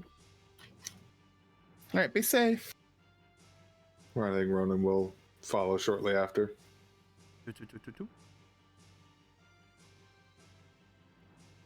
Marco and Gorthos. Gorthos, you're gonna sit here and wait for Theodore.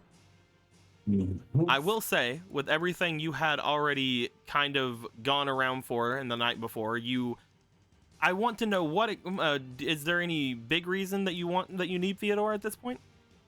I thought it's because I said I need help, and I need him to inscribe things. Well, like I told you, Yeah, you pretty good basically was. went over everything with Kuro last night, and I was mentioning he was also an inscriber. Yeah, it's Unless you want to re-roll, if you don't like the rolls you made with Kuro, we can re-roll. no, with... it's not the rolls. No, it's the fact I said. He already told Theodore he was gonna wait for Well, him, so he I wants was to- more meaning, is there something else you would like to do other than just talk to him? Because at this point, there doesn't seem to be any big reason for Theodore. No, there's nothing. That's no big reason. Just that's because that's what the agreement was between both of us. That's all. I was just making sure because, I mean, at this point, like, we could have a scene with him of him doing the same thing that Kuro already did, but yeah. No, it's just getting this work done. Gorthos just at this point has nothing else to do but get ready to get into his big boy body and get ready to go up the mountain. And Marco? I guess he will go see wherever Jason is in the city because he doubts she'll be in the castle at this point. Because I'm pretty sure Marco's aware that she's no longer bound to it. All right. So you guys go to head out to leave. As you guys head off into the city, where is everyone going? Where is Gowan going? Temple. Going to the temple? And Ronan, you're going to see Pika? Yep. And Marco, you're going to try to find Jason. yeah, Okay. because I still have an apple to give to a certain boy who never came to get his fucking apple. He said to guard it with your life. And I have Polo, Bebe. you make your way down. As you do, to make your way to the bath. You will note that standing outside the bath once again, you do see that Adam is still there.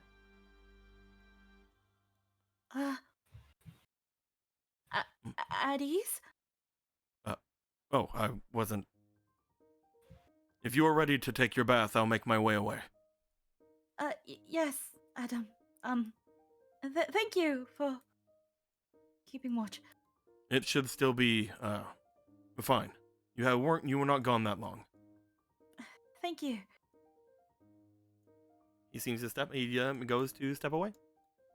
Yeah, she's gonna place Orion into the bath like you would have put like a paper boat, just like gently. He sinks. Like hamburger. Well, it's like it's a good thing you're not really alive. He The bubble drowns. stop. and then just fucking undresses and then takes off her glasses and then just goes in the bath.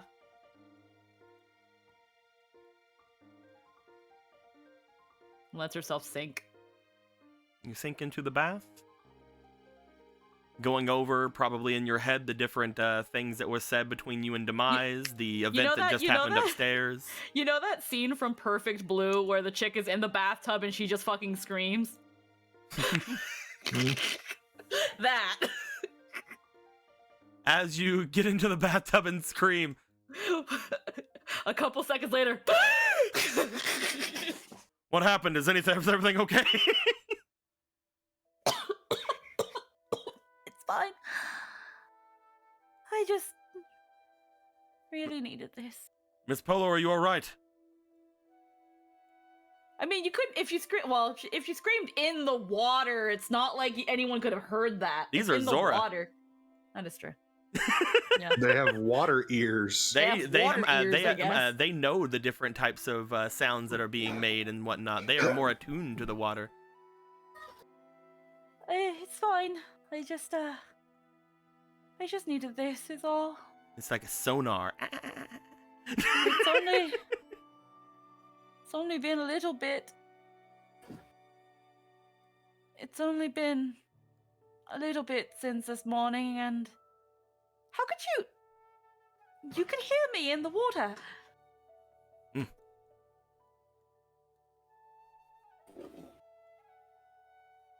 But I'm nodding. You can't see me from where you are. I feel like there's a logical fallacy here, and that's not how ears work. But I also don't understand Zora. Now, you know what? I don't care. I have a giant fin on the back of my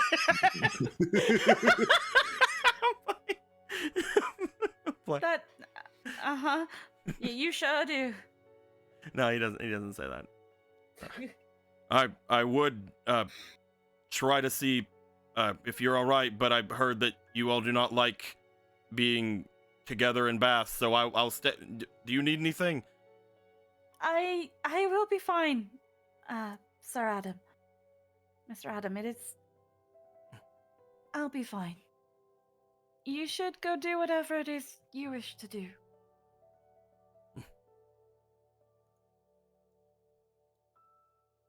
Whatever it is I wish to do. Yeah, do whatever you want. You're a guest here. You're not a god or anything like that. It's just do whatever you want. Understood. You hear footsteps going off and away, and then you hear a plop. Just opens eyes because she would have probably been just like sitting in the bath with her eyes closed until she hears that. Huh? You just heard a plopping sound a little bit away from the entryway toward the bath, as you do not hear footsteps any longer.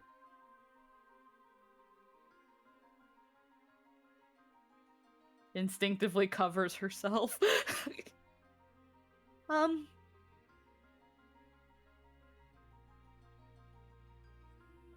I hope you're not in here. I'm outside. Is that what you wish to do? Yes, I'll be here in case you need anything. I'm not in the bathroom. I'm not in the water.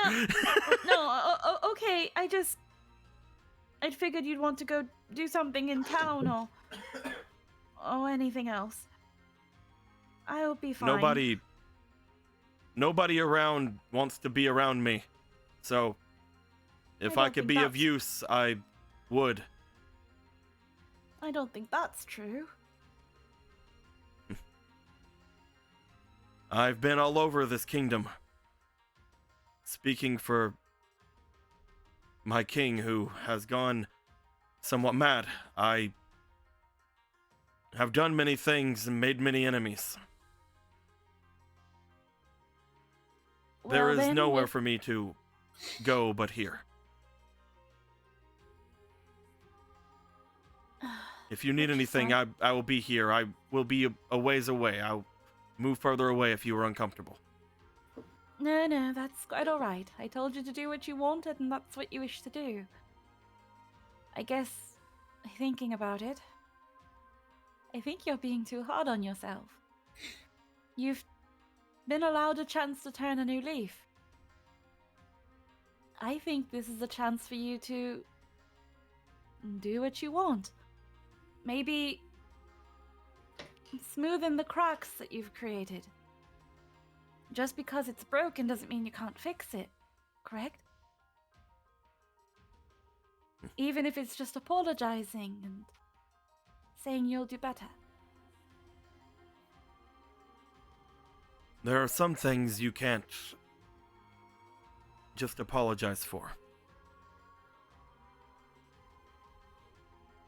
But I do understand. I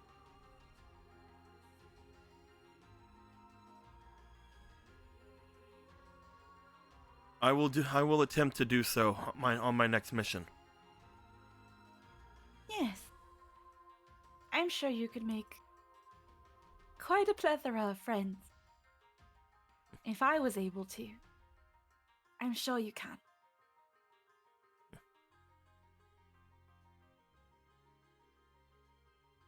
If I can have half the companions that you have amassed, I would consider myself truly blessed.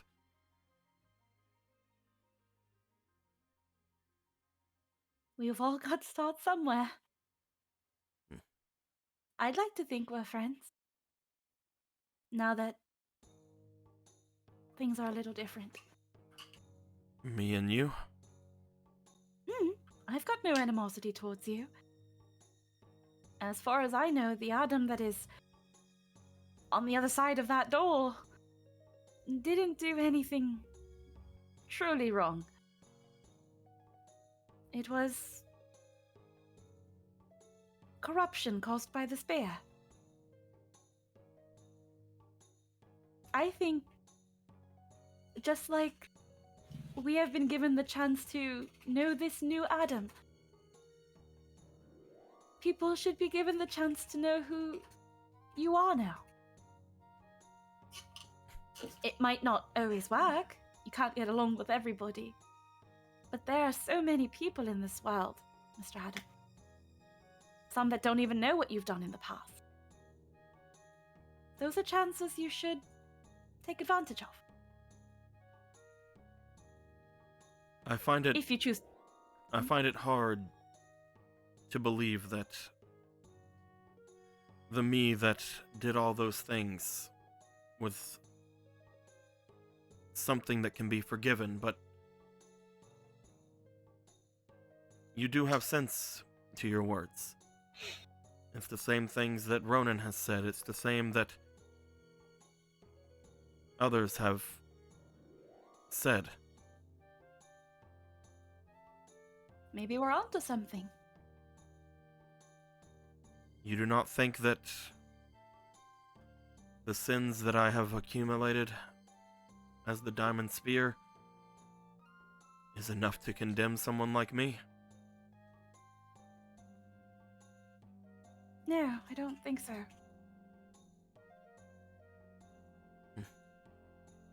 They say that, well, Mother said that in the time that my father was alive, he did quite a lot of things. Some good and some rather bad. And some might have condemned him for that. But as long as you try to be better and try to do good,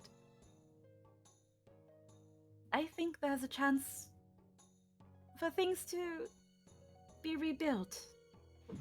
You can't undo those mistakes, but you can tilt the scales in a better end by balancing it out with good deeds, forging new pathways. Balancing out that evil with good. Kind of a karma, in a way.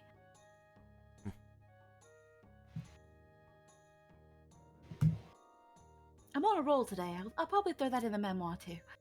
Oh wow, I really actually should just write this memoir. Wow. I stood here because I wanted to aid you if you needed it, but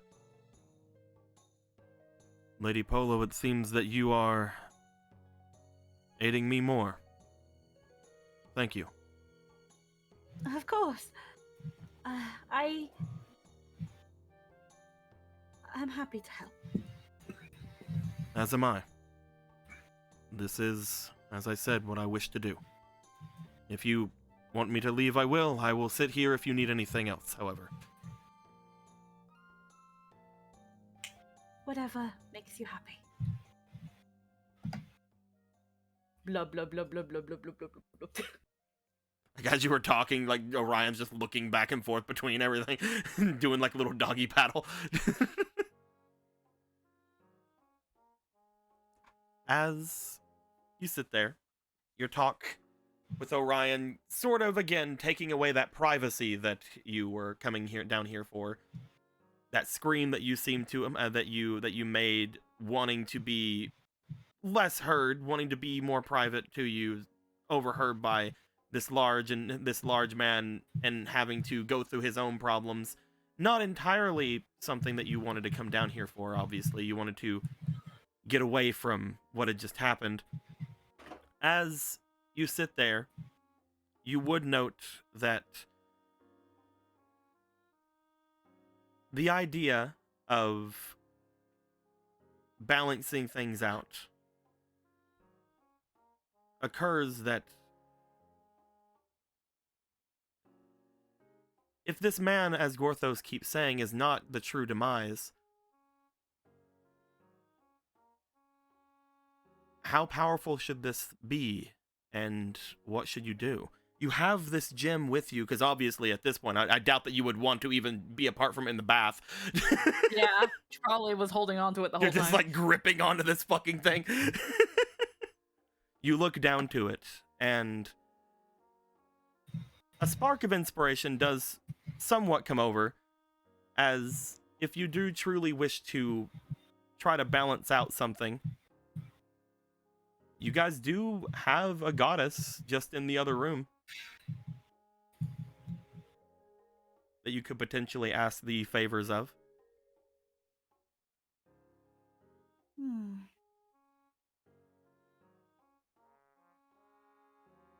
If the opposite to demise is the goddess Zelda, maybe she could make heads or tails of this.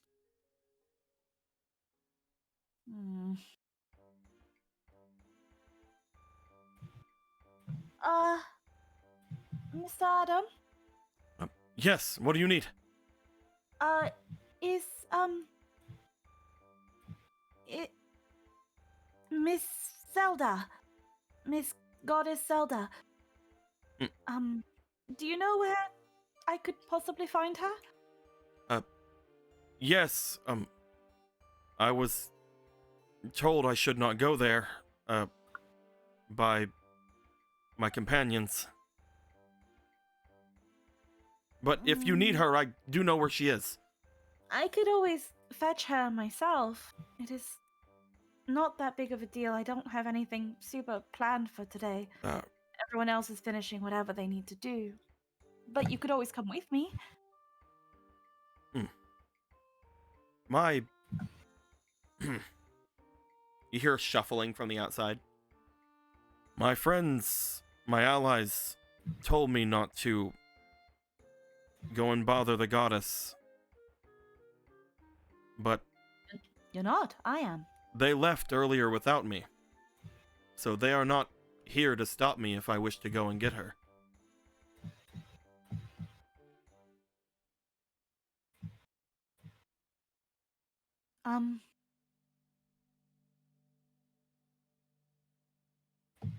if that's what you wish to do, I can trust you with that task, can I not?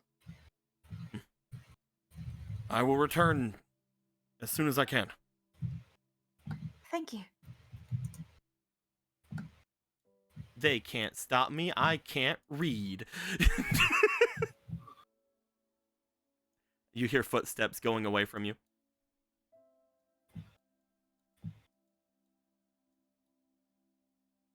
Blub, blub, As blub, blub, blub, blub.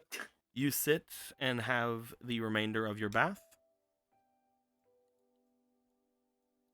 Marco, you begin to start looking around Castletown for any shots that you could possibly find of a Sheikah or a princess slash not princess. Mm-hmm. Ronan, you begin to climb the tower up that has still not replaced the door at all on the front of this large spire to the side of the Castletown. And Galen, you make your way toward the Temple of Time, hearing the choirs within as they are going full blast today with, again, the sound that Gorthos says is not the sound of the Temple of Time, but, you know, it's a nice sound either way. You yourself, knowing that the Goddess of Time has not said anything bad against it, whatever. As you are all stepping into your destinations, footsteps are heard once again from Polo, as turning the corner around where the bath is, only a short around 5 or 10 minutes from whenever you had asked, you see a woman stepping off from the side.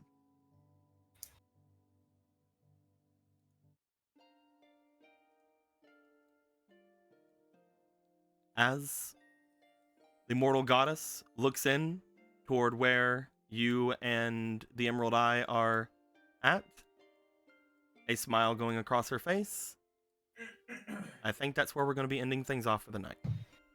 Polo of the pool, what do you want? And then The fuck you want? the smile widens even more as lightning begins to course through her fingertips. And it's time for the smitening. You chuck the fucking crystal at her and she explodes. Not again. I thought she was just gonna fucking kill me. I'm the one in the pool. Get ready to reap the consequences of those fucking actions. Man, 2 games in a row and I didn't get to use my one fleeting. Oh well. I'm not doing anything like big that would require it, so it's whatever. DM Sama, Thus here. That's me. I have one favor to ask. What's your favor, my boy? Can I make the practice rolls now? Because reasons that you already know. Thus, here we are, still in Castle. Hey! Hey? You guys fucking went after the freaking death crystal. Did we now? Yeah! Not my fault you depressed yourself by looking into the crystal. Maybe if our prisoner shut the fuck up. Maybe you didn't go to get him. Adam asked you if he could go and get him. Maybe if for you. Tico didn't make the campaign. Look, all I'm saying is I tried giving you guys an out and you guys are like, fuck that, I don't want to go and see that. Oh, somebody's coming to check on you guys. Fucking, yeah, fuck them, I don't care. It's just like I know we were just told by the fucking Bishop of War that there would be someone coming to collect us, but fuck that. No. This is your fault. Clearly. Man, Jason's got all this freedom and she didn't even come say hi to us. What the hell? She's doing her thing, man. Freaking. You know what the fuck? I just wanted to go take a bath. I was like, I gotta go take a bath. I gotta take a bath. And it was like, did you know the dog locked itself in? It's just like, what? I can Yeah, go. And that's I can go. Impossible. Orion's right here. I can go and get him for you. No, I will go and get him. You stay here, Adam. I can't trust anyone with that dog. There must Stupid be dog. It's a fine. perfectly It's fine. No one can trust me with anything. I understand. there's a perfectly logical reason, and this is as one of the reasons he is here. I need to look into this.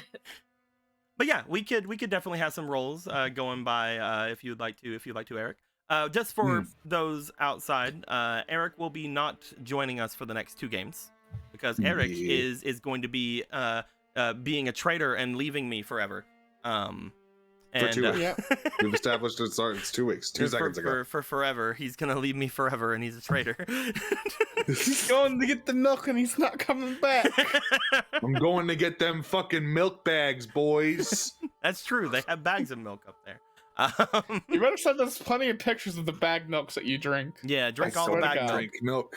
Drink all the bag milk. You have to. I can't. I can't drink it You Why fucking not? force yourself to. because I'm not like fucking 13 anymore, and that shit makes me sick. Oh no! I can still drink milk. I'm not a coward. I'm not a fucking coward.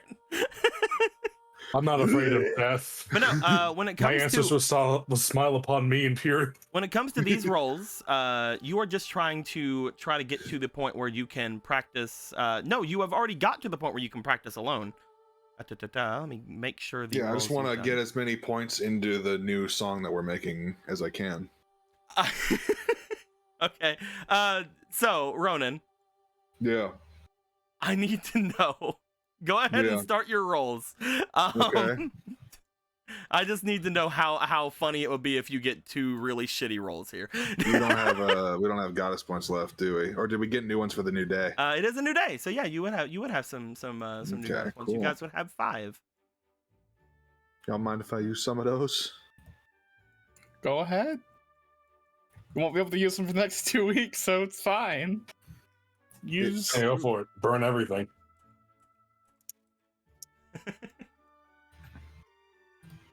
Yeah. Go ahead and give me the first roll. Aggie River gives you a fleeting, says Ronan, because why not? Neat. Thank you. I appreciate that. I will say, with all these fleetings, it'll be a fucking miracle, and I'm gonna love it. Let's keep going. All right. Let's fucking do it, son. Oh, that is pretty low. Hey. Mm-hmm. Do I have more fleetings, or am I going? You goddess have points now? these. Yeah. Okay. 14. You do have 1 more fleeting as well, so 2 more rolls. 18. All right, Okay. good. And last roll. All right. 18 plus 2 plus 2 plus 1. So that's 23 plus my diligence. 27. Hell yeah. Roll me the second one to flex. To flex.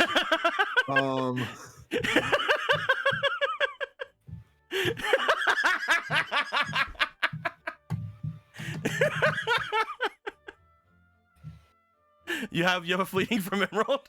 Oh, cool. Thank There you you. go, boy. I'm flexing. The most important roll of your life. So it's a 12 plus 3 plus. So you needed I'm a- 6. So you needed 16 total to get to the next point of this. Oh, okay, cool. And I was sitting here whenever I saw it, I'm like, it'd be super funny if you rolled extremely low, but then you got all the fleetings and you got all the other things. Mhm. And I'm like, it's Yeah. not fucking happening. So, I know that we talked about this last time, but obviously we don't have you. Whenever you talked in character about it with her, you guys were wanting to come up with the actual abilities of it. You guys had Mhm. talked about potential abilities of it last time. Yeah. But you guys never were like concrete, solidified on one thing or another. You came up with like 3 different things you guys could potentially do. So your next go around with her was going to probably be solidifying that. I will say you have made the roll for this thing. You have the new song. We need to talk about what it's actually gonna do. Oh, hell yeah, son. Hell yeah. Because literally, like, whenever you did it last time, you had got to the point where you could practice on your own, and that's literally like 25 points away from like max, but you had rolled over it by so much. It's just like you needed 60 points like total here, and I'm just like, it'd be super funny if you just rolled like 2 4s or something, and it's just like, oh, I guess you don't have the sign. Tico, What's up, man? if he had rolled 2 4s on the, like, you mean 4 on the die roll, right? That's true. If he rolled 2 4s, you would have still got it. Because he Yes. plus 4 diligence. Oh yeah. You would have had to roll 2 3s or below. You cannot hide your songs from me. And also you would have had to use 2 3s and below and not use any Zork inspiration. Yeah. There was no fucking way. There was literally no way that he would have failed that because, you know, we have super advantage powers. That's amazing. Oh, roll one more time, by the way. Oh? Yeah, just roll one more time. Nice flex. All right, so Eggy wanted you to flex. Oh, I see. But yeah, that is that's a good thing to end things on. You guys, I've got your new moves. You guys have gotten the last little bits of things you want to do. All of you have ideas on potentially how to settle things here. Gorthos is talking with Theodore, talking with the finer details of what to complete things with. Just kind of going over Kuro's notes because who can trust fucking Kuro? He tried kidnapping a child. Did you see that? It was crazy. How dare you? He's not a child, damn it. He's a tiny little kid and he tried to steal him. Definitely no ladies can ever see this little kid as anything more than a tiny child. I just want to talk. Come on. I'm not a kid. I'm sorry. I just want to talk to him. Kuro, you stole me away. But yes, you stole me away in my heart. I think we're gonna end things off there. That being said, my dudes, until next time. Later days. Bye. See you in 3 weeks. The recording has stopped. Let's see if there's anybody going on right now to throw people over to. But yeah, I am very sorry you guys have not made your way out from here. I have people. I have things set up to move you guys away from Castletown. It's just there's a bunch of interesting stuff you guys want to do in Castletown. We're deciding the next game. I'm holding y'all to it. I'm not gonna be here. Hopefully, one less person thinks I'm goes not queer. gonna be here. You guys settle this without me. If we're not at Castletown by the time hopefully finding Jason will just be simple. Bring her up to speed. Give off the apple. If we're not out of Castletown by the time I get back, I'm eating Marco. Fair. What if they get out of Castletown, they finish the Demon Con stuff, and then they go back to Castletown by the time you go back? It's funny you say that because we're not. We're going to the Zora domain. Exactly. If y'all take a pit stop back to Castletown, what the fuck? All of you. We're gonna send you guys over at the Cutie Cult, playing some more of their Ace Attorney Chronicles as we usually go to throw people over to, because we usually go on so late. I hope you guys are gonna enjoy yourselves over there. Hope you guys enjoy yourselves today. Thank you guys for the generous donations as well as the different things going down. Xenix, I already gave. I did see the 200 bits. I will give that over to Squeaky. Thank you very much for the bits. I did it. I don't think I said anything because I think something else was going on at the time. But yeah, we're gonna send you guys over to the boyos. Hope you guys enjoy yourselves. Until next time, like always, later days. Bye. Hold on.